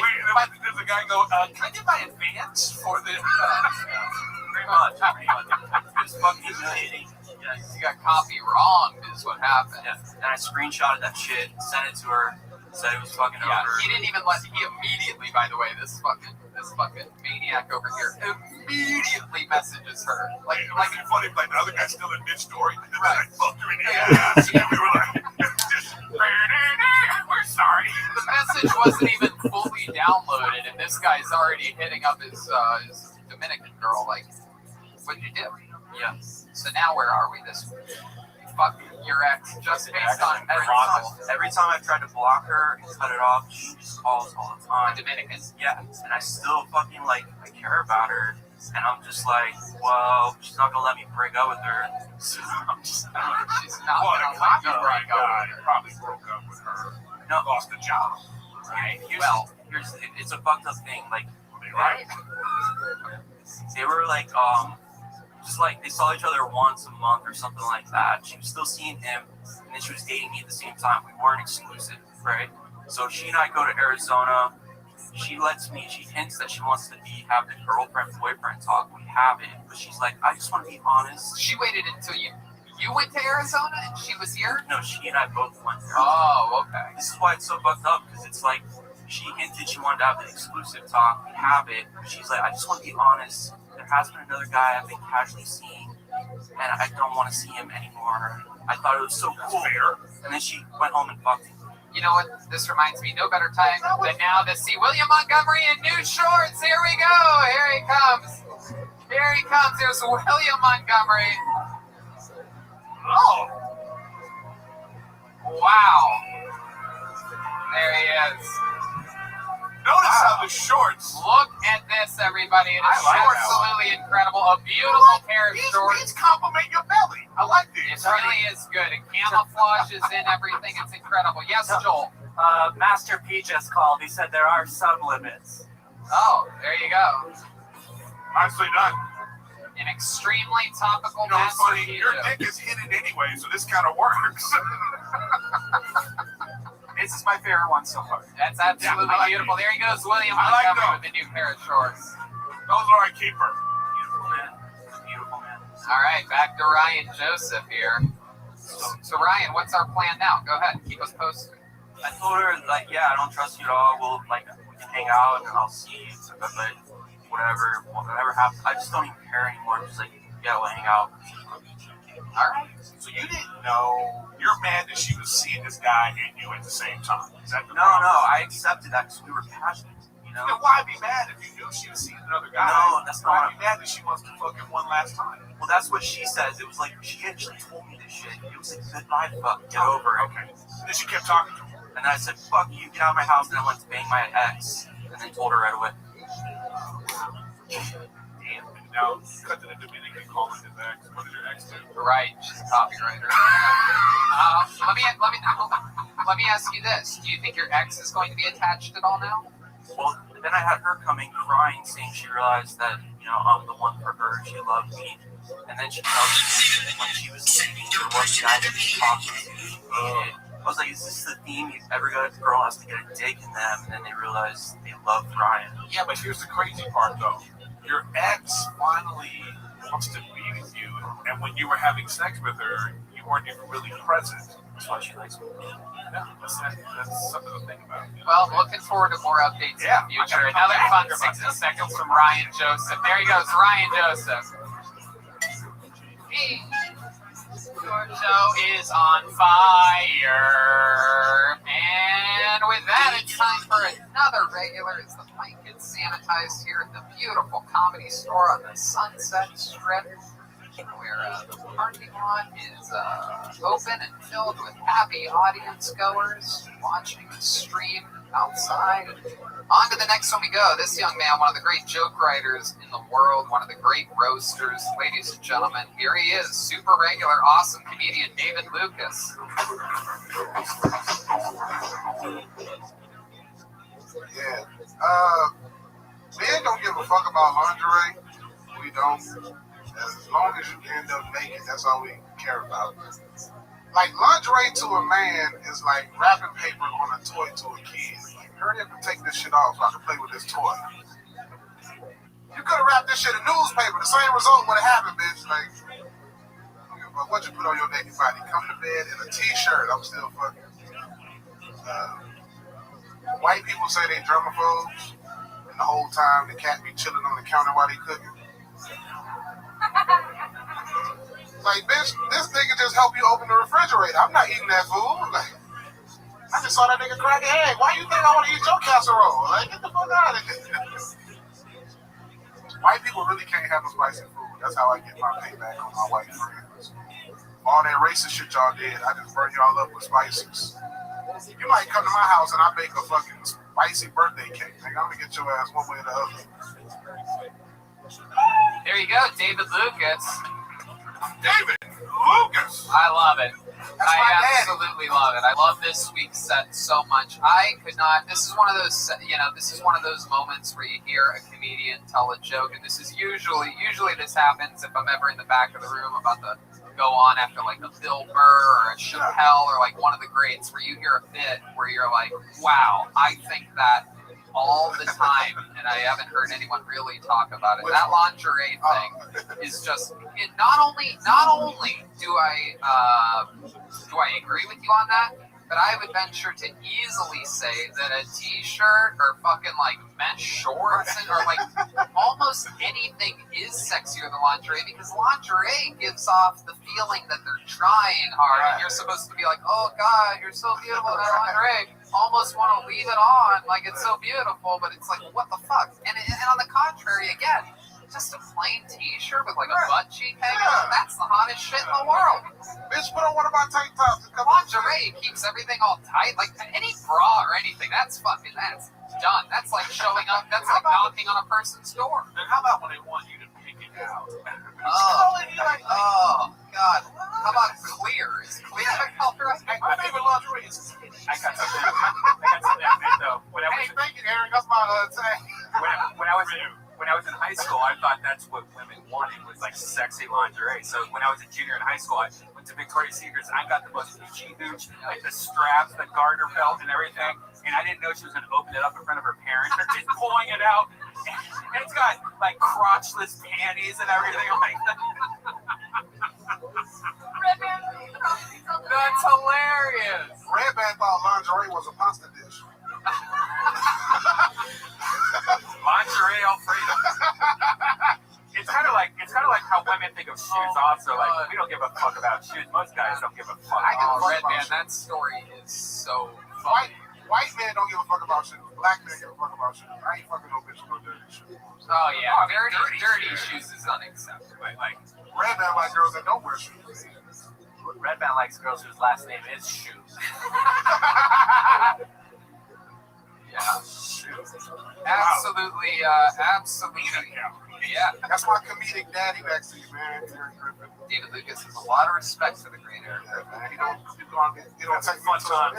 He took me out of the country, dog. That's my dad. And That's right. You took him to what? Hamilton, Canada, right? It's crazy. Yeah. Love it up there. I had a great time. Yeah. That was right before the pandemic. Wait, I do? Oh, he does. Oh, yeah. Who would have guessed that? Hi, David. Hey.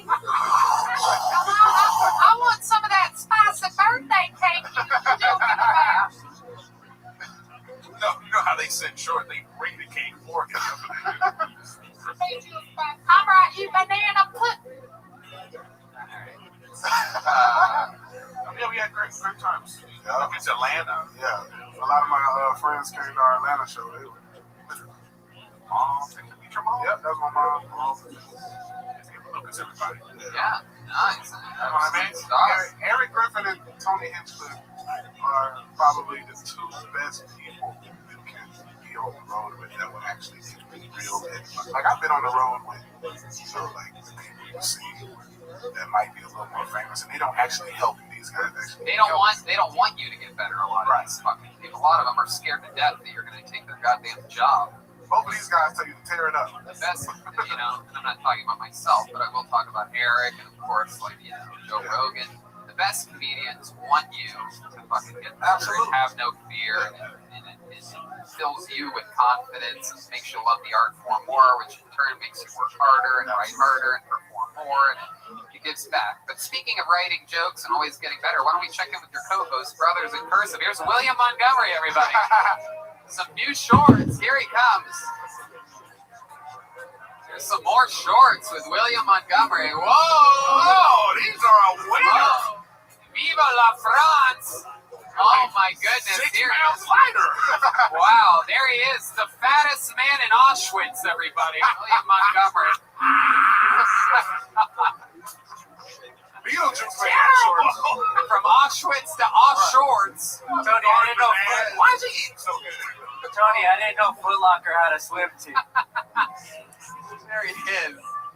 You look like Beetle. I haven't drank juice in years. Oh my goodness gracious! William, you do.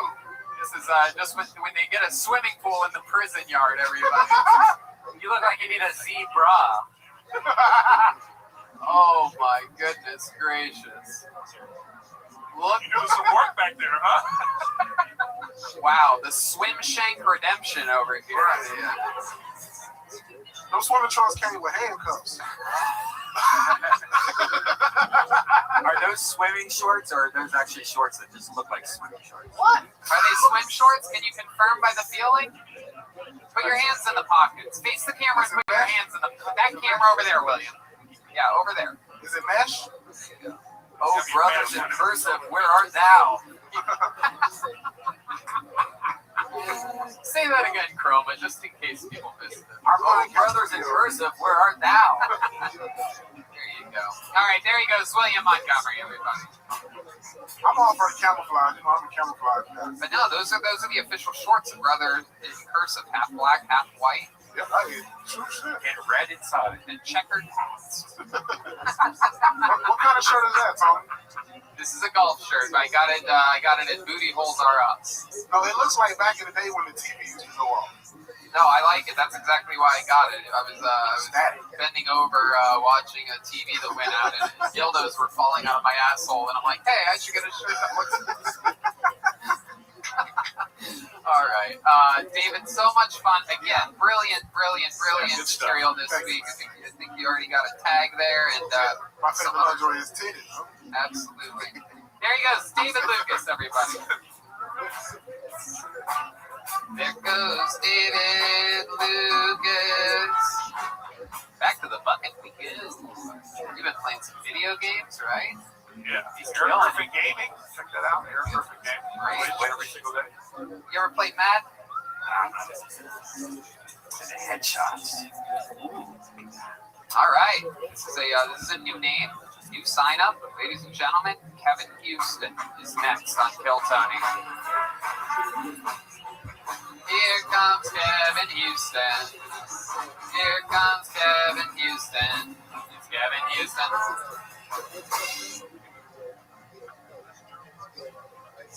So, just shy of a score this past 9/11. Wow.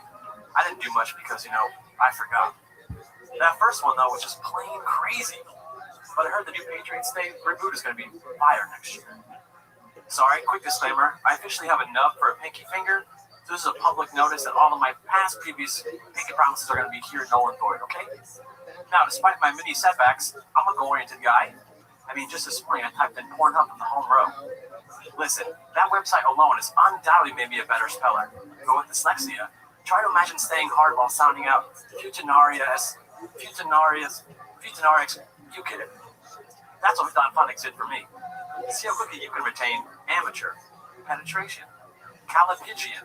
Get hooked on Pornhub, where spelling comes fast. Available now with Mavis Beeman. This is not intended for help with Pornhub. Pornhub, please help 88 call Ribbon. Wow. Man. My goodness. Feels like it's been forever in which somebody's been absolutely horrible on this show. Really? That was that bad? Oh, yeah. It was, Although congratulations on just learning how to read. That was... Yeah. Thank you. I brought you a gift. The woman said to the man, hello.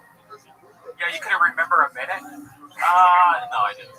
I read it, but I just got... Are you a comic or an actor? What's going on? No, I just work in film, yeah, but I just... I didn't want to, blow it in front of everybody, so... Why? You blew it anyway. I know. You got it on paper. It helped you blow it. It felt like you literally had ad read energies during your... It was kind of a half ad, so I guess that's what I was kind of going for, but yeah, I guess that's... Yeah, it should feel like you're, talking about something. It really felt like it was a read. A read. I hear you. My goodness gracious. First time doing stand-up comedy ever. And no, but here, yes.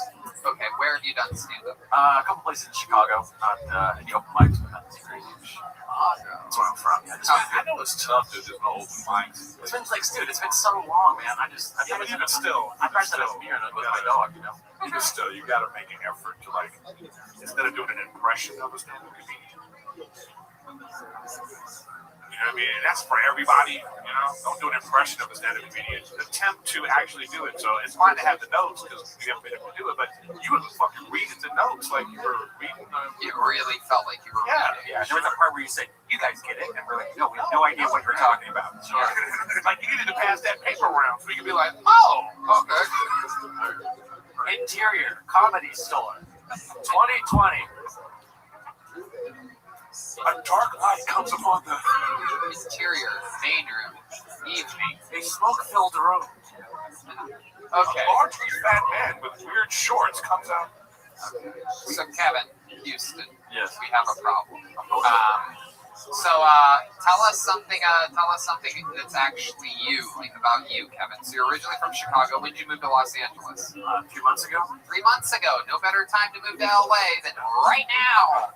How's that been for you? It's good. I came out here to work for Kevin Smith and then sweet on to my own stuff out here. But you want to pick up that name you just dropped? Yep. You moved on from Kevin Smith already during a pandemic. They're like enough. Well, he went to New Jersey. I wasn't going to Jersey. Oh, okay. That's cool.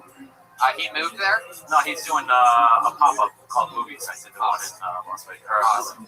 Kevin's great. He was on the show in January. We had a bunch of fun.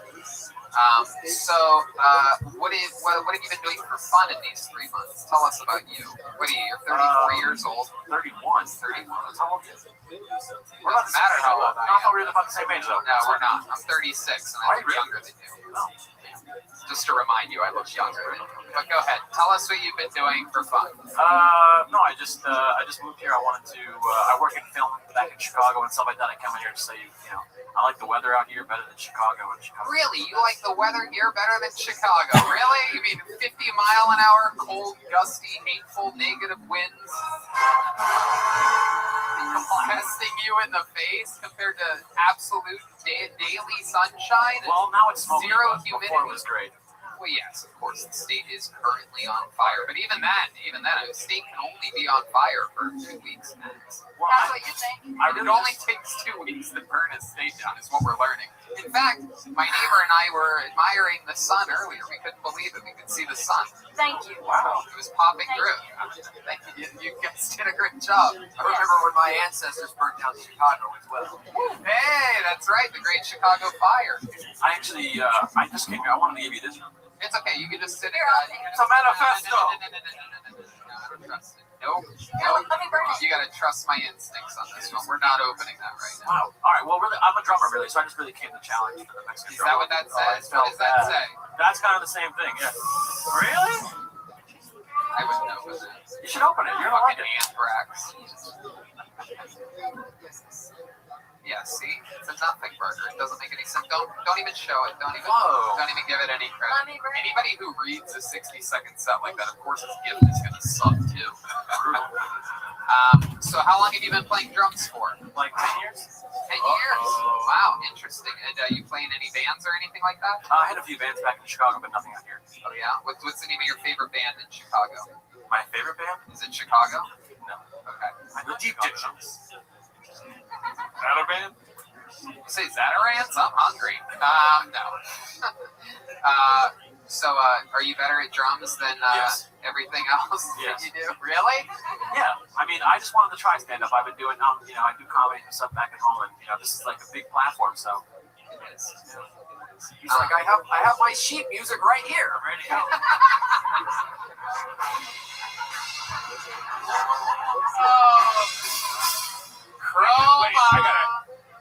Do you regret this at all? Yes.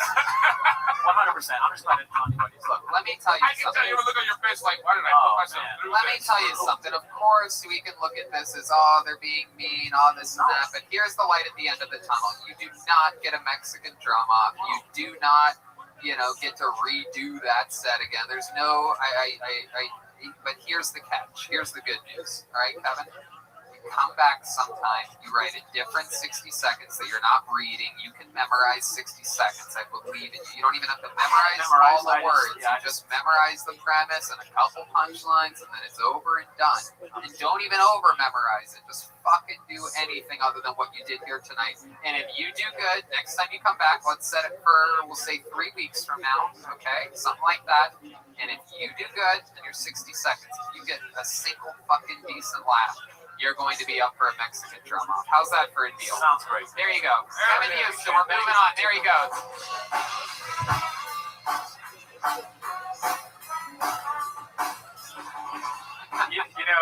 And another thing, like when you first start off in comedy, I think a lot of people like write out what their act is, and they try to memorize it, like as if it's a story instead of actually make you feel the jokes and stuff. She's furious. No. I like it. I like doing it during an interview. I like it.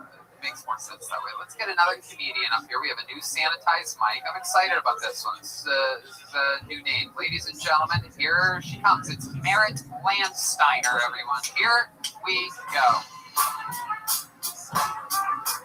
Here is 60 seconds from Merritt Landsteiner. I grew up in Minnesota, and my parents met in a pretty unique way. They met at a wedding where my mom's older sister married my dad's older brother. Yeah, kind of weird. Only thing that pisses me off about it is when people are like, yeah, my family's really close. I'm like, yeah, but does your family fuck you?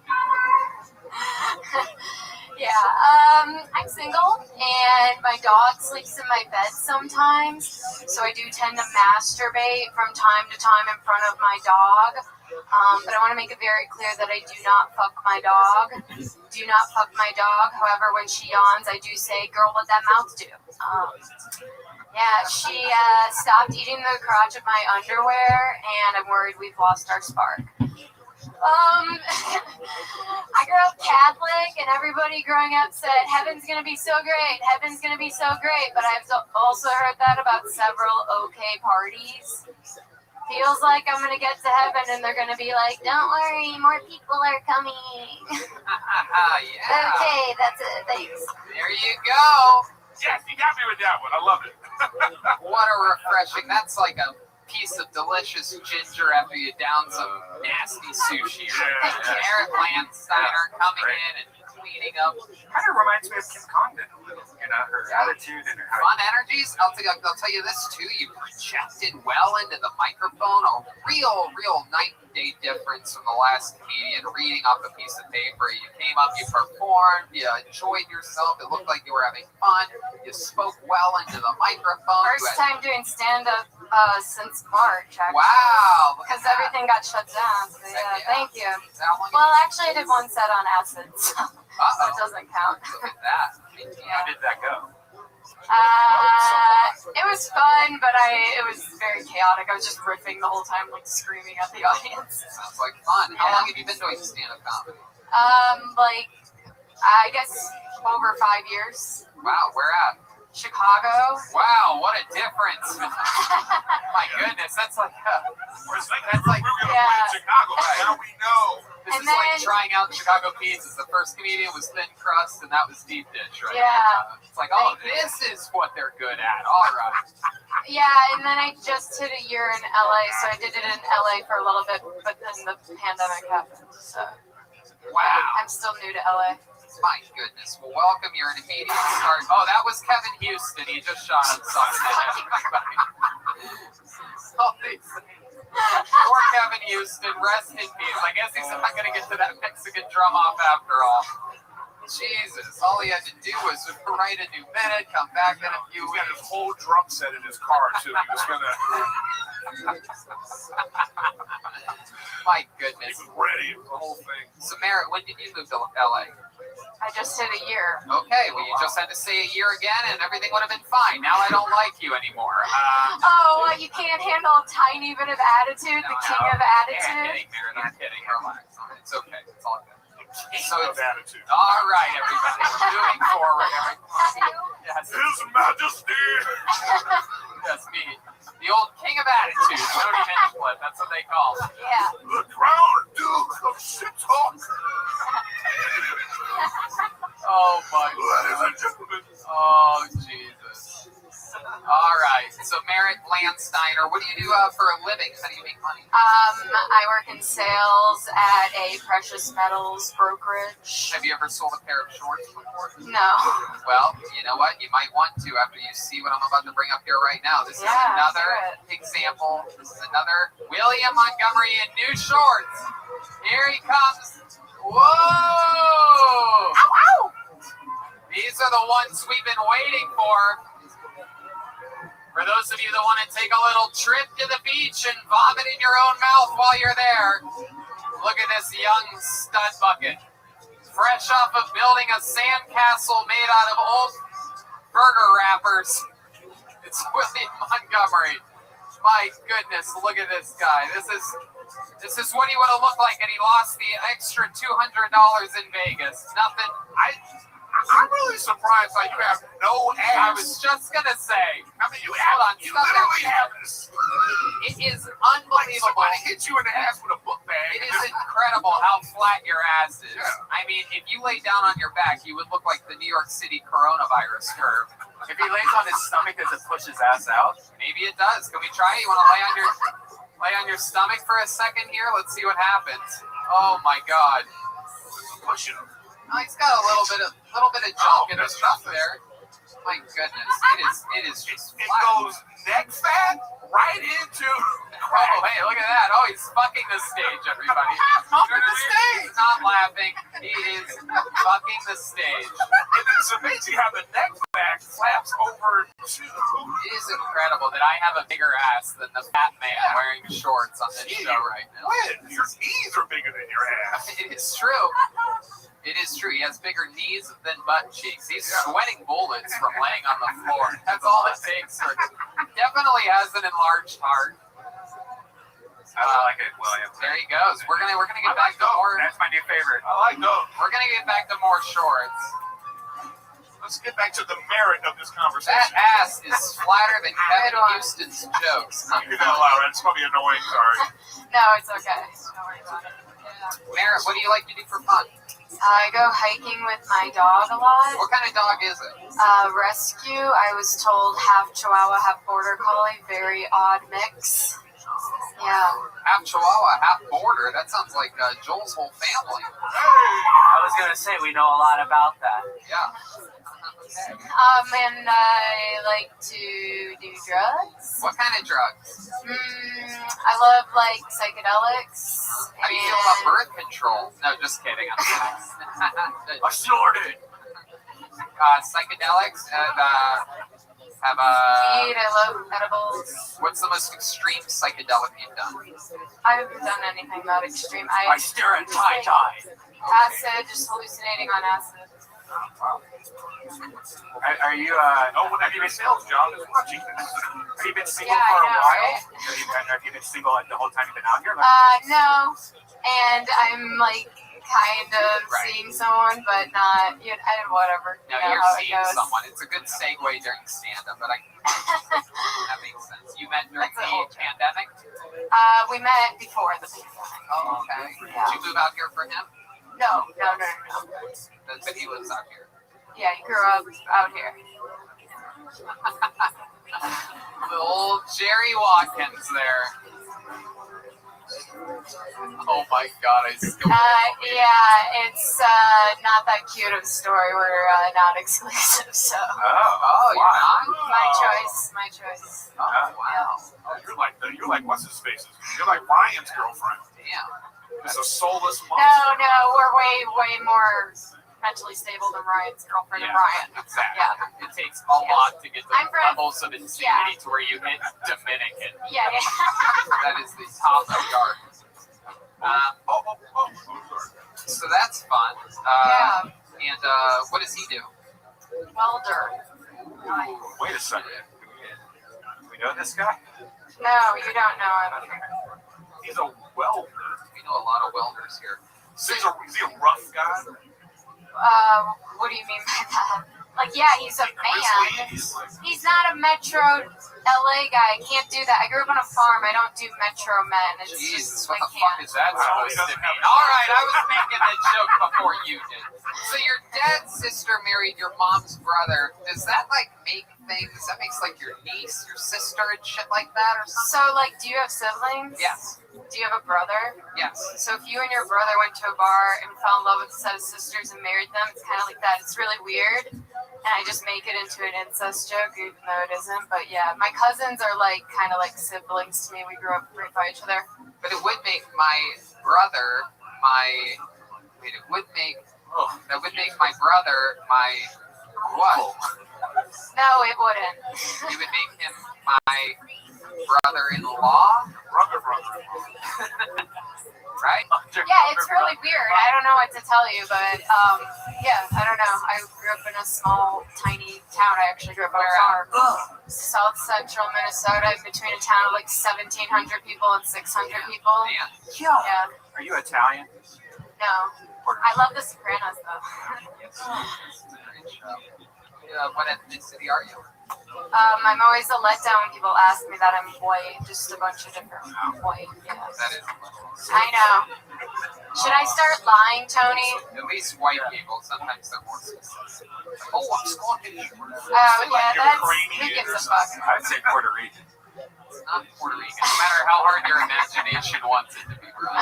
This seems feisty, that's why. I am very blunt and assertive. Feel latitude on this one. Okay. That's what you need is a welder. Very fun set, incredible. Like I said, great stage presence, even though you're technically not on the stage. Great projecting, great jokes, all hits home. I appreciate it. Awesome stuff. Thanks for coming by. Thanks. There she goes, Merritt Landsteiner, everybody. Thank you, Merritt.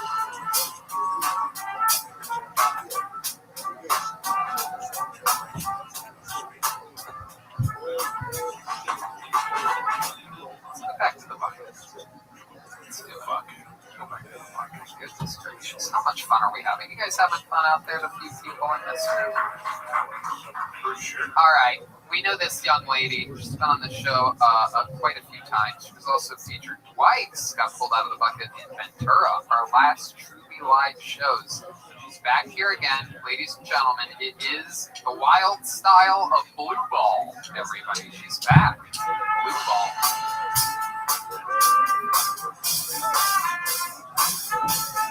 Blue Ball. It's Blue Ball. Here she is. It's Blue Ball.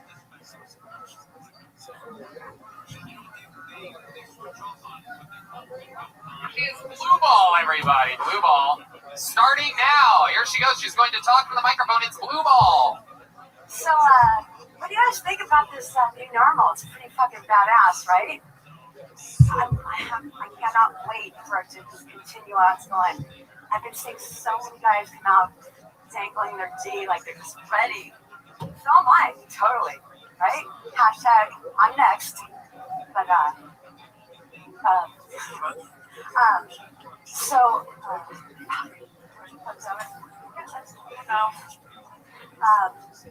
yeah, so today I really actually went because I didn't want to get ready. And I finally finished my skinny pants because I had my gardener trim my bush. And I could finally get in there. He said he was a gardener. Actually, no, he said he was a landscaper at Disneyland. And he made this bitchin' like unicorn. And it's well, kind of looks like a unicorn that dropped a sandwich, like a roasting sandwich. Jesus fucking Christ, man. Blue Ball, everybody. Wow. The shocking part to me was that you went to your notes. Yeah. Boy. That was the part that I was like, wait, what? My goodness gracious. Blue Ball, Blue Ball, Blue Ball. I want Kevin back. That was so... I'm telling you, I find it intriguing people of different, shapes and sizes and styles. And there's very few, grown-ass women that sign up for the show and try to come on the show. And just to give you guys, you listeners of the show, a little insight to how the current system's working. Basically, as of late, people have been able to sign up from being present outside, before or after the shows. Basically, it's like, if I see the same person a few weeks in a row, I'll say hi. And after you say hi, sometimes they'll be like, hey, I would love to get on the show sometime, blah, blah, blah, blah, blah. And it's sort of a different process right now than just what it used to be, which would be 100 people signing up for the shot, and maybe you get super lucky. Now, we know who's in the bucket. And the reason why Blue Ball gets into the bucket is because she's so consistently, shut the fuck up. It's because she's always here. She's always present. And I'll walk out after a show and she's, waving and saying hi and this and that. I mean, week after week after week after week after week after week.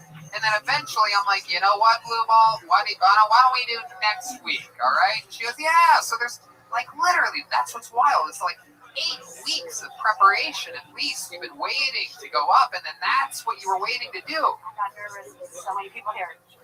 Really? Not so many people here. Literally not so many people. There's so many people here. I was great. And you watch every person that's gone on stage, and you know how it works. You grab the microphone when the music stops.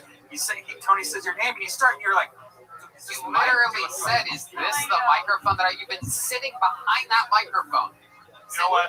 For over an hour, you've been sitting there watching. I know they say a name, the person comes up and they start talking. I totally do. I'm really good with no one in the room. I do really well by myself. Hey, that's great. Because that's where you're going to be performing for the rest of history. Don't say that. I always. No, Blue Ball, you're right. You're gonna break big any day now. This global pandemic. She reminds me of my cousin Dumpster.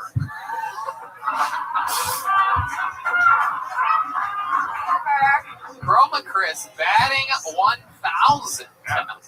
Absolutely. I think even if I bomb, I'll still get some schlong. What are you talking? What are you talking? I'm just saying, you know what? It's a different. What's happening? Are you going full Requiem William for a dream right now? Did No, you I start don't even got skiing that. during this pandemic? You No, I started got on my hair diet done. I pills? got my bush trimmed. Like, I'm feeling great. Okay, enough about this fucking bush, Dimitri. Well, she's All right? ready for action, obviously. This is a great... I put it out there, right? You know, This isn't for the comedy. This was to let everybody know, hey, I came here for the pussy is wet. You know what? There's only one thing that can get this horrible taste out of my mouth, and it is William Montgomery in new shorts. Here we go. Here we go. Here he comes. Uh-oh. Look at this. Oh, wow. That's it. Look at this. For all of you ladies in the room that have been wanting an abusive stepfather in your lives, here it is. William, let me introduce you to a freshly shaven. Yeah. I'll tell you, he makes up for all the pubes you lost. Those look actually comfortable. Yeah, really does. He's got very similar. Brand new baseball caps that's happy New Year party hat on it. My goodness! Oh, look at the pockets on that. They have zipper pockets. Wow. Come on, well, let's see how those pockets work, William. Face that camera over there, William. That camera. One back camera. That camera over there, William. Yes. One back pocket. I like that. Oh my goodness! Take my money, please. Wow, there he is. I think it's Commando. His ass actually got bigger since the last time we You were doing some. Were you doing exercises back there? squats. Yeah, just real ass. Somebody check. My goodness! For those of you that have always wanted to, wonder what the guy that operates the festival amusement park rides looks like with wearing only shorts. You must be this tall to ride this ride, everybody. This is the dude that fixes the rides after the. Yeah. This is the guy that's all the kids have gone home. If you've ever wanted to fuck the tractor driver in a haunted hayride, this is the guy for you. Here is the old. You guys are right. Mesh shorts, way hotter than lingerie. Absolutely doodly. There he goes, William Montgomery, everybody. Move on to blue ball here. My goodness, so blue ball. How do you rationalize what happened here tonight? What do you think? You think how long of a break? I was really excited. I was really It seems like you were too excited. I did. I got really. I prematurely lost my mind. What are you on? I don't know. I'm so happy to be here. Okay. But seriously, are you on any drugs or anything of any No, kind? I actually had one top shelf Long Island and I didn't even want to finish it. What? I can't even understand. Top shelf Long Island. Top shelf Long Island. Where? Columbia. Did you have the top shelf chicken wings too? Did you? I did not.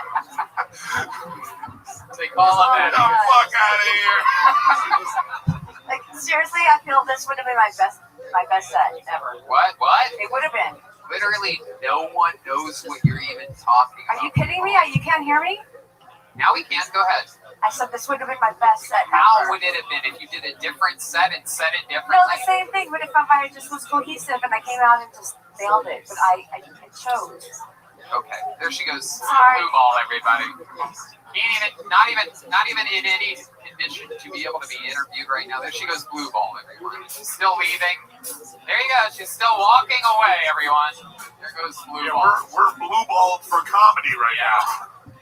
My goodness. Actually, we got a lot in common. Yeah, tell me about it. Like anytime we fuck a guy afterwards, their dicks on fire.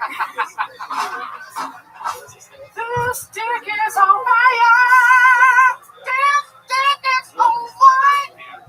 My goodness, absolutely gracious. That was absolutely wild. My goodness. I mean, I just don't even know. I mean, I literally, like, many people here that I was, made her nervous. yeah, it's incredible. My goodness. Imagine what will happen if we allow anyone in the room. It's okay. You're gonna be fine. She's over there. She's too old to kill herself.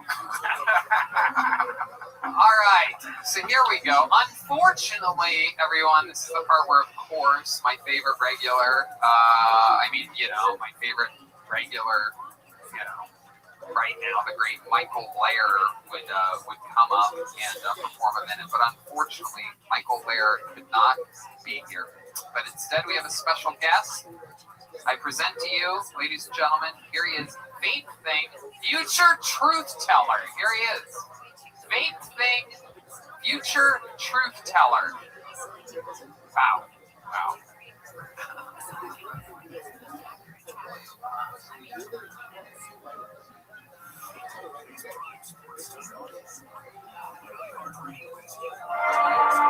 Vape Thing, future truth teller. Vape Thing, future truth teller. Vape Thing, future truth teller. Trump demolishes Biden at debate. Only to plunge in polls after Trump sharts on stage. Shart shit March shart Trump sharts on stage. Vape Thing, future truth teller. Vape Thing, future truth teller. Webster Dictionary adds so many words for gay that the dictionary factory catches fire. Vape Thing, future truth teller. Kanye West is kicked out of Wyoming for traumatizing too many mooses. Vape Thing, future truth teller. Accused of exclusion. Rainbows formed by the rain are forced to add more colors. New colors include mayonnaise, cock black, and tangerine dream. Vape Thing, future truth teller. 2025, number 1 honeymoon spot, North Korea. Vape Thing, future truth teller. More men come forward accusing Michael Jackson of eating their assholes. Vape Thing, future truth teller. Tupac is still alive, and he comes back to rap the world to peace, only to get killed in a fist fight at the Cheesecake Factory. Tupac rest in paradise, again. Vape Thing, future truth teller. After psychedelic mushrooms are vaporized, scores of industrialists blow their brains out for raping the earth. Vape Thing, future truth teller. In the future, butts get so big, big butts completely eliminate the chair industry. Vape Thing, future truth teller. The butt replaces the pussy as the number 1 thing to fuck. Vape Thing, future truth teller. Kim Kardashian has first butt baby.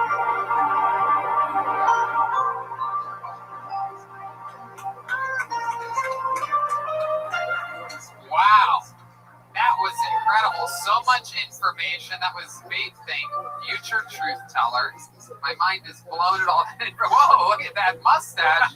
He really is a truth teller. Whoa, there it goes. Oh, he just ripped off his mustache. That must have hurt. Did that hurt? You can't just get out of character so fast. He's not in a character. He's a Vape Thing. I want to talk. You're walking fucking mustache. Welcome to the show, Vape Thing, future truth teller. That was. No, I'm Michael. Oh my God! I didn't even notice. Yeah. Michael Lair, everyone. I have a lot to talk about. Let's talk about. Oh, he shuts off the lights to the Vape Thing, future truth teller mask. We're gonna about to talk some serious shit. You know who's the Kill Tony ombudsman? The Kill Tony ambassador? Ombudsman. Just ain't me. The ombudsman. Ryan, explain what that means. Ryan, what does he mean? Ryan J. about the resident genius here on Kill Tony. He knows every single reference of everything ever. Here he goes. Tell us what he's saying, Ryan.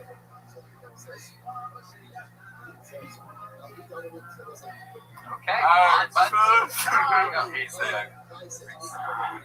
Anyway, oh, he's the guy that runs the editorial page at a newspaper. Tony, show and review, may I? Yes, absolutely. Ryan Joseph reminded me of my favorite Hole in Note song. Yeah, sex with X is best, the best thing in life. There you go. That's definitely my 9th favorite Hall & Oates song. I don't even know that Hall & Oates fan. I love Hall & Oates. There you go. Didn't make it to the greatest hits album, but it's Michael's favorite. Luckily, it was my first improv. Hey. But you're all wrong about lingerie. Like, how do you not like lingerie? It's like makeup for the pussy. And lingerie is dope.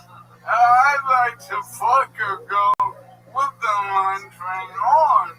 I like the lingerie that got a hole fucking goes. No, that makes sense. A lot of guys are into it, and a lot of guys are into, that look where women are wearing a lot of makeup, and they look like the girls from that we grew up on in the Hawaiian Tropic catalogs, but I'm not really into that either. So the chick that's only hot with makeup is like, it scares me. It's actually the opposite. No, lingerie and makeup. You don't see makeup in the dark, but you feel texture. Well, I mean, so you would rather feel the fabric of lingerie than just a pure nipple? It's the fabric of my life. Oh, wow. My goodness. There are a lot of people in here after all. Hey, Tony. Yeah. Should we talk about what happened this week? The old, boo-boo-boo? No, I have other things. Okay, let's talk about it, whatever you want to. Well, I'm from Chicago, and Kevin went first, and he kept saying, Chicago, Chicago. I'm like, Chicago. Right. But I wonder what he done. But ironically enough, there is no one in this room I hate more than that bitch Mary. Whoa! Is that true? Do you know Merritt from Chicago? Yeah, no. I know her from an early experience in LA, and I've been waiting for this moment, and it happened completely by accident. Wow, well, here we go. Let us in on the tell you? Absolutely. Tell us about Merritt Langenstein. So, well, I don't know that bitch, but, fuck her, okay? Wow, geez. But I'll get to why. So I moved to LA to be a comic, and this is week before Kill Tony, and I'm scouring the open mics. I finally get pulled in the improv, and I do my first set, and it was my first LA, like, hell yes. And I was chilling with my girl in the back, and Merritt goes up when mediocre ass hack jokes, and with her bullshit about iPhones and shit. And she's like, didn't get the life she's, I guess, used to in Chicago. I don't know. But then that bitch goes, I guess I'm not as funny as the guy in the wheelchair. Oh, shit. Oh, my God. Merritt, do you remember this? Oh, my God. Little did she know that she's criticizing. She's fresh. I'm more.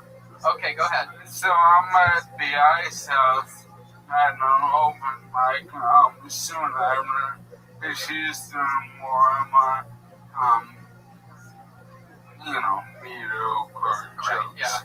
And she's talking about, every guy wants me to eat their ass, and I'm like, yeah. And then she's like talking about booking gigs, and I'm like thinking, well, if you ever booked a gig, you definitely ate someone's ass. Wow, this is incredible. You know what this reminds me of? The butterfly effect? I mean, she made one little joke at an open mic this reminds me a year ago, and now all of a sudden it's coming back. You guys remember, I'll never remember what Hannibal Lecter movie it was. It was Hannibal. And he got the revenge. This is like the revenge you want to put a boar on her. I knew this would come around. I thought it was Silence of the Lambs was the one where he gets wheeled up and takes a mask off and eventually... No, it was the one where... No, I know, I was maybe... No, it's all good. But no, she'll do good with iPhone jokes. Oh my goodness. You want a spot at the Ice House? What are the absolute odds of this happening this way? Very good. The guy who took my handicap spot was here last week. Wow. Remember that? Yeah. No one takes Michael's spot.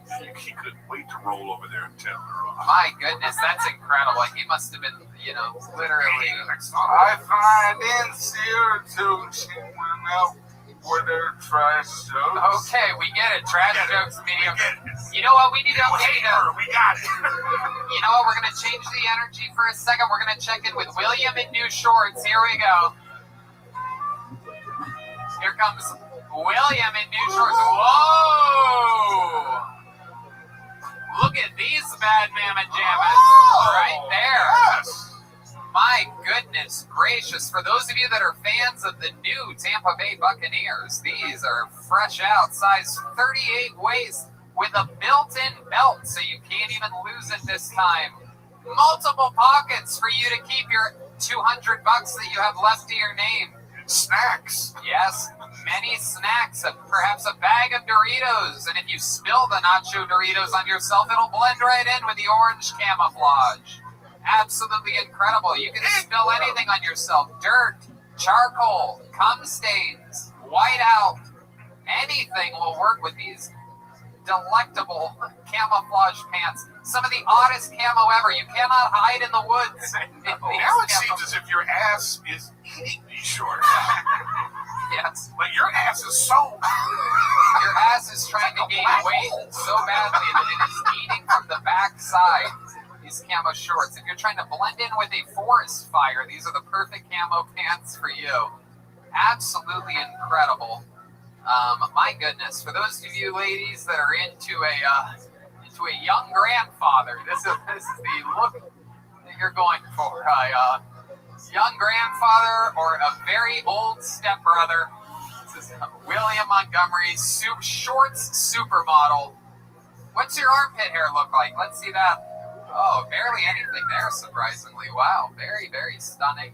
He's got the sandals of Jesus Christ himself.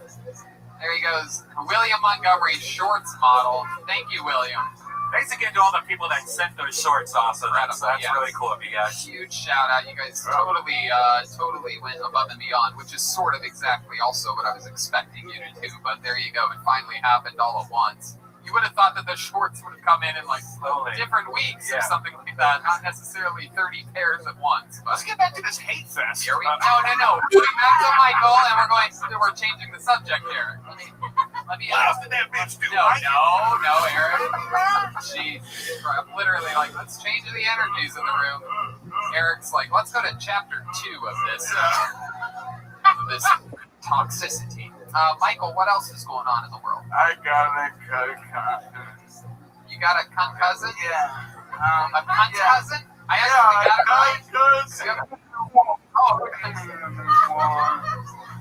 no, I got a concussion.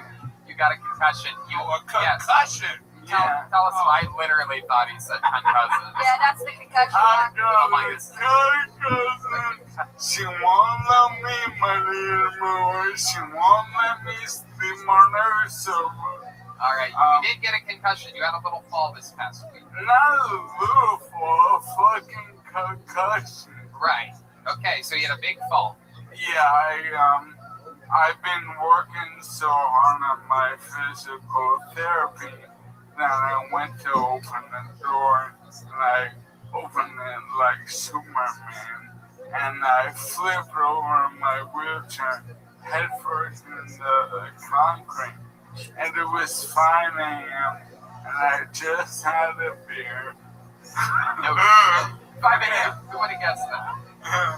Hey, Tony, we'll play golf with Sydney and see if you enjoy a tall boy once in a while. Okay, I understand, Michael. My question is, people are taking shots at the throne tonight. My God. His Majesty.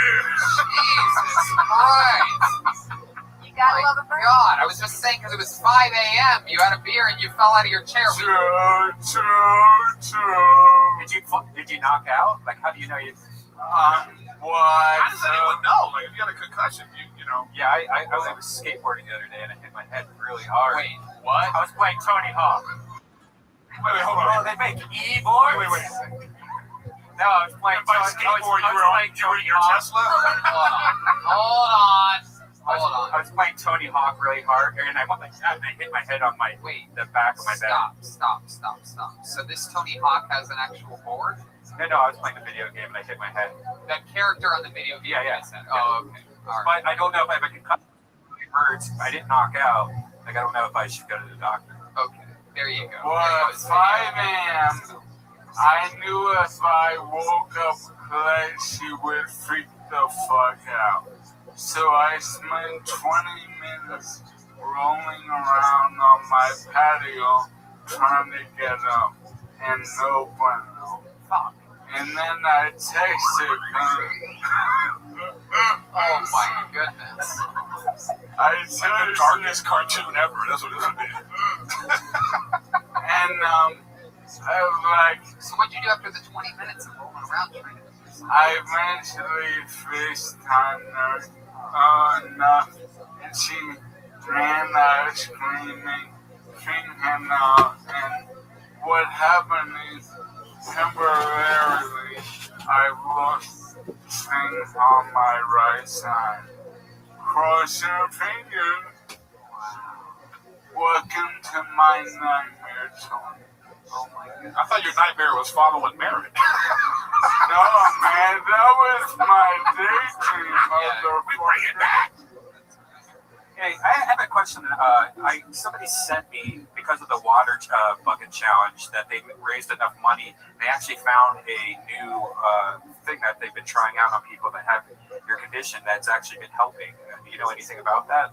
There's like 6 things out there, and I have some of the best doctors around, and really, like, we're at the precipice of stem cell treatment for most.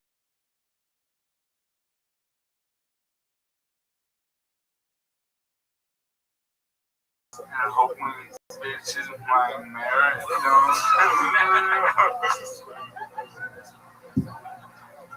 Michael Lair, ladies and gentlemen. You did it again, my friend. An absolute goddamn star. MichaelLairComedy.com for everything Michael Lair. Michael Lair Comedy on all social media. That's my best laugh in all my time to kill Tony. I love it. That right there. That's what he does to people. He's the That's best. great.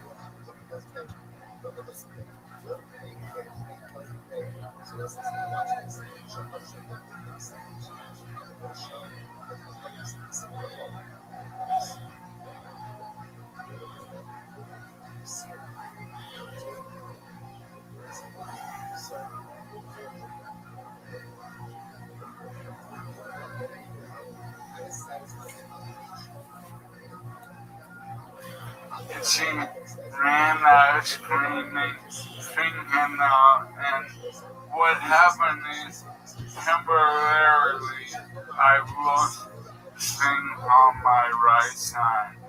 Cross your fingers. Welcome to my nightmare, Tony. I thought your nightmare was following Merritt. No, man, that was my daydream. We bring it back. Hey, I have a question. Somebody sent me, because of the water bucket challenge, that they raised enough money. They actually found a new thing that they've been trying out on people that have your condition that's actually been helping. Do you know anything about that? There's like 6 things out there. I have some of the best doctors around, and really, like, we're at the precipice of stem cell treatment for motor neuron disease. So it's just a waiting game and hoping I plateau and hoping bitches my merit don't. Michael Lair, ladies and gentlemen. You did it again, my friend. An absolute goddamn star. MichaelLairComedy.com for everything Michael Lair. Michael Lair Comedy on all social media. So it's just a waiting game and hoping I plateau and hoping bitches my merit don't. Michael Lair, ladies and gentlemen. You did it again, my friend. An absolute goddamn star. MichaelLairComedy.com for everything Michael Lair. Michael Lair Comedy on all social media. That's my best laugh in all my time with Kill Tony. I love it. That right there. That's what he does to people. He's the best. Great. Michael Lair is a comedian and a god. He is an absolute fucking star. Let's check out tonight's drawing from Ryan J. Ebel. There it is. Ooh, look at the detail on that bad mamma jamma. We got the great Eric Griffin. We got me. Oh, I'm a colonel in this of some kind, right? A general? Oh, forest ranger in the forest fires all around me.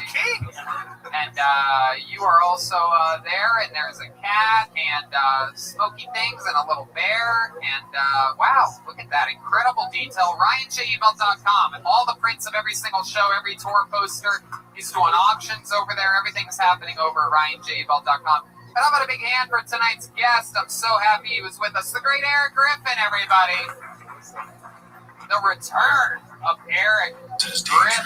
We're getting back to look at some of our favorite guests on the show, and I'm so glad you're able to make it. And I'm glad you're still doing this, by the way, through this crazy times. You found a way to do it. Kill Tony cannot be stopped, and here it is, still doing it. So I appreciate all you guys that came out. Everybody learned a lot tonight. Griffin with Griffin is available everywhere. You also have playing video games for those of you that are into Twitch. Go on Twitch, Eric Griffin Gaming. And that's my 100th episode of 80 or 90%. That's right. I actually knew that and forgot to say it. That was my one big note that I wanted to say. Episode 100. I've been on an episode with you before. It doesn't make you one of my favorites. Hey, how about the leader of the band tonight, the great Jesse Johnson? Felt great in here tonight. How do you feel, Jesse? Great. I want to play records for lingerie. I don't like it either. We've been naked the whole time on stage. Wow. Butt fire naked up there. Jesse makes handmade ornaments. For those of you that are into Christmas, you can use them as Christmas ornaments, but we call them anytime ornaments. They are handmade by her. They come with a certificate of authenticity. They're flying off the shelf. She just started making them. It's her first ever merch. She ships them out to you. She puts a lot of effort and elbow grease into it. What else? That's all. Thank you so much. She is. Jetsky. Follow her at Jetsky Johnson. This young man drank grand slams tonight. I'm going to begin for Chroma Chris, everyone. Very funny. Everyone has learned. Very funny. Nuclear weapons now. She reminds me of my sister Dumpster Fire.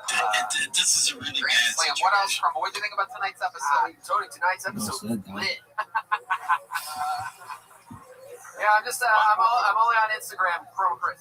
At Chroma Chris on Instagram. And this young man back here, is that our Street Fighter? No, it's Joel Jimenez the entire time.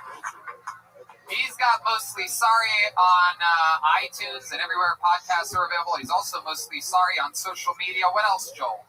Nothing. I love you guys. This was fun. There he is. Coming out. There he is, the great Joel Jimenez. A lot of fun stuff happening over at patreon.com/Hinchcliffe, where Roast University School is in session. A lot of my upcoming guest interviews are some of the longest.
If you're 21 or older, go to indacloud.co. That's .co, not .com. Use code Tony for 40% off your first order. That's indacloud.co.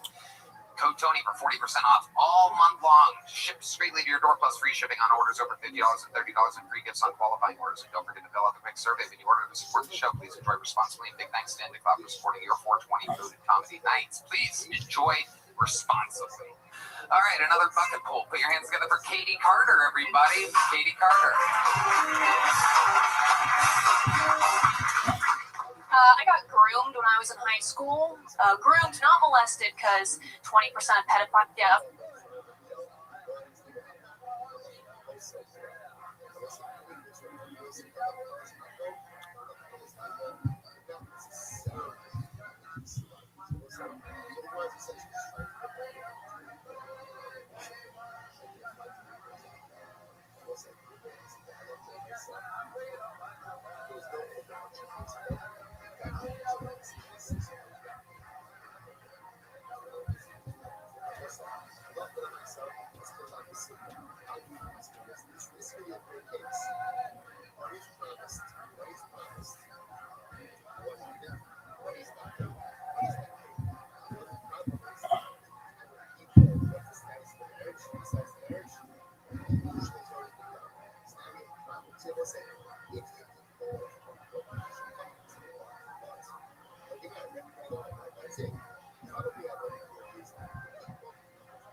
Because apparently weed's legal for now, so.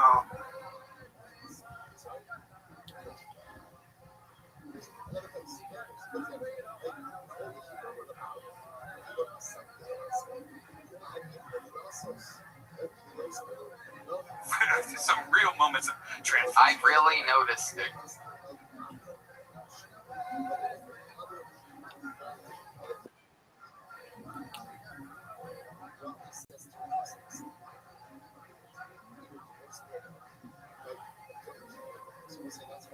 I have never lived in a city.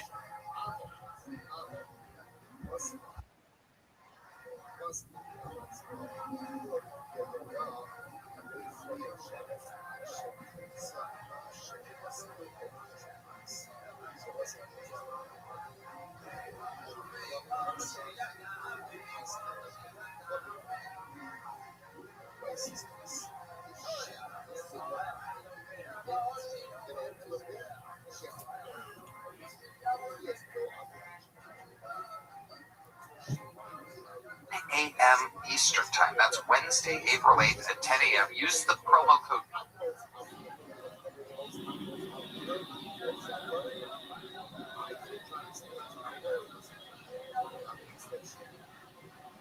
KILL26, KILL26, and you can get special 2-day passes, or you can get a 1-night pass, but you might as well come both nights. You're going to be in New York City. Make a trip. to the greatest arena in the world. Support your favorite show on planet Earth and see all your favorite talents of the future, the past, and the present in Kill Tony live at Madison Square Garden. Tickets go on sale Wednesday, 10 a.m. Don't mess it up.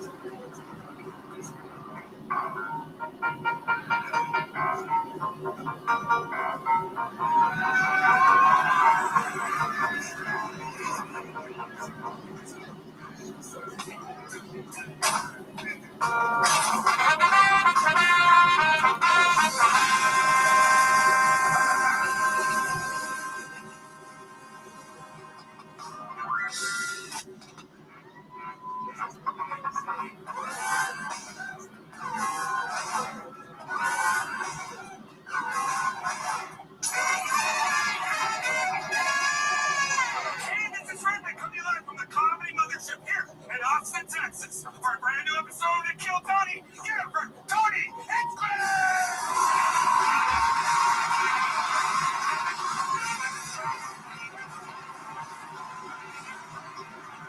Who's ready for the best fucking night of their lives, huh?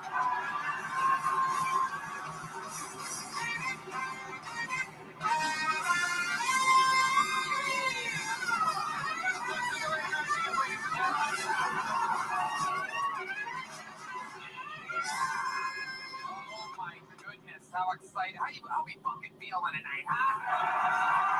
You're the number one live podcast in the world, Kill Tony, brought to you by Shopify, Tacovas, and ZipRecruiter. Oh my god, it feels good in here. How about one more time for the best damn band in the land, everybody? Fernando Castillo, Raul Vallejo, Carlos Sosa, Michael Gonzalez, and Nachos Belgrande. The great Matt Mueling on the electric guitar, John Deese on the keys, and this, believe it or not, live in the flesh is Steve Madness, ladies and gentlemen. Oh my goodness, what an exciting episode we have for you tonight. Before we get started, here's a little bit more from the amazing sponsors that made it all possible. Look, I've worked with some big name CEOs, founders, Fortune 500 types, and you know what they all have in common? At some point, they Googled themselves and did not like what they found. Maybe it's a competitor narrative that's taken on a life of its own, or a bad quarter of your company that somehow became its whole identity, or a leadership story that the press decided to write for you without asking. That's where net reputation comes in. And no, this isn't about hiding anything. This is about making sure that when board, your investors, or your next big client search your name, they see the full picture, not just the one paragraph from 2021 that will not die about that time in a comedy club. Net reputation works with executives, corporations, and business leaders to build, protect, and manage how you show up online, because your reputation is the most valuable asset to you. More valuable than your LinkedIn profile. Definitely more valuable than that company headshot you've been meaning to update since 2017. Think of them as your digital PR team without the $800 an hour retainer and the assistant who never responds. If your business is serious, your online presence should be too. Visit netreputation.com, America's largest online reputation management company, because the only thing that should define your brand is you. You guys ready to start tonight's fucking show? Wow!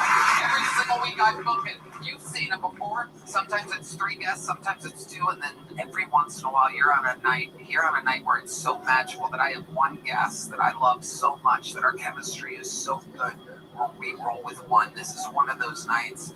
Ladies and gentlemen, I present to you not only one of my favorite humans in the world, a man that I consider a brotherly, fatherly fucking super friend, but a genius who right now, his new special, Take a Banana for the Ride, is on Netflix, just came out, and you will see him on the roast of Kevin Hart on May 10th. Ladies and gentlemen, my mentor and one of my best friends, the great Roast Master General, Jeff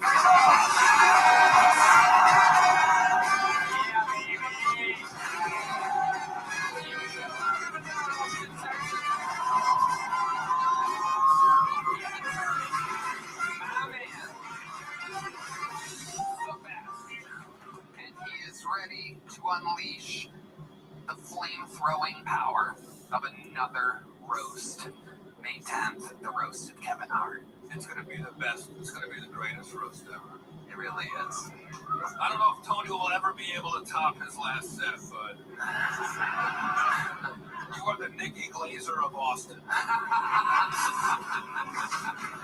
Thanks for having me, Tony. That is the harshest roast joke I've ever had told to me, by the way. That's exciting. I'm just gonna take that one and absorb it. The best jokes, the most unattractive front row I've ever seen. Fucking ice truckers over here. Welcome. It is a wild-looking crowd. This guy looks like he plays the organ in a vape store. Yeah, this fucking guy. It's absolutely incredible. This guy right here? Yeah, look at him. Dude. He looks like he sharpens his head. I got it. It's incredible. The human dildo in the front row. It's amazing. Like your head should be part of a car wash. The bristles. I'm jealous. Look at me. He asks this guy goes in and asks his barber for the felt tip. Can I have an old paintbrush, please? That's nice. Your poor name is Used Paintbrush. We're going to have fun tonight, Jeff. You've done the show so many times. You were with us in the belly room when barely anybody knew about the show. He used to let me leave the writers' rooms early on Monday. The rest of the writers used to make fun of me, going, what is this stupid pod? You think you get to leave at 7 p.m. to do some stupid fucking thing? They would bust my balls about it. Great memory. Oh, yeah, you remember it when... Tony would have to leave to go just kill Tony. Yeah.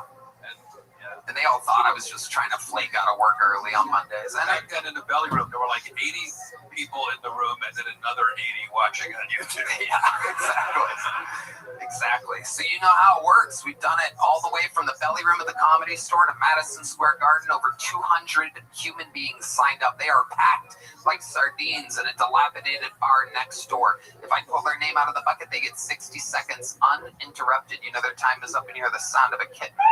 That means they have to wrap it up then, or else they bring out the angry West Hollywood bear, which rudely interrupts them. And then I conduct an interview, and they get feedback and take questions from me and the Roastmaster General, Jeffrey Ross. Anything can happen. The whole thing is improvised. Are you guys ready to start tonight's fucking show or what?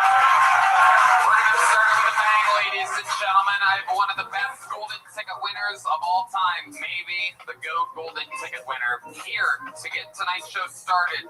The automatic machine. Ladies and gentlemen, this is the one and only Martin Phillips, everybody.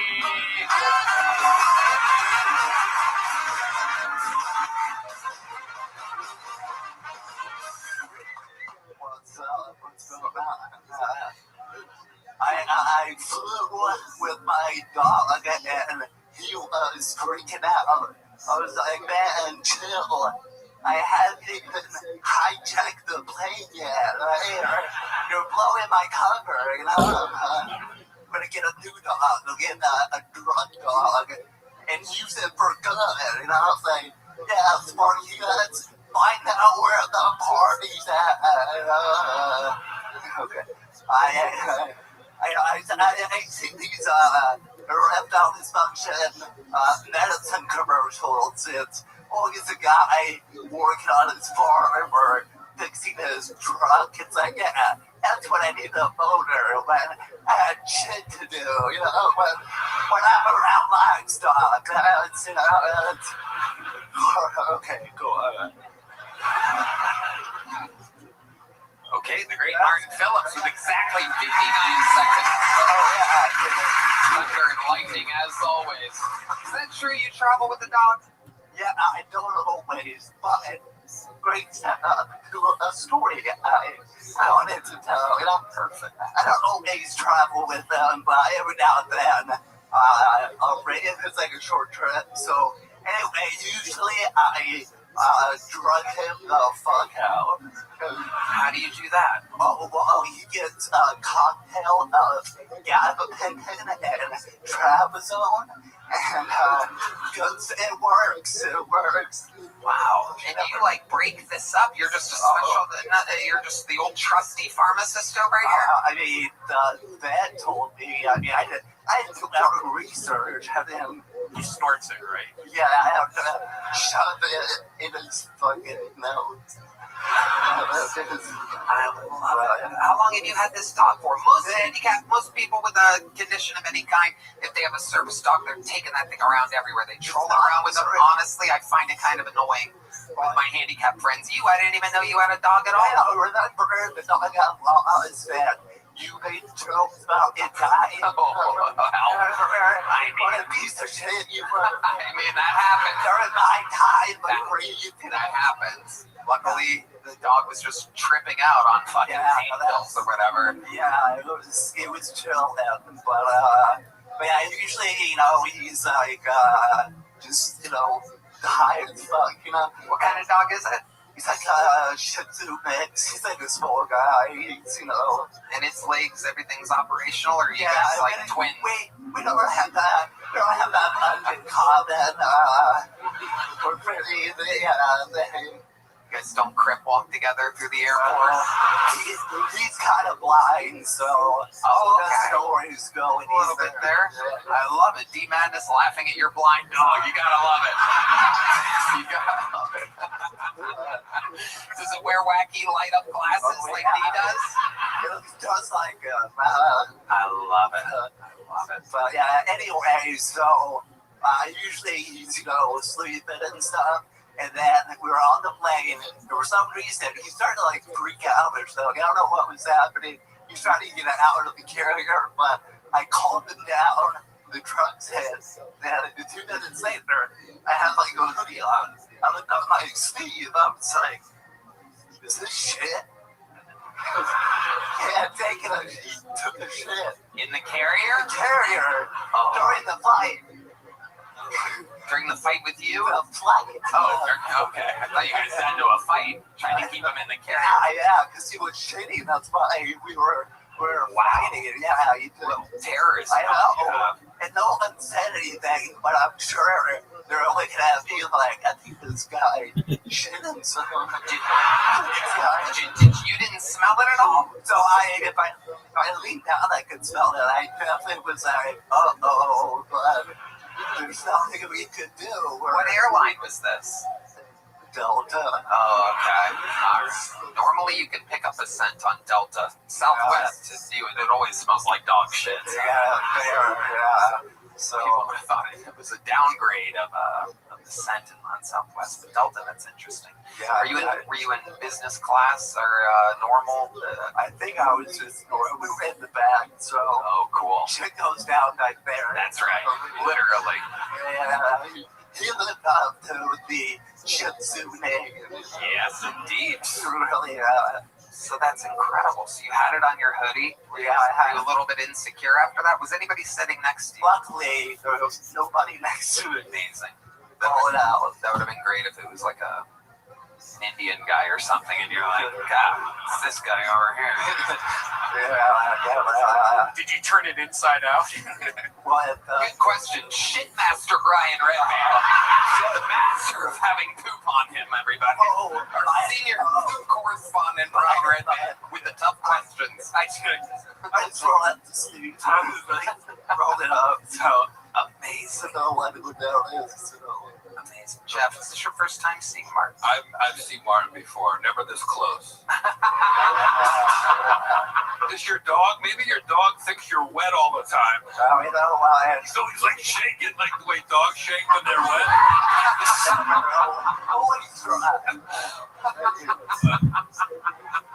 Anyway, how much money have we raised so far?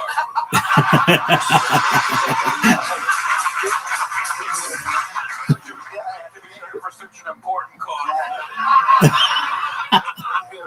You look sicker than I do.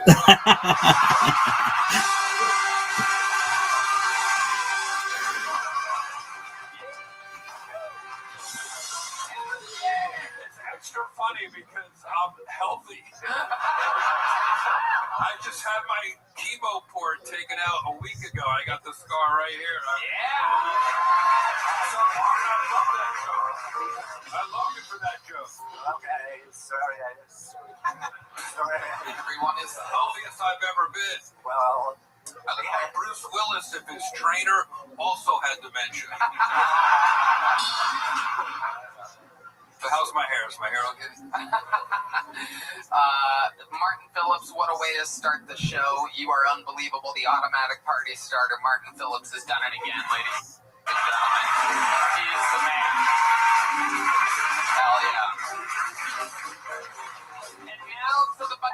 you guys know how this goes. It could be an insane person trying it for the first time. It could be the future of comedy that's been signing up for 2 years in a row and waiting to get pulled, and it hasn't happened. It could be anything in between. We're going to find out all together. Your first fucking pull of the night goes by the name of Aaron Spalmer, everybody.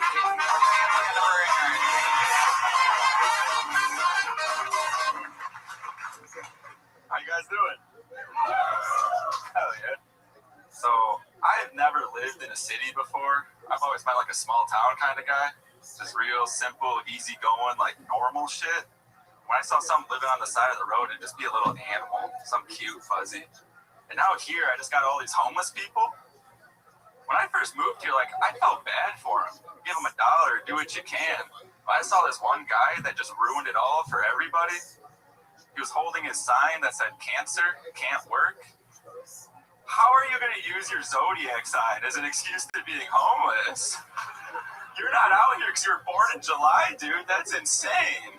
I'm working 3 jobs, struggling to feed myself, and you're just sitting, I was born in July. Can you help me? Like, no, fuck you, dude. But I try to look for the bright side in everything. I really do. And with having the homeless people here, I think I finally found it. It's like if you're out here on 6th Street and anybody starts like shooting, and they start blasting, we got a lot of meat shields we can use. I'm grabbing the guy in the wheelchair. I'm charging straight at him. We're going to be the heroes of the day, man. But nah, I'm just fucking with you. All right, there it is. See, a lot of time of Aaron Staller. Welcome to the show, Aaron. How are you? I'm doing good. How are you? Is this your first time on the show? No, third. Okay.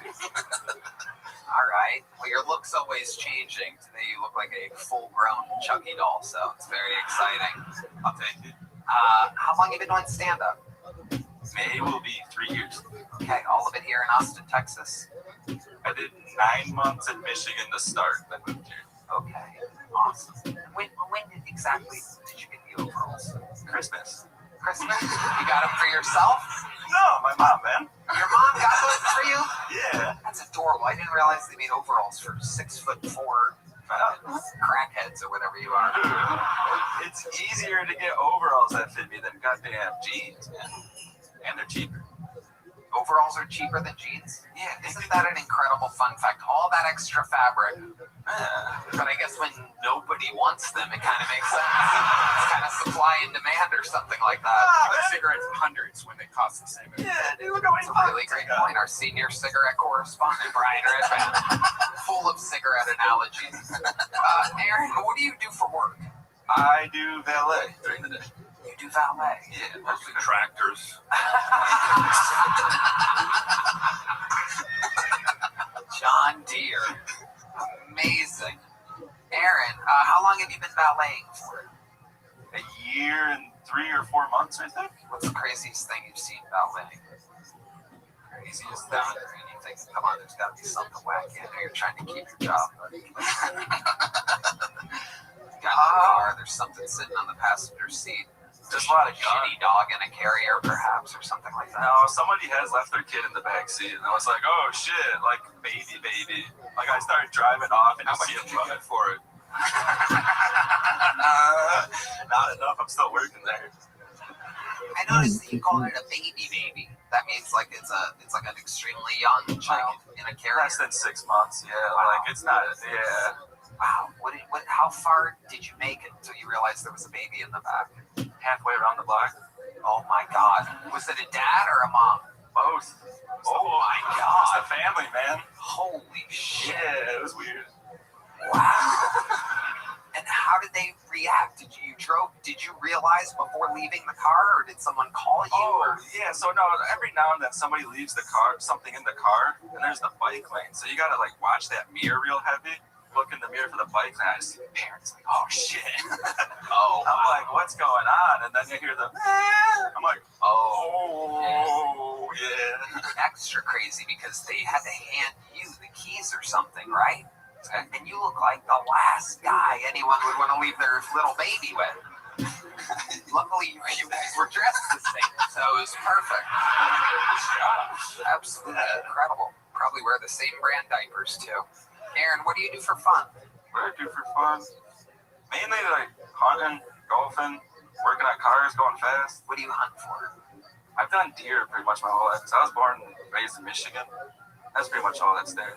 Deer, ducks, squirrels, simple shit. Do you play music or anything? Why do you look like that? I don't have an answer for that. It's just free will. Yeah. Don't like going to get haircuts. Haven't had it in like 6 years. I just go for as easy as possible. Like, I hate putting effort. Tell us what else you do in life in which you're going for easy as possible. Easy as possible? One-ply toilet paper? Jeff, what were you going to ask? Joke writing. That's sure. It was so quiet during your set, I could hear the guy painting.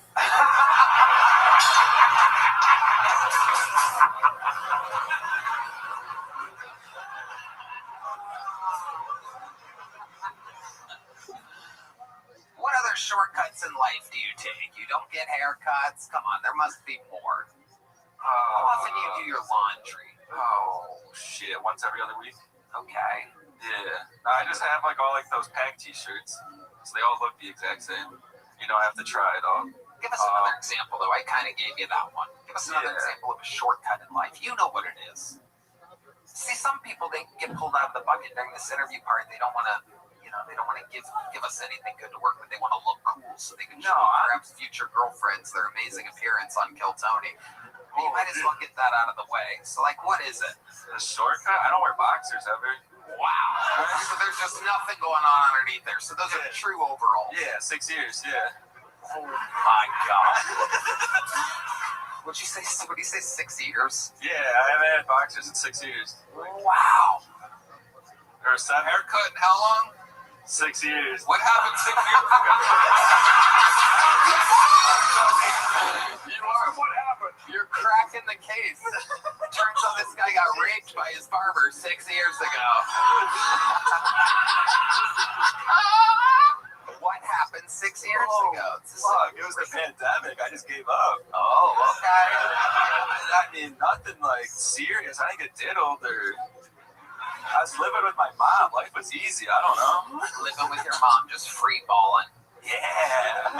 Wow. She's like, here's some overalls, dude. Oh my God. Cover that shit up. Wow. That's incredible. What's your living situation like? 3 roommates. 3 roommates. How many bedrooms? 4. How many bathrooms? 4. Wow. Look at you. Oh, It's absolutely shocking. Yeah, we all got our own bathroom, own shower, own shitter. Yeah.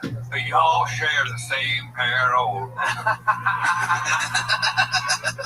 Aaron, tonight was my turn. It's my night out. Aaron Spaller, anything else absolutely crazy about your life we should know about before letting you go? I mean, I crashed a tree going 90 miles an hour. You crashed? You were driving a tree? Yeah, dude. Yeah. It's like in a car into a tree, yeah. Wow.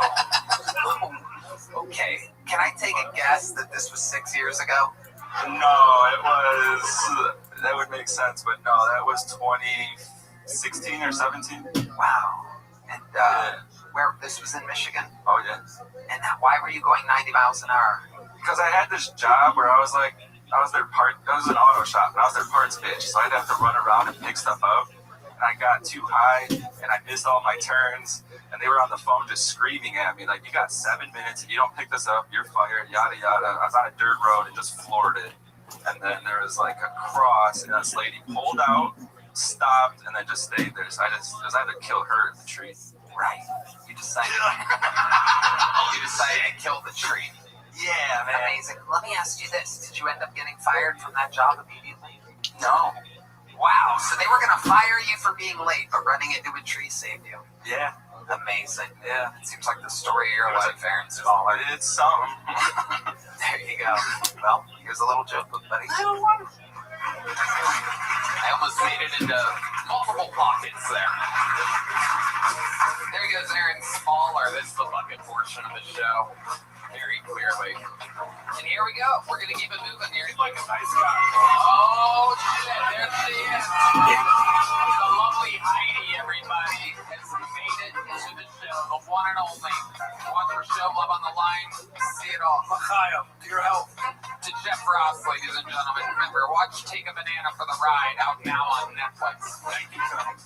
Thank you for coming to opening night and everything. It was awesome. That was so cool. So cool. I found a cool picture of us backstage. Yeah, that's the best. You guys have to watch it. It's a heartfelt and hilarious one-man show. By the way, I tried it out in this room like 3 years ago. Oh, yeah. I did some run-throughs a couple years ago. Some people earlier told me they were here. So yeah. It's kind of a full circle moment. But I love it. I love it. We're all doing it. Hello there. This podcast is sponsored by Prize Picks. Playoff pushes heating up. Tournament hoops are here. Every bucket, every dime, and every win means more when you're playing on Prize Picks. With their brand new Team Picks markets, you can now pick game winners, spreads, and totals to cash in. If you're ready during all the clutch buckets, slam dunks, and Cinderellas this spring with Team Picks on Prize Picks.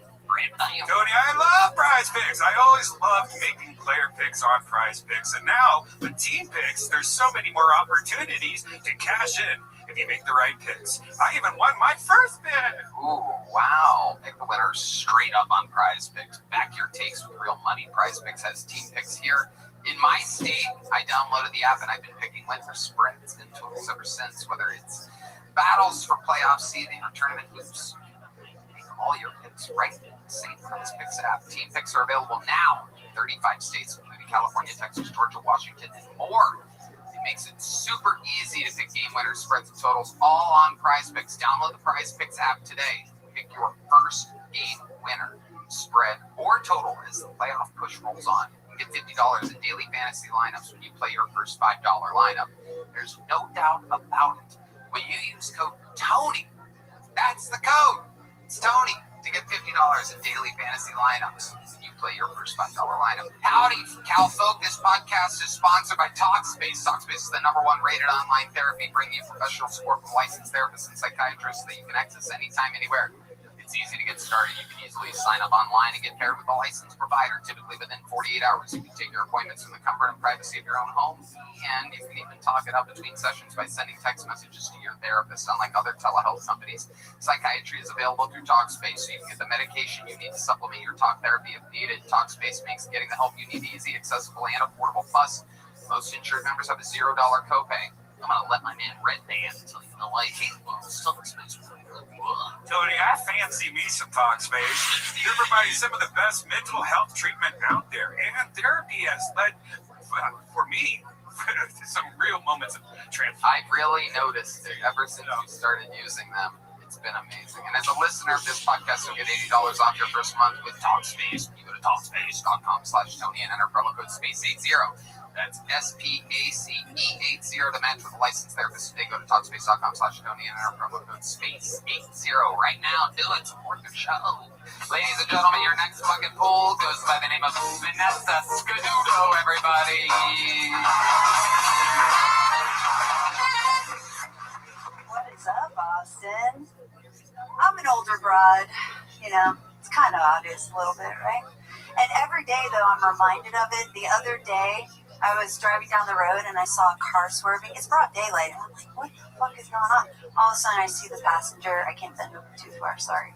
Pop up and do this number. And I was like, oh, fucking roadhead, dude. I used to do that, you know, before I went to therapy and realized my dad does love me. He just doesn't know how to show it.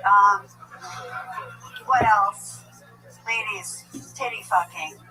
Are you in your 30s still doing that? It's like we're playing an accordion, right? A shake weight, right? We're opening a pickle jar. Maybe I'll use my mouth if you're lucky. What else?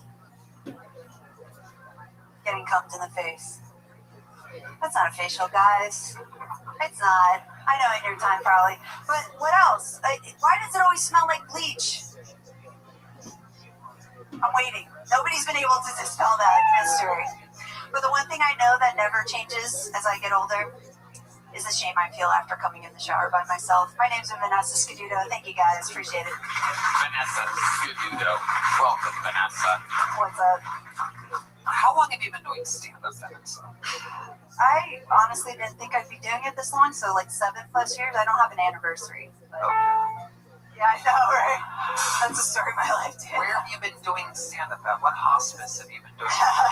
Jacksonville, Florida, believe it or not. Wow, okay. That's right. Give it up for Florida comics. Fuck you guys, dude. We are fucking... We're the shit, dude. I don't know what you guys are talking about. Winning over the crowd with a classic "fuck you" guys. Yeah, I know. Really turning around the momentum. Sorry about that. After that set. So you've been doing it 7+ years. Do you get on stage a lot? I haven't in the last 4 weeks, actually. I just moved to Austin, so... Oh, congrats. What made you move to Austin, Texas? Actually, I came here for my spiritual group. I didn't come here for comedy, believe it or not. Cult. Let's talk about it. Amazing. Tell us about this spiritual group. Yes, you were right. I knew you were going to, just like your parents and your siblings have told you. But well, yeah. it's really just a community. It's not like we have a... It's not like they are weeks away from a mass suicide, ladies and gentlemen. It's just a community, everybody. It's just spiritual. Don't worry. We just all wear the same outfits. At least there's a record of this, right? If something happens. No, I mean, it's literally, you guys may have even heard my mentor. Her name's Sarah Reed. She's been on the Night Owl podcast. Okay, drop. So can you explain to us what it is?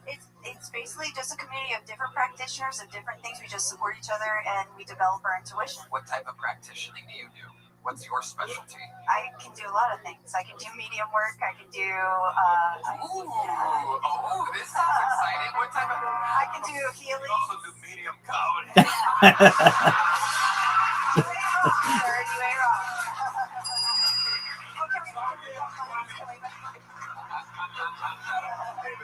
I love it. The great bumping mics. Yes. Awesome. What are you, the tennis coach for those? You know what? I honestly didn't know I was going to be here tonight. That happens. That's the risk we take signing up for a show. Told to just sign up.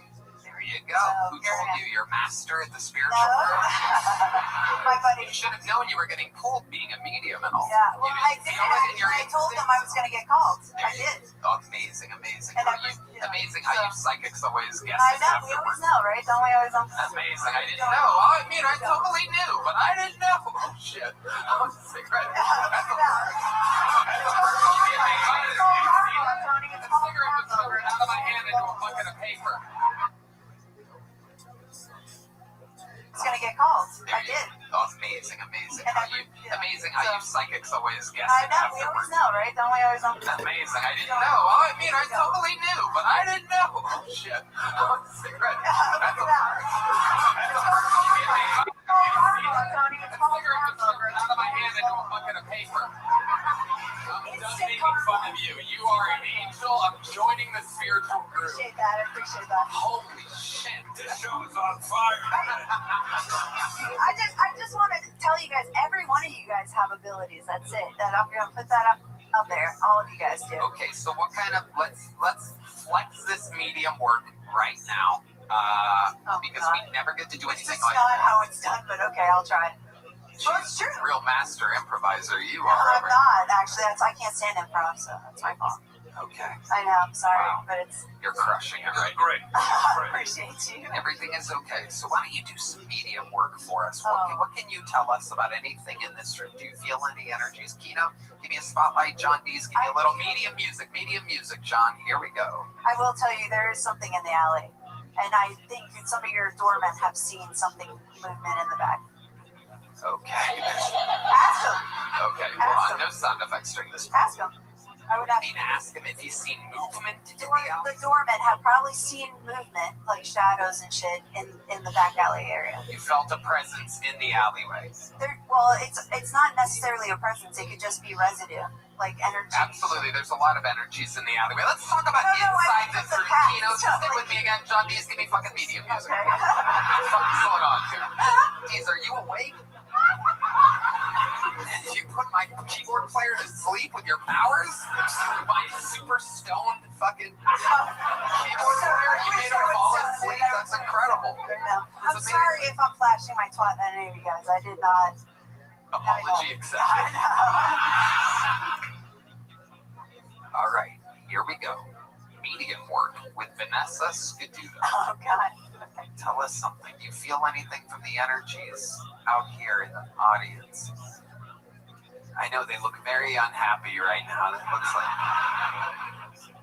No, I don't really sense anything. Okay, great. Well, Yeah. amazing. Can you explain to us something that you've done before, medium-wise, in which it was a breakthrough, in which everyone was like, "Wow, you're so powerful." I mean, I have a daughter. Oh my God. I mean, pushing a child out of your coochie is pretty powerful. How about the medium stuff?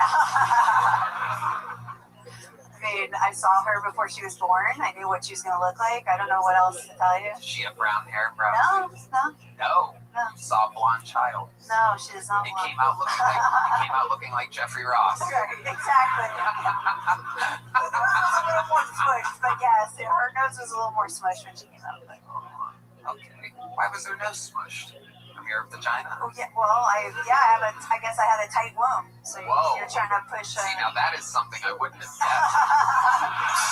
I wouldn't have guessed that medium is an extra large. Well, I had her at a very young age. Oh, okay. So my daughter's in her 20s now. Okay, cool. Yeah. All right. Other than mediuming for the spiritual group, is there anything else before I let you go, Vanessa? For the spiritual group? Do you have any special powers or anything?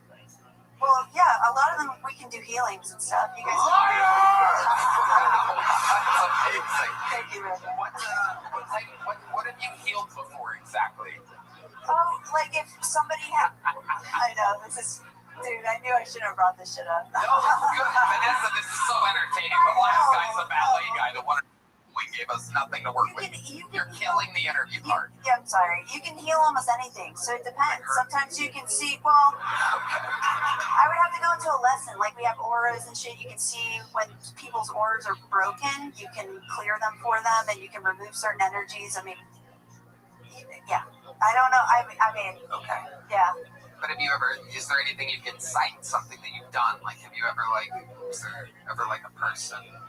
Yeah, my friend Scarlett, I helped heal her. She's an artist too in Austin. If you guys want to check her out. Like spirit was broken. You're just getting No, she had a pain. She had a pain on her back, and I removed the pain from her back. Oh my God. So you can do that. I mean, but you guys can do it for yourselves too. Wow, I love that. You all are mediums that have the power to heal. You do.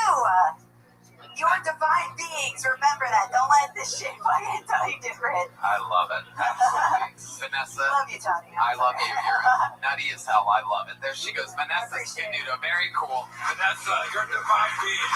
Yes. You're divine. Thank you. Thank you, Vanessa. We love all different shapes and sizes. And she was vulnerable. Yeah. If she was, yeah. Like I said, I love it. That's why I say it, so the people watching the show that want to sign up at some point are doing the interview part. All right, your next fucking bull goes by the name of Michael Hines. Everybody, put your hands together for Michael.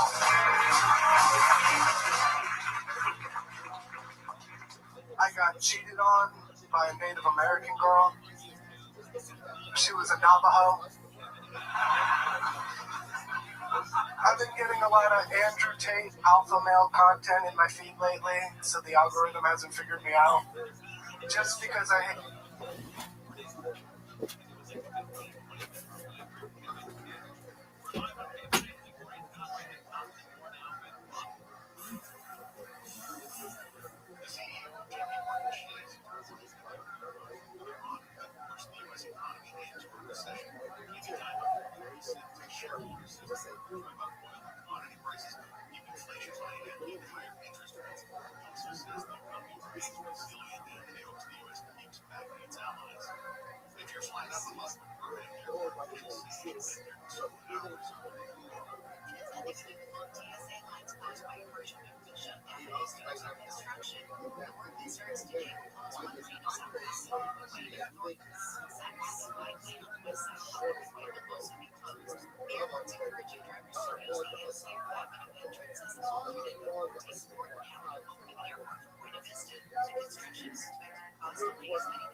Ranking website is estimates about the major participants across America. They see Santa Barbara coming in at number one. Most students, some of comments like theirs, start lighthearted attitude with a flip-flop lifestyle and partying with ocean views. USC was ranked number 4 on the list. Most students at USC say life is less chaotic and more segregated while enjoying rooftop mixers, passions, and a polished party singer, Jason Cameronia King of Ideas. Apply weather for the environment.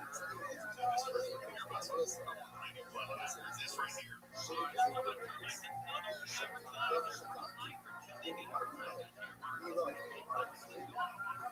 Termites are one of those things we think about.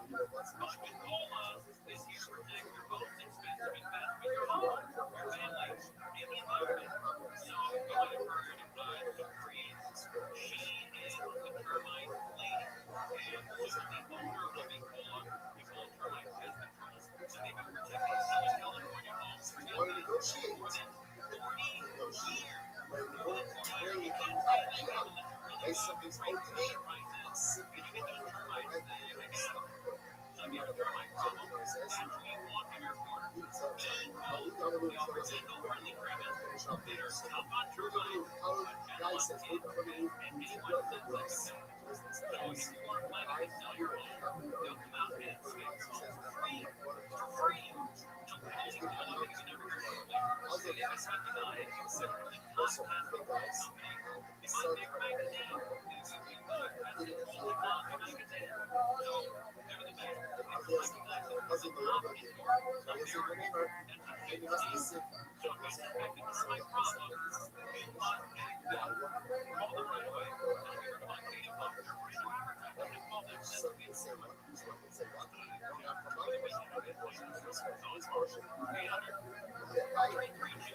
Easy number 7-1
51 victory over Michigan State. youngest team to 5 from the title. And today in 2016, ViralRabbi rookie Trevor Story set a mark against Arizona by hitting a home run in each of his first 3 major league games. Story also became the first player in the league each of his first 4 hits. There you know, today in sports history on iHeartRadio.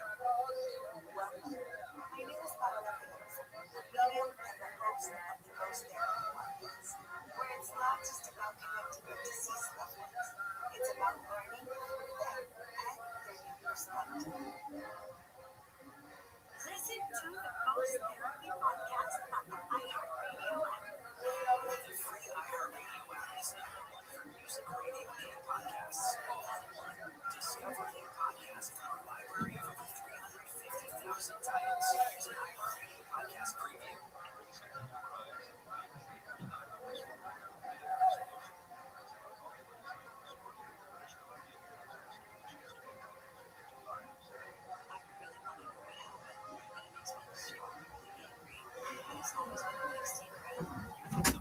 Şöyle güzel bakalım. Ne got this is right there.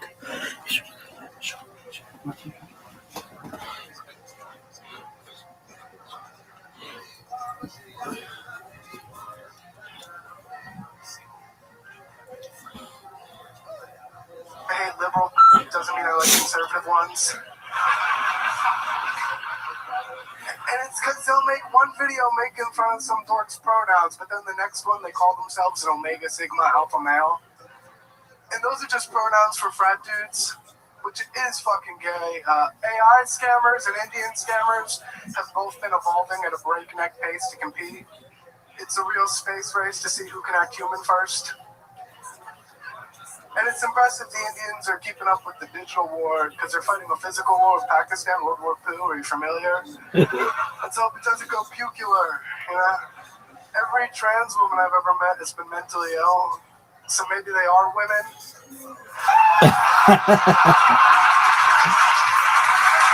Michael Hines, strong big mouth. Yes, sir. I love it. You've been on this show before. I remember you, Michael. Always funny. Yes, sir. What have you talked about in your other interviews? Last time we talked about me sleeping with a torta at the Nar Bar. Ooh, that's right. Yeah, torta. You don't know about this. Sandwich. In one way it is. It's also a very thick Latina girl. Oh, torta. Very thick. Got it. Heck yeah. Has that happened again since the last time? No, things have been bad. I need to find a new apartment. They won't let me sign my lease again. Oh, tell us about that. Well, my downstairs neighbor called the cops on me over 200 times in the last year for smoking weed. Wow. The cops came 200 times for you. To the leasing office. Apparently weed's legal for now, so. Very interesting. But they won't let me stay. Wow. Do you ever run into this neighbor? Do you ever see them physically? Oh yeah, all the time. Yeah. What are they? Are they mean to you?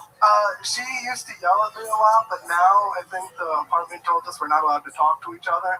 Oh, great. Awesome. You love it. Oh yeah, it's nice and quiet now. You smoke indoors. You don't have a patio or anything like that. No, I blow it outside. So you smoke indoors and you blow it outside. Yeah, you know, they're not letting me sign my lease anyway, so might as well, yeah. You like blow it out of a window. Mostly. So when did your lease up? 69 days from today, I'm counting. Wow, okay. And what are you gonna do? Have you been looking? I've been looking, but I don't know what I'm gonna do. I'm like $18,000 in credit card debt, so maybe I'll come back to New Jersey for a little while. Wow, and how would you save up money in New Jersey exactly? What would the plan be there? I live near like a vacation spot, so in the summertime I'd work there for a little bit, grind it out, and then probably get a worse job. In New Jersey? Well, nothing. I live in Texas. So the spot in New Jersey where is next to a vacation spot, that's here? Or in New Jersey? It's in New Jersey. So what, you just said you would go there, work, and grind it out? A bar or something. Oh, you have no idea. Yeah, That's no the idea. answer. No Trying to make me look like an asshole. I was dialed in the I have no idea what I'm going to do. You have no idea. How did you get exactly $18,000 in debt? You're a guy that knows that you have 69 days left on your lease. I'm guessing you're spot on 18,000 and some change. Yeah, I had a DUI. Oh, wow. Tell us about that. It was when I first came out of the Marine Corps, like 3 years ago. But since the pandemic, they didn't do my trial for like 2 years. And then while I was living here doing comedy, I got hit with like $12,000 in bills. And now there's interest in bullshit. So it's been like another 2 years since $12,000. Where was the DUI at? In Jersey? Yeah, in New Jersey. What part of New Jersey exactly? Jeffrey Ross is our senior New Jersey correspondent here. Long Beach Island. Oh man, you're going to jail. Jersey. That's Jersey Shore, Jersey. Oh yeah. I knew the cops had arrested me, so I thought I was going to get away with it. How'd you know? I used to be an MMA instructor, and they were students in the class. I did a couple things in this boggling my mind. It's the fact that you were both a Marine and an MMA instructor. I used to be in good shape. I gained 35 pounds since I started doing comedy. Shout out. Wow. Amazing. Tell us how you gained the weight exactly. Mostly eating at night, and this is a sad thing to do, man. When you're not on the other side of the microphone, this is a sad place to be a lot of the time. I don't know if you see, but Red Band's also on the other side of the microphone. He's also put on 35 pounds in the last 3 months. It seems like all your problems actually stem from smoking weed, by the way. It was an alcohol DUI. No, I mean from the weight in your neighbors, your apartment. Yeah, that's probably true. How much did you drink the night of your DUI? Did you hit something or just... No, they just pulled me over because it was 11 o'clock on a Saturday in the summertime in Long Beach Island, and it's a beach town. Remind me again, how did the cop know you again? I was an MMA instructor in the class. And you taught him? Well, I mostly taught the kids, but I helped out during the adult classes. And I used to joke you could never arrest me if you wanted to because I could beat him up, and turns out he could arrest me. Wow. He got me. Did you say anything to him when it was going down? Yeah, you know, I tried to do my best. They put their knee on my neck, but you didn't see me complaining. But they were scumbags because once they were trying to book me as fast as they can because they said we got to get out there and get more people. They were fucking pieces of shit. Well, no, you could have killed somebody. Well, it was just below the legal limit, or just above rather. It was right there. So we kind of should be allowed. Right. It's an arbitrary number. It was close to it. But you were smoking weed that night as well. No, I waited till I got home. I didn't want to get in more trouble. Right. You waited till you got home so you could blow it in the neighbor's vent. That is true, yeah. All right, Michael Hines. Anything else crazy we should know about before I get you out of here? No, not really. All right, perfect. Hell yeah. This come on shows what people dedicate of their lives to be comedians. A fucking guy with an in shape MMA instructor, probably got tons of chicks and had a great life, but you're like, I have to express myself on stage. Yeah, I know. Come on, at least give me a big joke book. I did well. Did you get one last time? Yeah, but I wrote in it. I write all the time. You filled it up? Yeah, dude, you hear how much I write? All right, jeez. Please, here you go. This guy's going to sell it. Find that joke book on eBay in a couple weeks. This guy's 18 grand in debt. Handmade joke books by the Great Boneside, available at killmerch.com. Hello! This podcast is sponsored by IndaCloud. You know when some comedians bomb so hard the whole room goes silent, getting a little buzz might be the only thing that makes that experience funny. And I'm not talking about beer or wine. If you're settling in to watch the best live podcast on the planet, IndaCloud makes it even better. IndaCloud is a fully legal online cannabis dispensary for gummies, exotic flower, premium pre-rolls, and zero sugar THC sodas. Rip bam. Tony, I love IndaCloud. It's the best online dispenser I've used. Everything is federally legal hemp, THC, lab tested, and shipped discreetly to your door. And with 420 around the corner, new customers can get 40% off all month long with IndaCloud's biggest sale of the year. I think he's using IndaCloud right now. If you're 21 or older, go to indacloud.co. That's .co, not .com. Use code Tony for 40% off your first order. That's .co. Code Tony for 40% off all month long. Shipped discreetly to your door plus free shipping on orders over $50 and $30 and free gifts on qualifying orders. And don't forget to fill out the quick survey if you order to support the show. Please enjoy responsibly. And big thanks to IndaCloud for supporting your 420 Coded Comedy Nights. Please enjoy responsibly. All right, another bucket pull. Put your hands together for Katie Carter, everybody. Katie Carter. I got groomed when I was in high school. Groomed, not molested, because I've never been much of a closer. So I told a comic this recently. He was like, oh, was the guy like a real pedophile, or did you just like develop early? Yeah, that's like saying, was the guy a real pedophile, or were you like a really sexy kid? And I was, so you guys get it. I read a statistic that 20% of pedophiles have erectile dysfunction, which is crazy to imagine being a pedophile and working so hard all day to get a kid to come into your van, and then you finally do, and you have to be like, oh my God, I'm so sorry, this never happens to me.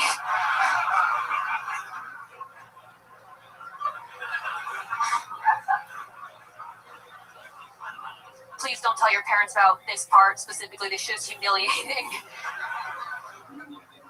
And the kid has to console you. He's like, no, this is probably just too much in the Eucharist or whatever. So, fuck yeah, right on the money. Exactly a minute before. Welcome to the show, Katie. Yo, Jake the Snake, why are you acting like a little bitch when I name you Jake the Snake, like Jake the Snake Roberts, and you were fine with that, but then you didn't want that name? What's going on?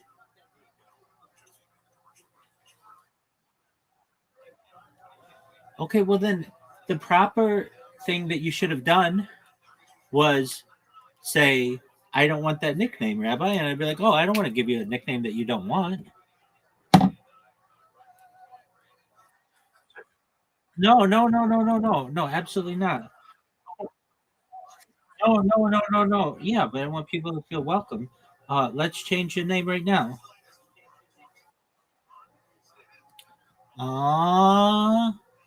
Okay. All right, but quit changing your fucking name in here.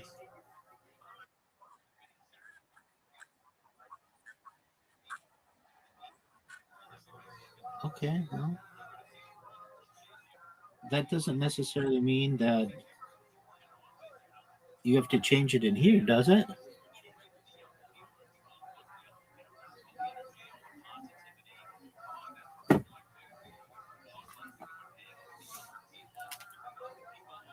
Yo, big dog.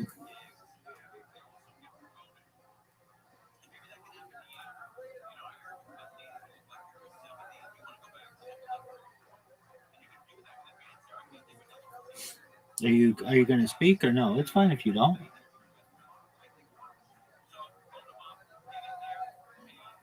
Live there? Nope, just moved here. Sweet. How long ago? Like 3 months. Awesome. Absolutely incredible. Do you have like a day job or something? Just like dumb chick shit. Just Nice. not OnlyFans. I have like a marketing job, but it's boring. Comedy is the real goal. Okay. Yeah. Very cool. And you get on stage a lot around Austin. There's a lot. Yeah, try to get like 6 or 7 nights a week. Cool. Yeah. Amazing. What do you do like for housework and stuff? You know, more dumb chick shit, I guess. It's just, yeah, like running and fucking jerking off, all that stuff. Yeah. Love that. Incredible. Man, I thought you'd like that. Yeah.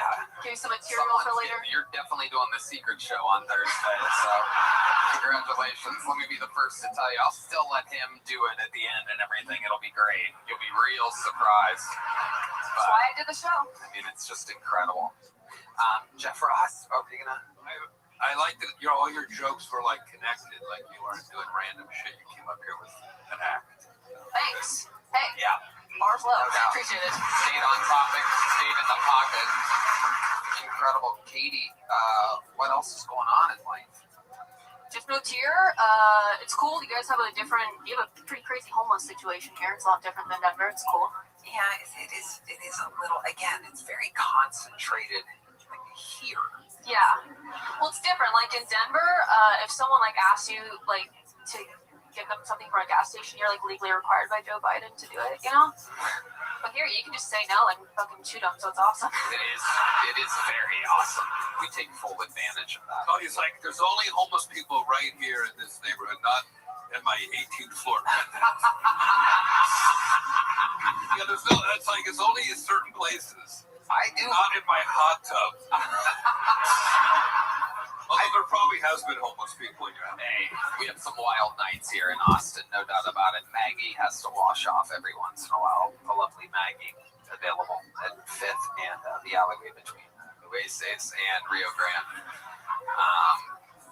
No, it kind of is though. I mean that. Like there's like a 4 or 5 block street. Yeah, and they know, it's like the tourists. It's kind of like Hollywood and Highland in LA or all of New York City. You know what I mean? This is the worst plug for the mothership.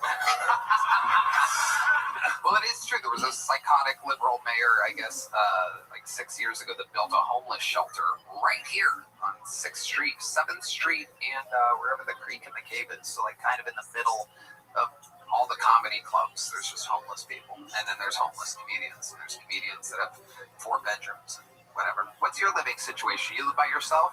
You just under an underpass on I-15. No, yeah, I live alone. It's super cool. I think I'm not doing H here soon, so we'll see. Doing what? Heroin? Oh, nice. Very good. So you have like a normal girl setup. You have like fluffy white plain and like. Yeah. Yep. Redman's gonna think about it later. Oh yeah, he's thinking about it right now. Oh, he's got something to say. Look at this. What kind of posters or movies do you have on your wall? Posters. Yeah, they have posters. You can tell this guy fantasizes about a lot of 12-year-olds over here. Yeah, My Little Pony. Yeah. Do you have any art?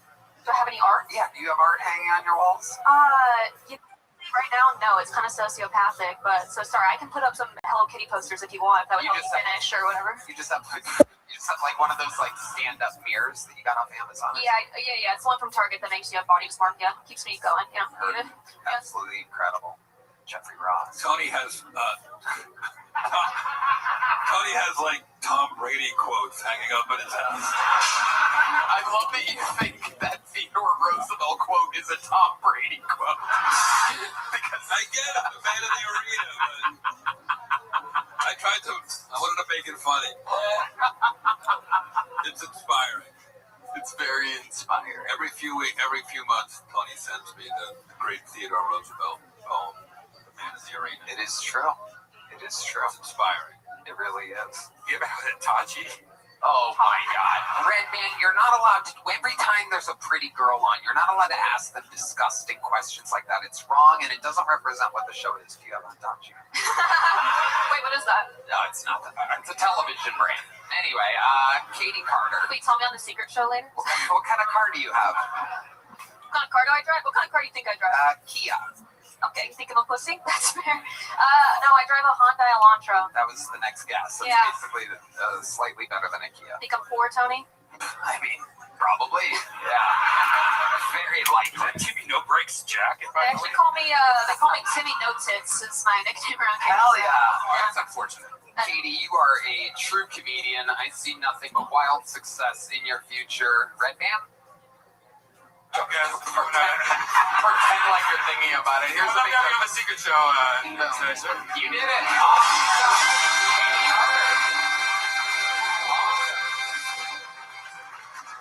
You're a dirty boy, Brian Redman. You're a naughty, dirty boy. We have another golden ticket winner, ladies and gentlemen. It is that time to bring him out. He is incredible. You're going to love him. He's blind. Put your hands together for Chris Celio, everybody. Here we go.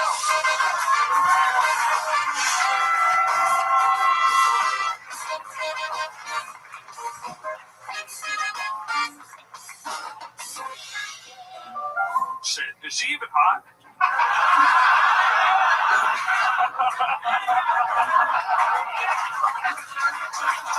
I fucking can't wait for Robot Eyes, god damn it. I miss tits so much. Elon Musk keeps telling me he's gonna put a computer chip in my brain that'll let me see again. It's fucking crazy. He calls it Neuralink, but he says the first version of it is gonna look like old school Atari video game graphics. That's not an upgrade. I finally get to see tits in their squares. I get to go to a strip club and it looks like Super Mario World in there, man. I don't want Pong pussy, you know? I'll wait for Tomb Raider titties at least. Dude, people are so mad at Elon that they were breaking and vandalizing Teslas. That's so fucked up. because the coolest part about a Tesla is that one day I'll be able to buy one and drive it home. It'll be the happiest day of my life. Somebody will immediately spray paint Nazi piece of shit on it. That's fucked up. I'm not even gonna know.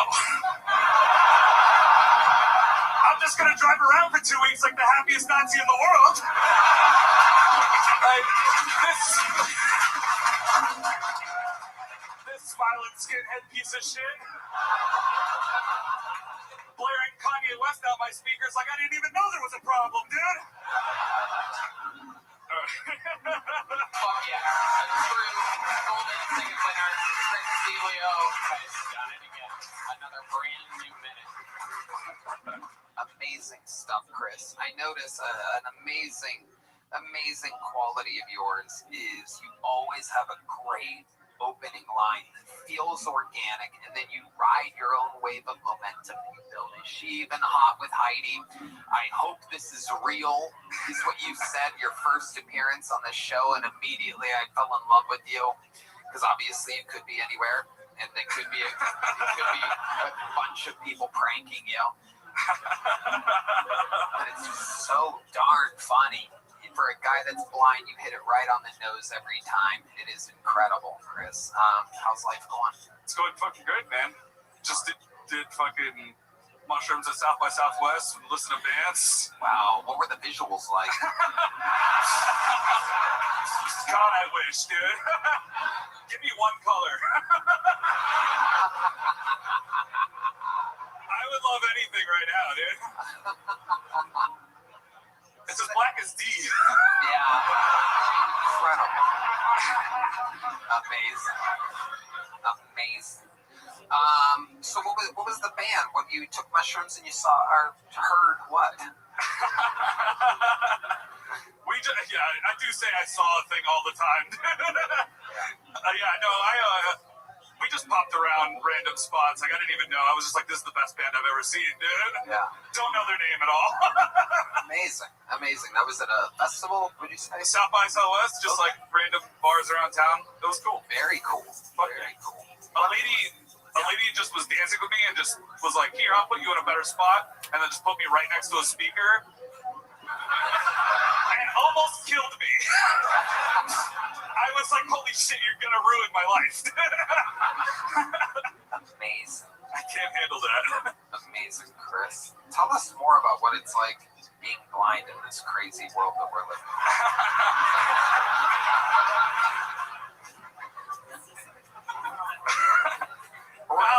or anything at all. I mean, it doesn't have to be about being blind. No. It's good. It's like it's a lot of fun. I was dancing with this girl at this last festival that I didn't even know was there. And then she started trying to take off my sunglasses. Oh shit. And I was like, no. Right. You don't want to see those on the drugs you're on.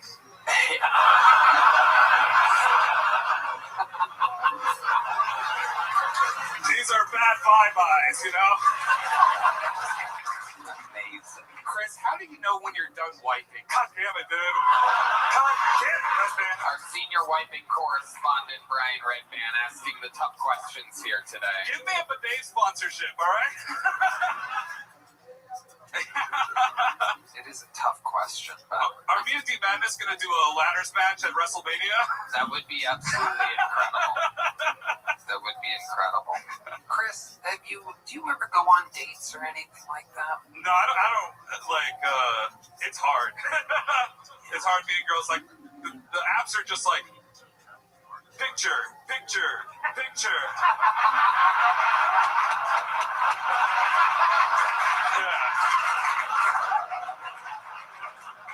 It'll like read me their bios. Girls' bios suck. It's like Puerto Rican flag, Mexican flag. It's like they're listing their dog breed.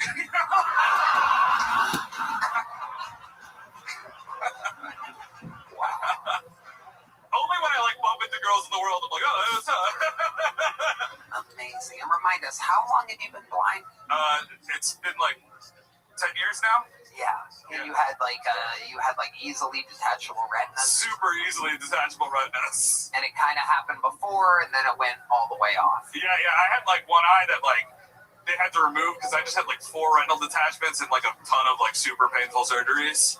But you did see for a while. 18, so I was 18. Wow. So even when you take drugs now, like you did at the festival, say, you really don't see any? Yeah, I don't get any visuals. I think my imagination is shit. Now gone. What? What the fuck was that, dude? I don't know what that was. That was not ripping. That wasn't ripping. That was a John D's teeth. It's over there. So, okay, so there's no visuals, but you do have you only have your memory before 18. Yeah, like, I can still see in my dreams, you know? That's interesting. Yeah, but it's all shit I saw before I went blind. Right. So it's like every night my dreams are the world's shittiest 90s sitcom. Like Blind Meets World. Or like Fresh Prince of Blindness. That was weird. I'm black. Can you take us through... Can you, for example, just like take us through like the most recent dream? Doesn't have to necessarily be funny, but it was a 90s sitcom. What is like the most recent dream that you remember? I'll have like stand-up dreams about like, you know, doing comedy, and every time it'll just be like me doing comedy, and then I think back when I wake up and I'm like, that was my lunchroom. Whoa, you hear that? It really is a 90s sitcom. It didn't work as good as I thought it would. Yeah, I'll just be like running away from like monsters, and it's just like a hallway that I knew from fucking 10 years ago. Damn, that's incredible, Chris. All right, well, anything else crazy we should know about before we let you go, Chris? No, thank you guys so much. You guys rule, dude. Thank you so much. Hold on, Chris Celio, you are the fucking man. Yeah, hold on. Yeah, fucking Jeff Ross is here. Hold on, dude. I didn't even get to talk to Jeff Ross. Yeah, let's talk with Jeff Ross. What's he hiding from me? Why is he hiding from me? Jeff Ross, you look like the one guy who can't roast me. I love this. No, dude, you sound like a Sesame Street Semite. I think I get it. Chris, what's your last name? Cilio. I'm gonna remember you. How long have you been doing stand-up? Like 10 years. So about the time that this happened to you, you decided I need to channel it into something artistic. Yeah. I was like figuring out what I want to do. Like I was like first semester of college, and when I went blind, so obviously I dropped out of that. And then I was like, what can I do? And I was just listening to all you guys on podcasts, and I was like, I've always wanted to be a stand-up, and I was like, this seems like something I could do with minimal effort. You know, like just being a microphone seems like a perfect amount of work for me. You know? Yeah. But your minute was like killer. That wasn't the first time you did that minute. It was the first time you did it here. You've been working. Yeah, I work. I can feel that, and I think you're a really good joke writer. Thank you so much. And I was wondering what color your shirt is. God damn it, dude. A test I will always fail. You're awesome. Give it up for Chris. Chris Celia, ladies and gentlemen. Golden ticket winner has done it again. Absolutely incredible. You guys having fun out there? If anybody wants to dry paintbrush his autograph, he's going to the restroom right now. The lucky hallway has a chance. All right, your next fucking hole goes by the name of Michael Scott, everybody. We're going to keep it moving with the skylines of Michael Scott. Here he is.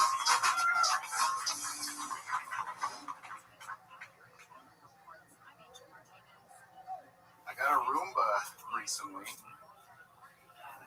He's black. He cleans my house. It's a sweet deal. What is the black base model for every object that's supposed to improve our lives? Why is it always black? I gave mine a pair of white gloves and a bow tie. I push clean on him, and he goes up and down the halls.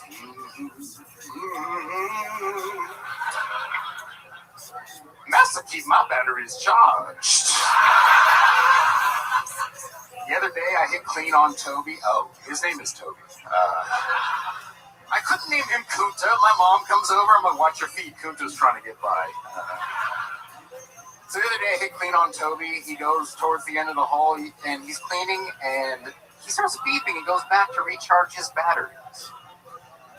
And I nearly spilled my sweet tea. I get up and I go, the hell you will! Whoosh! Nobody said you could take a break. So I got up and I watched him clean my house until he died. And when he died, I bought a new one at an auction for 3/5 the price of one of those black. Wow, Michael, stop pushing it to the limit of time with an incredibly racist set that only you could do. Maybe. Amazing. You can get away with it. Yeah. Incredible. Remind us all, Michael, how long you been on stand-up? 9 years, 4 months. 9 years and 4 months. Amazing. And most of that here in Austin. No, Bakersfield, California, a little bit in Fresno. I moved here December 30th of 23. Okay, awesome. What do you do for a day job? I got fired from one, but I still have a valet job. You're working valet too. This is the official show of valet drivers. I've gotten a lot of comics hired, like quite a few. Okay. You called Aaron McPherson earlier. He didn't get up here in time. I got him a job there. But I noticed you called a different Aaron right after, and I thought that was funny. You called a white Aaron. Yeah, I pulled names out of them. Yeah, no, it was like, I know it wasn't you. And I don't know what happened to them. I didn't actually call them. I hand off the piece of paper, and if they're not like where they're supposed to be, then I have to pull another name. It's not like rocket science or anything crazy. I know there's a lot of conspiracies about this bucket, but it's fair. Pieces of paper. Oh, there's D Madness, everybody. Your Roomba just came back.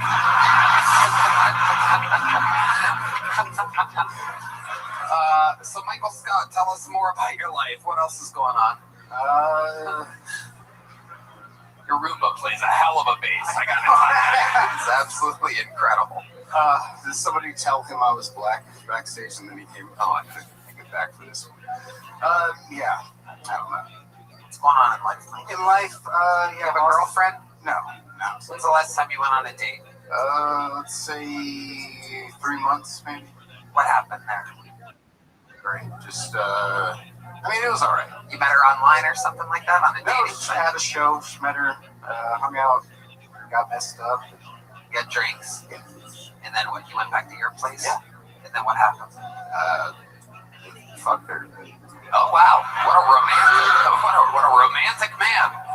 Straight to insertion. Yes. I was already unbuckling as we were driving out. Amazing. And then you never talked to her again after that? No. Why is that exactly? I don't know. It just wasn't. It's a white girl. Okay. What gave it away? It could have been anything. I don't know. I wouldn't be surprised about anything. I think you would fuck whoever would want to fuck you. Am I correct? I think he's right. Yeah. Amazing stuff. And you met her at just a regular open mic. She came up to you afterwards and was like, "What's up?" Yeah. Okay. Yeah. I've been kind of, I don't know. I've been doing comedy, and then people come up to me and talk to me afterwards. So just lately, I usually talk to nobody. I just do my thing and leave. Now I'm trying to hang out and make friends. You got drunk with this girl at Shakespeare's. I was drunk before. Okay. At Shakespeare's and other places I walked around. Okay. All right, Michael. What kind of car do you drive?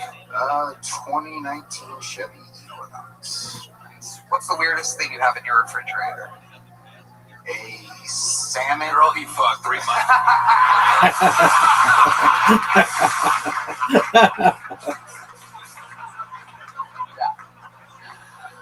Oh my god. Oh my god. Wow. Yeah, she's thawing out right now. Michael, let me ask you a question that I asked another valet driver earlier. What's the weirdest thing that you've seen inside of a car that you were valeting at the time? Guns, condoms. Not in the same car, that's for sure. That's different. Nobody with guns is using condoms. No way, Jose. That'd be absolutely contradictory to life itself. One person parked their car overnight, and they had a German Shepherd that they left in the car, in a crate, in the bed, strapped down. He'd come out maybe every 4 hours and check on it, but it stayed. Yeah, and it was the winter, too. I was very upset about it. Was it like a Tesla that had dog mode on or anything like that? No, it was like a Dodge Ram truck. It was a German Shepherd. Perhaps it was a Jew trying to get revenge for the Holocaust. because it was a German Shepherd being kept in a crate inside of a car in a torturous situation. Perhaps it was revenge for the Holocaust. Still not getting the laugh I think it deserves. Can't really plan to do a joke like that. It has to just be served up in the air. You only have one chance at it. I guess that was my chance, and it's yet still not really connecting the way that I was hoping it was, because the Jews were held captive by the Germans in very tight quarters, very tough situation. You said it was during the winter time? Hell yeah. Really doesn't get much more spot on than that. Thank you. There it is. There it is, everybody. Thank you. Thank you. We only get to laugh at good Holocaust jokes while Jeff's going pee, so that was our one chance. I'm kidding. Michael Scott, fun times. Yeah, tremendously racist set. That's why you're leaving here with a big joke. Michael, I'd love to have you on the Secret Show, brother. Thank you very much. Tony.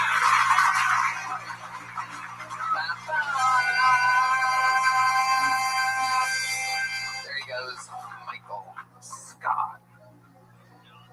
We're having a good old time here today. There he is. I knew it. We're right on time. I didn't want you to miss this guy.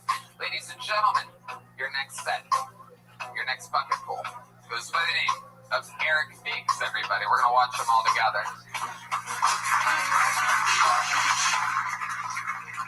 What's going on, Austin? I think too many people in this town, especially men, go to counseling. I don't like it. I'm Midwestern. I'm very Midwestern. I'm so Midwestern, I don't believe in counseling. I believe in binge drinking. All right? You shouldn't be talking to strangers. You should be having a problem in a garage with your friends. So, because I love scamming white people, I'm always down for that. I do think I'm going to start the Midwestern Counseling Service. That's how I'm going to go and reinvent counseling. What it's going to be is you're going to come over to my garage, hang out with me, drink my beer, work on my car. It's a Pontiac.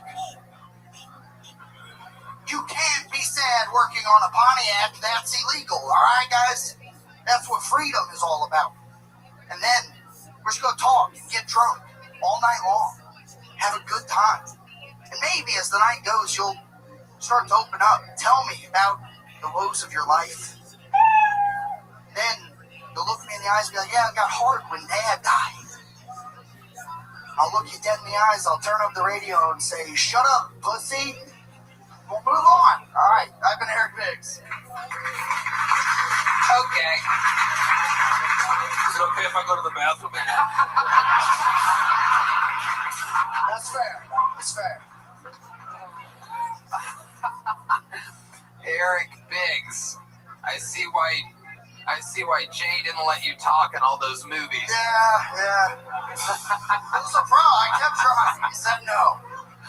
Wow, Eric, how long have you been attempting stand-up comedy? 6 years of attempting, Tony. God damn, 6 years. What happened here? That's just a new minute, a tough minute? Yeah, I don't know. It's been kind of working. I've been trying it around, but it did not work. All right, it did not work. 6 years where at? Mostly Missouri. I started off in Columbia, Missouri. And then where else have you been? Been here ever since then. Been down here about 3 years. 3 years. Okay, here's what I'm going to do. Because, Eric, I'm telling you, I see it, dude. Look at you. You're built like a snowman. I am. You have a beautiful round head. You have a round body. It's built like a snow globe. Except for I'd never have a carrot in my mouth, all right? I think they don't have it in that. That's their nose. That's their nose there. I love your super confidence with no talent at all. It's like amazing. That's what the Midwest is all about. I love it. Yeah. What do you do for a living, Eric? I'm an insurance salesman. It's the only thing that can be worse than sucking at comedy, you know? Yeah. You do this, you do that all day, and you go, you know what? I can eat shit on stage in front of people. That can't be anywhere. I just think that Pontiac thing, for some reason, did you write that in Missouri? No, I wrote that down here. All right.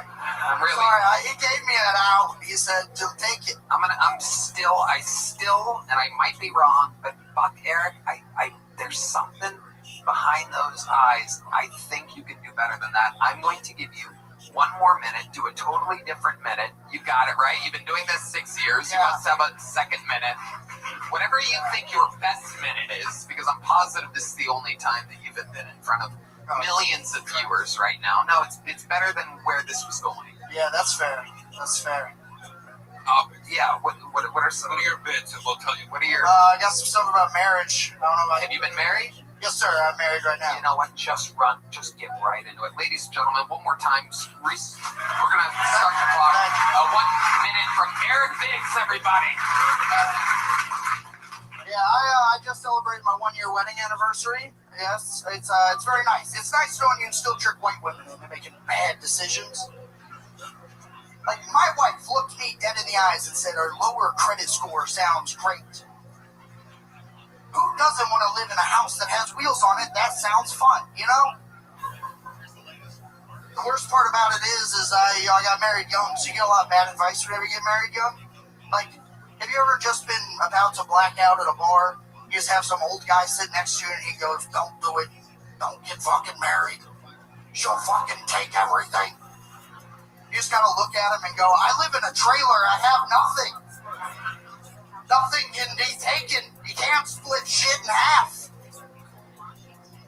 Okay, perfect. It was better. That was better than your first minute. Makes me wonder if I gave you another minute, if that would be better than that minute. So you live in a trailer? No, sir.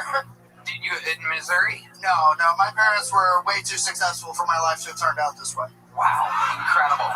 What do your parents do for work? IT and a school teacher, middle school. Amazing. And what do they think about you attempting stand-up comedy? Oh, they wish I made different decisions. Did they like that you're an insurance salesman? Yeah. My mom every time goes, it's okay, you can back out.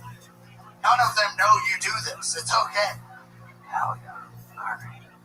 And so, what else about you, Eric? What would we find interesting about your entire life? Because you're not really white trash, but you're from Missouri. You're kind of like a you have an American Pie kind of family. Yeah. But yet you kind of dress like Jelly Roll. Well, yeah. Yeah, this is what happens whenever you go to a Bass Pro and go, yeah, that looks classy, you know? Yeah. A $35 t-shirt will look cool on stage, you know? Yeah, you know you could buy a pair of overalls at the same price. Well, I didn't know that until tonight. What was it, Giant Silent Blob? Yeah. So what else about your life? You ever have anything crazy happen? You have any other special skills or talents? You seem like the kind of guy that wins at like a vape competition or something. No. I smoke cigarettes like an adult. I'd never vape. What am I, a coward pussy? No, I don't know. I think I got into comedy like it's usually everyone comes from like a broken home or your dad beat the shit out of you or whatever. I didn't have that. I had a very normal family. I even had like my brother, very cool, very supportive. I think that he saw I wanted to be a comedian, so he decided, I'm going to give this kid some trauma. So he died in a drunk driving accident to just really get me going. Party time. We all love a dead brother drunk driving story. A lot of tales of drunken driving here tonight. A reminder, we do not endorse that in the Kill Tony universe. Do not drink and drive. Absolutely. All right. You eat and drive? Yeah. Seems that would be equally as dangerous. It's a problem. I got blacked out a couple times. Hell yeah. See the pizzeria lights and you're like, I gotta go. All right. I'm on my way out. All right, Eric, we're going to keep it moving. Fun times. Sign up again. Keep writing. Prove your parents wrong. And maybe take your time a little bit more. Don't try to squeeze it all in. Take your time so that people understand you and stuff. You speak perfect English, but you talk a little fast. Words get together, and then you know what I mean? Like, take it a little bit. Yeah. You're right. You're absolutely right. That's good advice. And also, I like that he reset and did a whole another minute. Yeah. You did it. Good. Yep. That's good. Eric Biggs. All right. Oh my goodness. This is one of those special moments where someone very talented signed up for the show. Ladies and gentlemen, this guy, I grew up in comedy with him. We were door guys together at the Comedy Store. He's been a paid regular at the Comedy Store longer than I have. Ladies and gentlemen, it's a very cerebral palsy episode of Kill Tony. We already had Martin Phillips, but this is the OG from the Comedy Store. Now lives in Austin. One of the funniest people out there. Make some noise for Davey Wester, everybody. Davey Wester, make some noise for my pal Davey. Yeah! You guys have had rednecks and cerebral palsy people. You've never had it blended together, you fucking cocksuckers. Some of you assholes are gonna ask me how to spell it, but I don't know shit about cerebral palsy, so I'll just make up shit. They'll be like, what is cerebral palsy? I'll tell you, superpowers a large tallywhacker, cocksucker. That's... People, you know, like, when people ask me how to spell it, because everybody's inquisitive as fuck, does it look like I ever want a fucking spelling bee ever in my lifetime? I went to alternative high school. We had law mowing as a course, fucking dickhead, because they knew I was gonna fucking go to court sometime in my life. I don't know, man. Like, some of you have jobs that you dream about hitting a telephone pole. As you go to work, you're like, man, I got 6 days of PTO, and I could just take this fucking light pole right now. If I have to talk to Al one more time about his mental health, fuck him. Keep going, Davey. Just keep going for a bit. Keep going. Yeah, I'm gonna keep going. Just keep going. You know how you know it's a shitty job? When they tell you it's like your family. I avoid my family. My uncle is King Tweaker that steals kid bikes on Tuesday. All right? If you ever talk to my uncle with a Batman RV and he'd be like, hey, Dave, why don't you get your life together? He'll tell you he's fighting capitalism. And I think Batman lost that because he's fucking homeless. That's... You want me to do some more time? Or, yeah.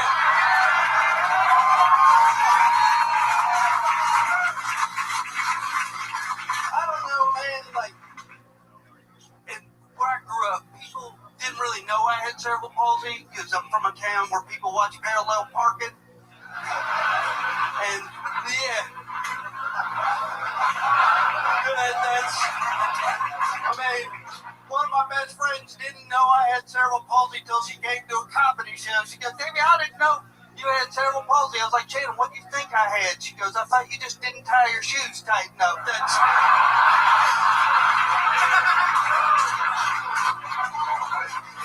Dude, you're killed tonight, man. Oh, my God. What's up, boy? I love it. See you, my man. Good to see you. This is what I love about this show, is that sometimes you pull out someone that's a real white trash, not like the fucking asshole that fucking with the bathrobe. I heard that little fucker. I wanted to fight him, Tony. Don't take my 77 Fleetwood away from me, you son of a bitch. Like... I feel like cerebral palsy is like number 8 on the list of shit that's fucked up about you. Like, not even a piece of it, right? Yeah, there's a lot of fucked up shit about me right now. That's why I'm on probation right now. You are? Yeah, well, so, I decided to I was up in Minnesota, and I went to go sit in my car because I was a little drunk, and then I had 9 cops arrest me, and like, when you're getting arrested, you don't have the fucking button in your head, because I had a pocket full of mushrooms in my pocket, and I decided I was going to eat them right in front of the fucking cop. If I'm going to detox, I'm going in there high. That's... Might as well enjoy it. Yeah. It's a master class, wow. Davey West. I love Davey. You have your buttons mismatched. Oh, yeah. That is... Why don't you go fuck your AI robot?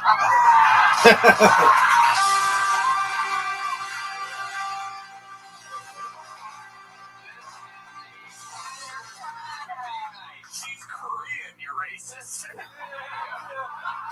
Can you give me 2 golden tickets? Because Ari Matty, if I get that, he'll take me to the wellness clinic and fucking help me out. Like, I won't have cerebral palsy anymore. I'd just be a downsy son of a bitch. I don't think there's enough stem cells in the world to balance you out, baby. No, I get you. I like seeing blind people. I don't trust you, but... Davey, you are on fire. What I love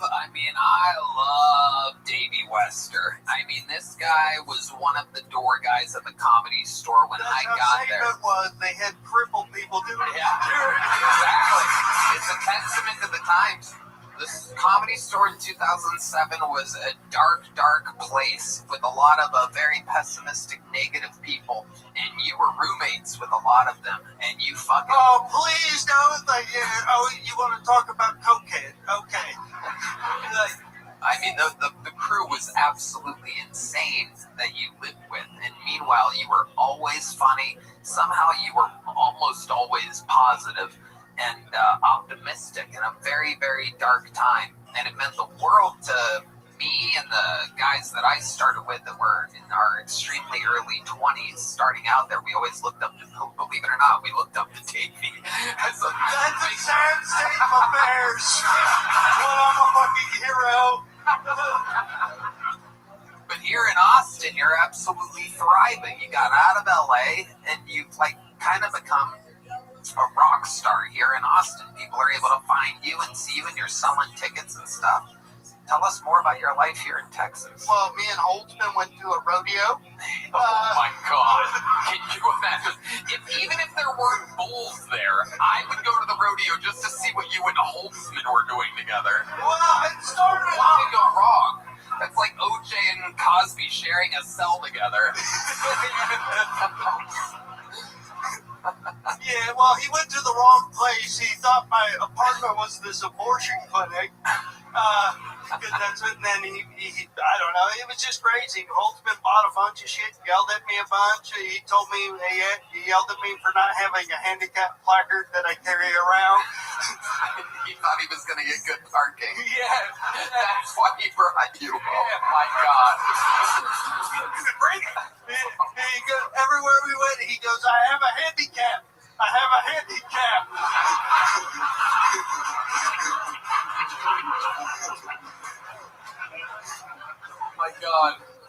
Oh my God, I almost fainted just then. Oh God, you're not, tell these people, it's just so that you know why I'm laughing so hard. Tell them you're not kidding. I know you're not kidding. No, all these stories are true. So you can look it up. Go to a friend of Washington and you'll be like, oh, this is what they look like. Just so you understand, Drew Mickens is from my area too. Yes, that is true. Anytime I see somebody, then I've blown a few people's minds like this. I'll be like, where are you from? They're like, the state of Washington. And if I notice if their eyes are ever not aligned, like if they have one eye here and one eye there, I'll be like, you from near Euphrates? And they're like, how do you know that? It always blows their minds. They just have to keep an eye on offset eyes from Washington. Yeah, you just have to, you have to understand there's a nuclear plant, okay? Yeah. I love it, Davey. I mean, you are just one of my favorite types of stories because, you're not an actor, you're not a writer, you're not a this, you're not a sketch, you're not trying all these things. You're a fucking pure stand-up comedian, the kind of guy that I just love to drink with and hang out with and whatever, you know what I mean? Eat mushrooms? Well, maybe. I don't think I could eat mushrooms with you, Davey. I'm highly sensitive already. The buttons thing alone would fuck me up the entire time. You know what? I'm trying. First thing I would do is I'd be like, Davey, get over here. Let me fix this for you. Take off his clothes. I got a pair of overalls. It was very cheap. No, I tried the overall thing. That didn't really work out for me. What happened? Well, yeah, when you don't button those correctly, everything comes out. Yeah, and I'm fine with that. Davey, if you're in town, I would love to have you on the Secret Show Thursday. You are the fucking man, Davey Wester, and now the world knows about it. So cool that you signed up for this show.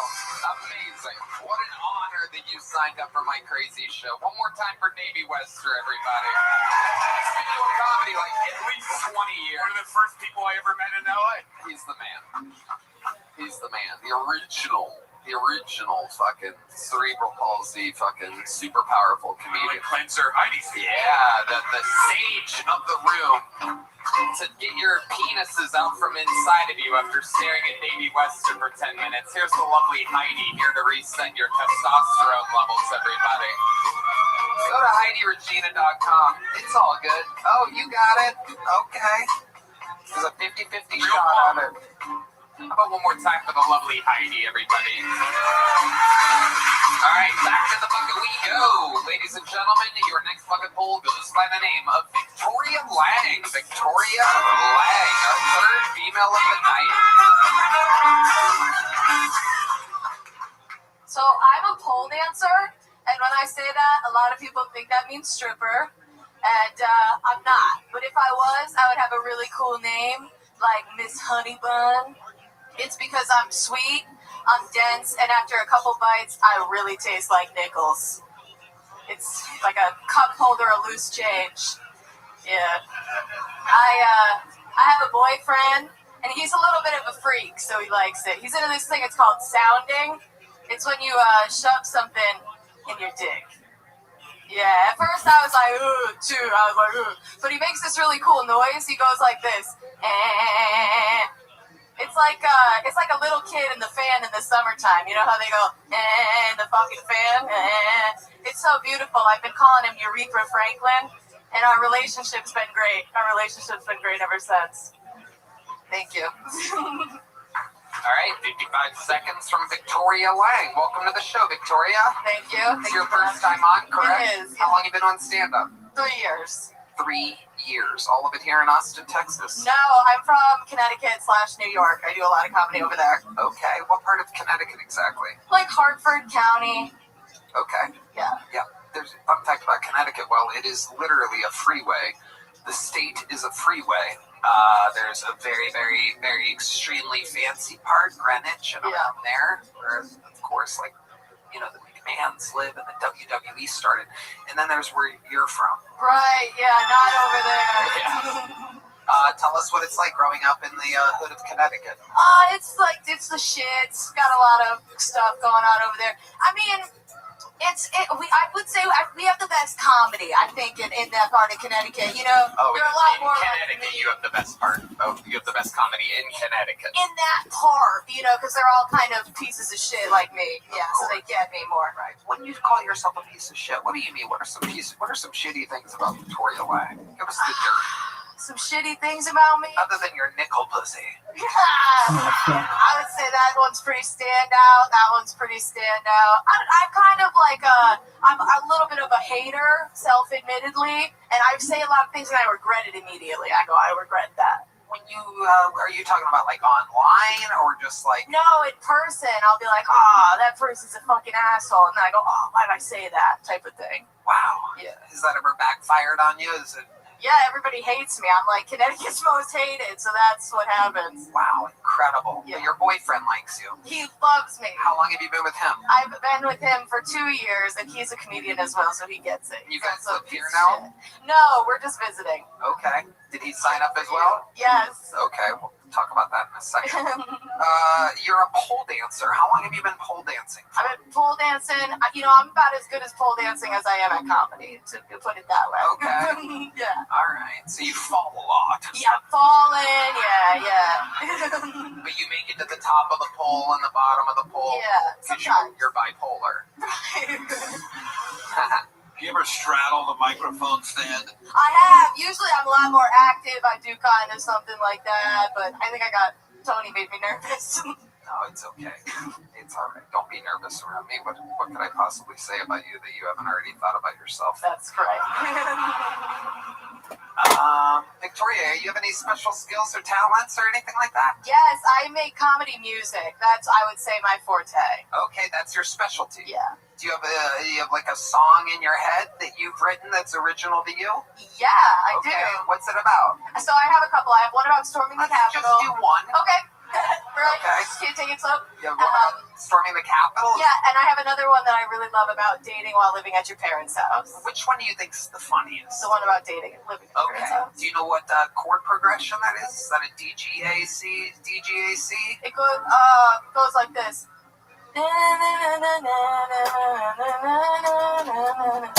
like that. Okay. I feel like if you play me kind of like a beat, like I can like follow it. Type. Yeah, they got you. Yeah. What's the beat that you like? Boom. It was like this. Boom. Here she is, ladies and gentlemen, Victoria Lang, everybody. Here we go. First spotlight, Perfect, thank you. All right, here we go. I woke up today in the pink room. In the pink room that I grew up in. My mom takes out the trash like she always does. I check my phone. I got a text. The text is from my mom. Even though she just left, it says at least one of us is getting some. Oh my God, my mom saw the condom in the trash, but that's what happens when you're living at your mom's house. Pick up. There is a feeling you can't hide when your mom's seen your boyfriend's right inside. But there's really nothing I can do when our economy is in the tubes. And maybe one day we'll live in a studio apartment, but till then it'll be us. And also my mom, cause this is her house. Oh, you want me to keep going? I woke up today in the blue room. In the blue room that I grew up in. My mom wakes me up for work like she always does. I usually text when I have a girl over, but last night was different, I guess. My mom walks in to see my date getting some. Like me and my mom, we're close but not that much. And now she's caught me with my balls out. Chorus! There is a feeling you can't hide when your mom's seen the dicks runs eating their mind. But there's really nothing I can do unless I shoot a CEO or something real. Terrible. Maybe one day we'll live in a trailer park or something great. But until that day, it'll be us, and also our moms. And let's not forget about my stepdad. Sometimes when we're getting him some men, not him, I said that I can hear him fighting through the walls, cause I share it with my bedroom. Same wall. Please don't look at the stain. My 20-year-old cat died my senior year of high school. It's not that noticeable unless you look at it. Gotta walk by really fast. Ugh. There are some sounds you cannot hide, even when the TV volume's real high. My whole family hears young Sheldon and you. That's how they all know I'm getting screwed. And yes, I said young Sheldon, I know that might be inappropriate, but it gets me on. So fight me outside, but sing a bitch. That's the end of the song.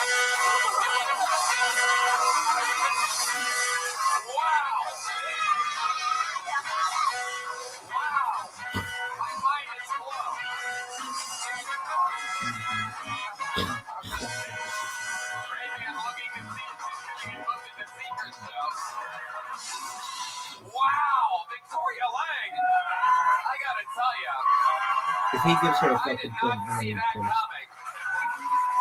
That was actually like a good song, not a comedy song. That was just a good song. Yeah, it was an actually good song. Thank you, I wrote it.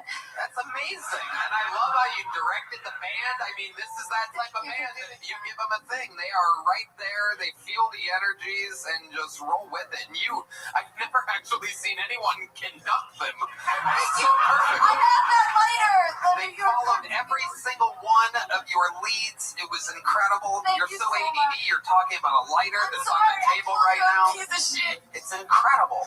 Absolutely amazing, Victoria. Comedy music is definitely your thing. Thank you. Yeah. Great. You have more stuff available available online or something? Where can people find you at? At Victoria Does Comedy. There you go. OnlyFans also? I used to have a Playboy account, but they took me offline because I wasn't making enough money. That happens. That happens, Victoria. When all you can do is sing, that happens. But you are very talented. You really got lost in it when you were sitting down. I was so impressed when you're commanding the band. It's like a real treat to see somebody come in and start kind of shy. And exactly, Jeff just said showmanship. I mean, you really came out. You know what I mean?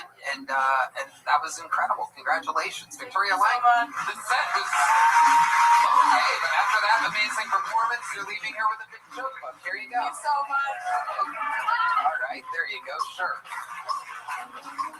Should I leave now? What? Or should I stay? You're gone. Oh.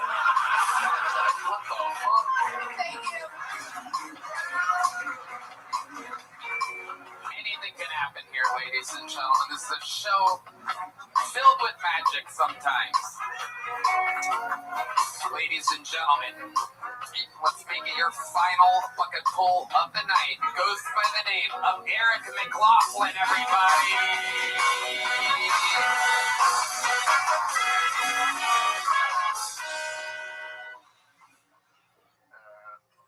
I was at the airport yesterday.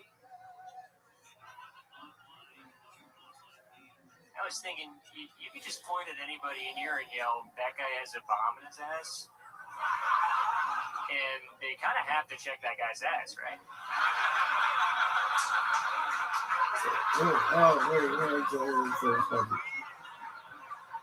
They got to put a finger in that guy. But then they're probably going to put a finger in you after because you said that. Everybody stop what you're doing. Whatever you're doing, you need to stop it. My man is here interrupting Kill Tony. How you living, big? Yo, are you ready? What's tonight's theatrical performance? What are we watching tonight, big man?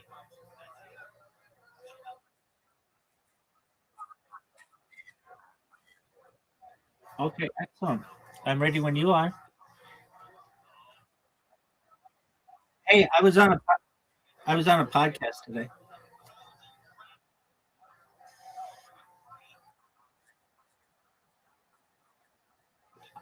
I mean, give me some serious expectations. That's impossible. How am I supposed to compete?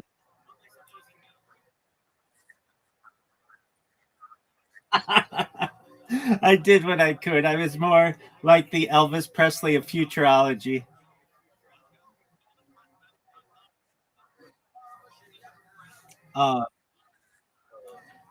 Can I tell you how it went first, really quickly?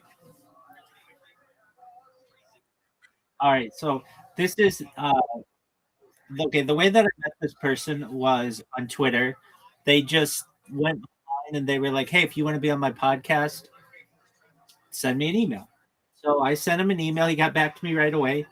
And like 2 weeks ago or so, like, okay, we'll do this thing. And so I initially met with him, and he recorded it. But then he's like, okay, so we'll do the podcast next week. And I was like, okay. So then this is last week. I'm ready to do the podcast. I send him like a breakdown. And he's like, I enjoyed speaking with you, and I want to have you on my show for like not just one episode, but like 5 episodes. Okay, that sounds great. So then I thought we were going to record last week, and we didn't. He just wanted to get to know me a little bit better and what I do for his audience so that he can explain. So then this was the big week, and I was like, okay. I had sent him all this stuff on life extension technology. Not that I'm an expert on it, but just like some bullet points or whatever. And the first question that he asks me is something I've never heard anything about. And it's like this like, so he asks, so we talk about like things like, well, I say like, okay, So there's like mitochondrial regeneration, and there's organ growth, and there's like mind uploading, all those things. And he's okay. A lot of that sounds like my med bed. And I'm like, Medbed? And he's like, yeah, Medbed. And I'm like, oh, okay. Medbed. He's like, yeah. So I'm like, am I with one hand like doing the podcast and the other hand like looking up what this means? And it's some alternative theory that basically is like perhaps very wealthy individuals are already having this type of technology being done, and it's just not available to the average person. So I did everything I could to kind of stay away from like the alternative theory route and just kept it to science, which I was able to do. And then we talked for like 20 minutes or so, which is all we had planned. And then it went well.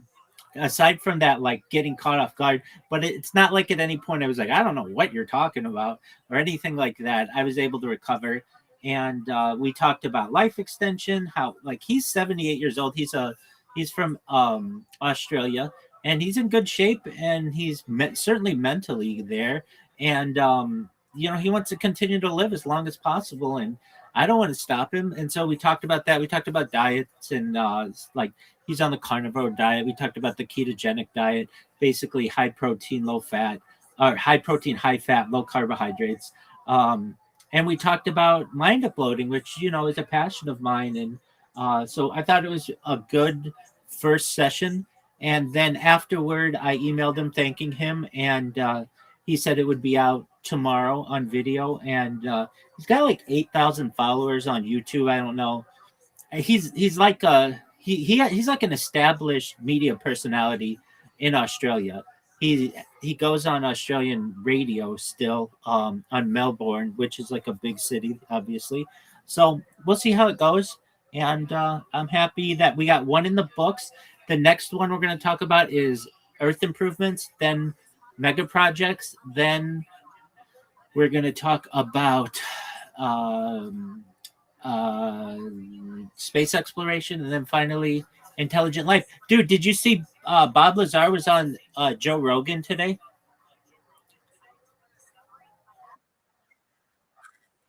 Or recently? Thank you. Oh yeah, no doubt.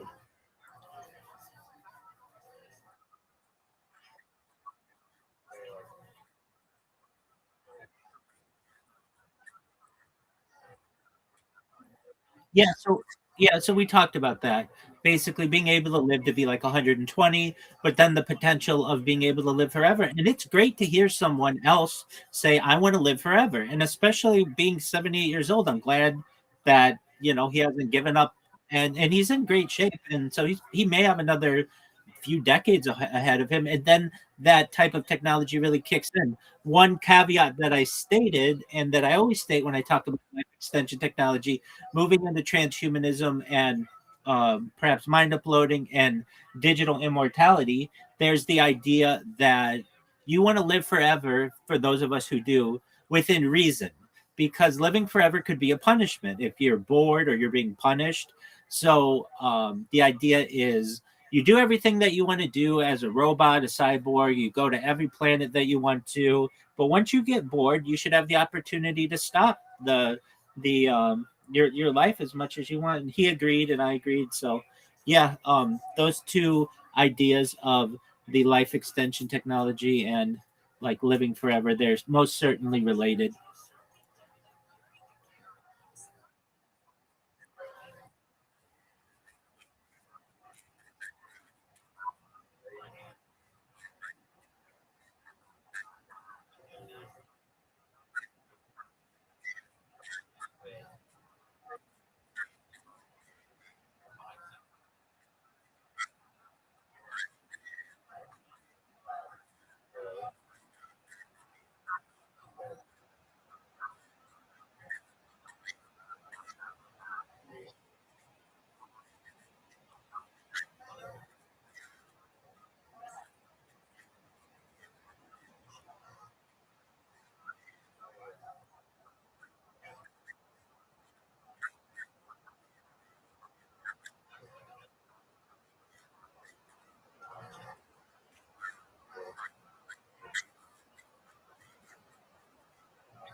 very well.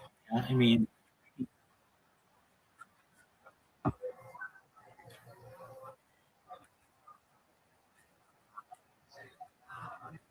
what did I, what did I say after it? Oh, yeah, yeah, yeah. So he was on right on Amazon. I'm very excited about it. It's about S4. I talk about it all the time. It's fascinating to me. It it's one of my favorite subjects in the entire world. Like if we were sitting around a campfire, that would be a story that I would just keep telling because I think it's so important to humanity.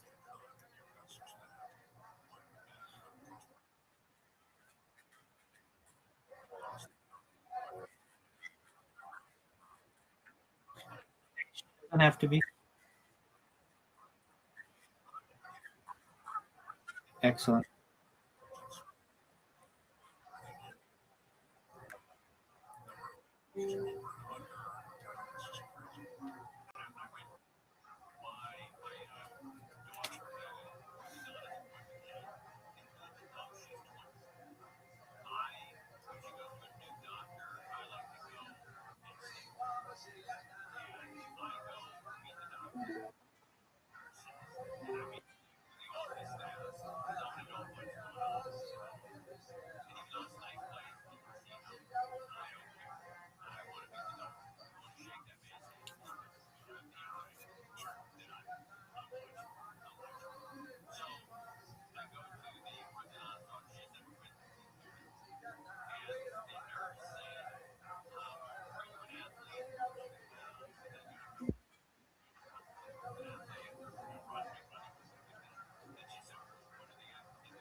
Something about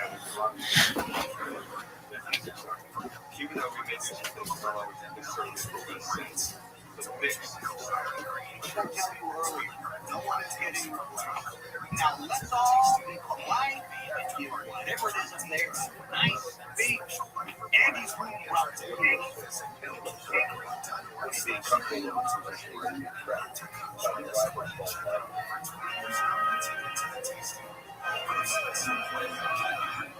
Last year, called me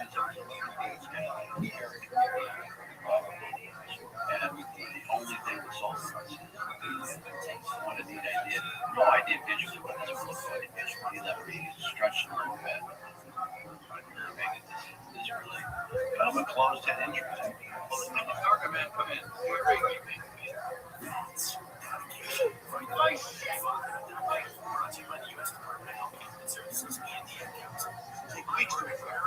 Called himself in a great way.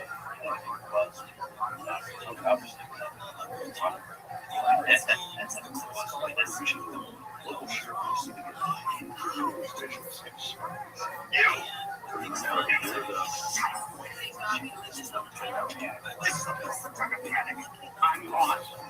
Andy is gone, and we're going to move in the house in 2 days. That's all. Your fault. I think it was really hard to know from those stories that you which is pretty scary stuff. I remember halfway through the movie, most of the first fairly completed. I was still thinking, I don't get how this is going to work at the end because he was chasing the streets of the truck. That all, it was like they did that all in one day.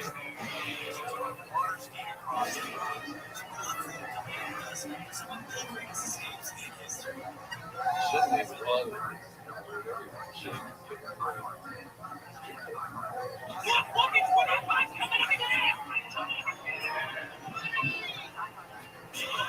Some of them machines and 24/7, 3 months straight. Any hiccup in there would have been some. And it knew then that was the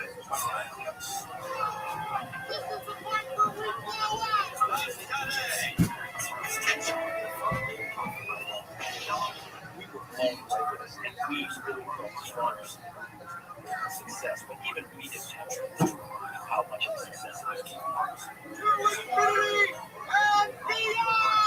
Toy Story opened nationwide on Thanksgiving weekend in 1995. From a shoestring budget, it went on to earn more than $350 million worldwide. And paved the path for an entirely human animation industry. Kids loved it, critics loved it, and people in the animation field were knocked out. So I remember when reviews started coming out. First of all, the fact that this paper has even heard of this movie and they care about it is stunning. And then they gave it a good review. They were just glowing. The most amazing thing was a great story, great character. That was the part where I was like, we began to realize that this was big. In fact, in our story, this was what we were destined to do.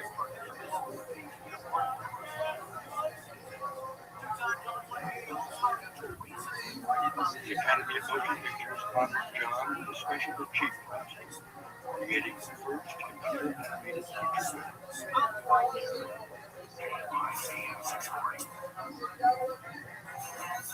Despite Toy Story's success, the original contract between Pixar and Disney meant the majority of the profits and merchandising belonged to the master of Pixar. And actually, if one can only not do well, we realized then that we had to be pursuing production. And in order to do that, we were going to need to be capitalized. So that's when we decided to tell it's a combination of things we really hadn't accomplished. Creativity, technology, business. And it was a small company with those capabilities going up against giants. 1 week after Toy Story's release, Pixar became the highest IPO of the year. $10 million investment. Steve raised $132 million. It was for wireless assistance. We got the money in the bank, and then shortly thereafter, Disney came to us and said, Steve said, okay, we will send it to you the department. So he actually nailed this right on the head. I was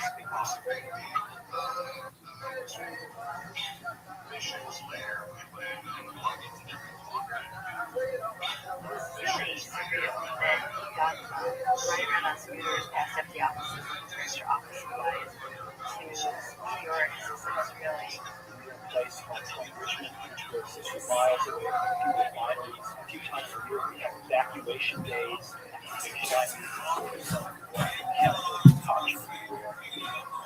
These are facilities within the company, which meant that they were a hodgepodge. They were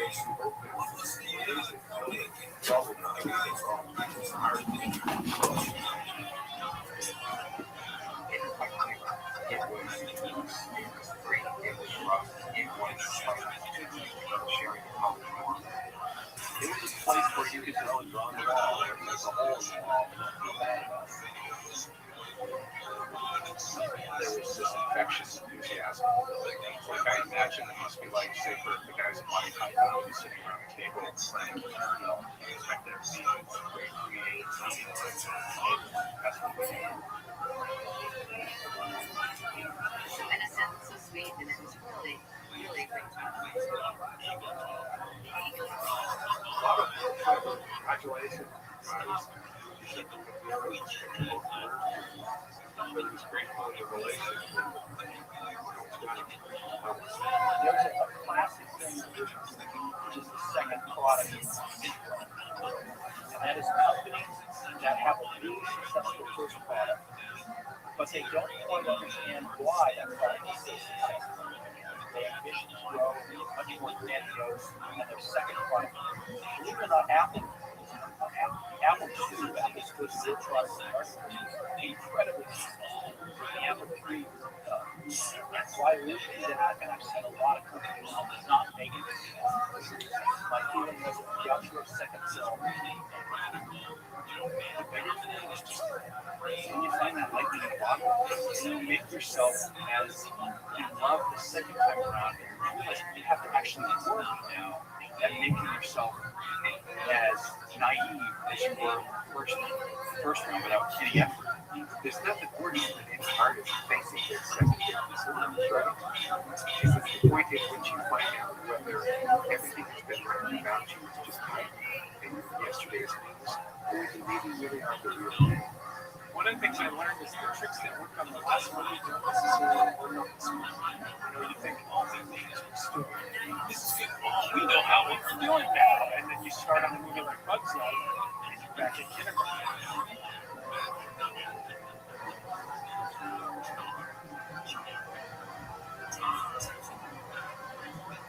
Researchers now check on the Pixar.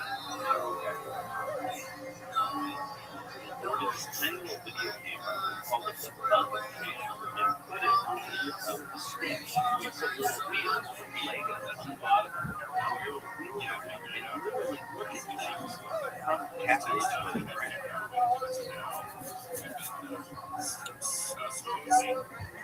One thing I noticed about this was how translucent everything. For their second film with Disney, Pixar set out to put themselves together. A bigger story, scope, organic characters. Here I go! The colony and the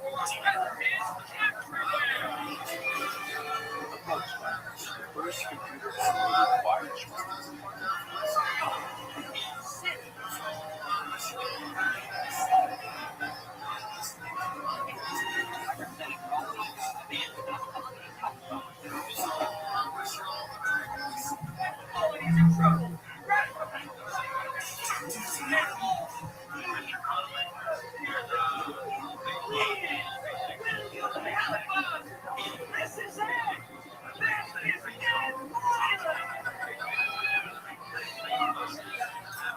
seem to relish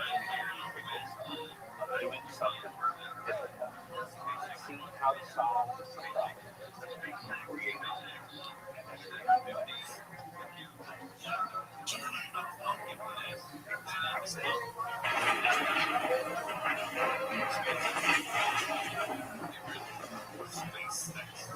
There's always something that we haven't invented yet. So as producers, you're expecting a lot of R&D to come through at the right time, and you're pushing a lot of things. You're gambling. You're looking at people's eyes. You're saying, "Can you do this for me?"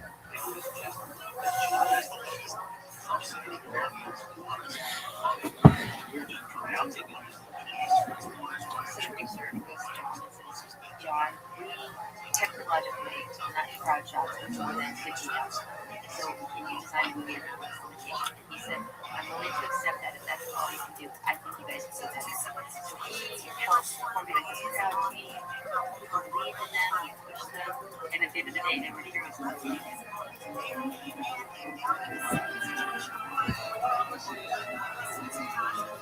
United States, For a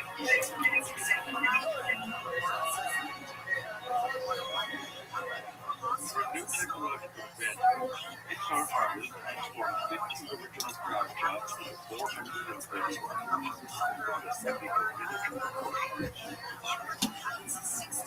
Pixar broke through the second film syndrome, and Bugs Life became the highest grossing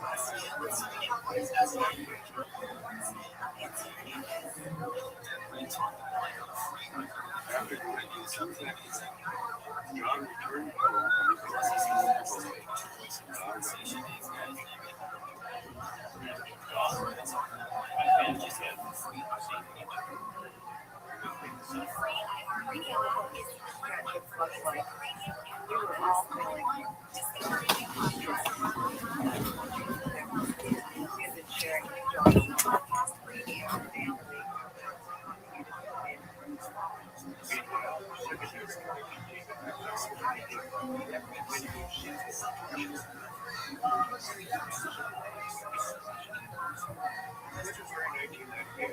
Disney decided to create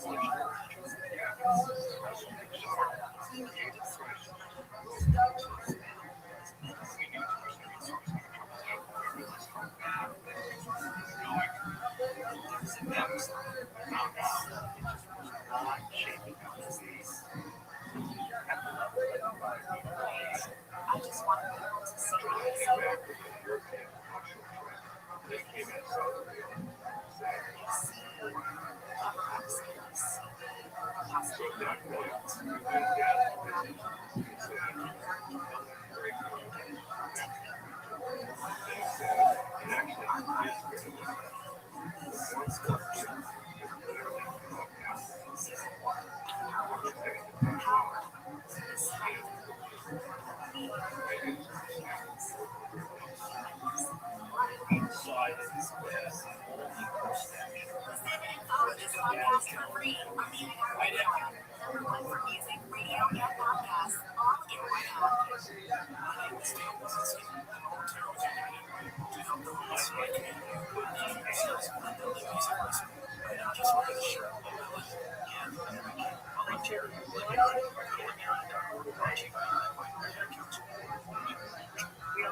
Take each other's ideas and heighten the success. Introducing new characters. Watching the core research is live checking.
There's a real advantage to being in a new medium, personal setting yourselves up for big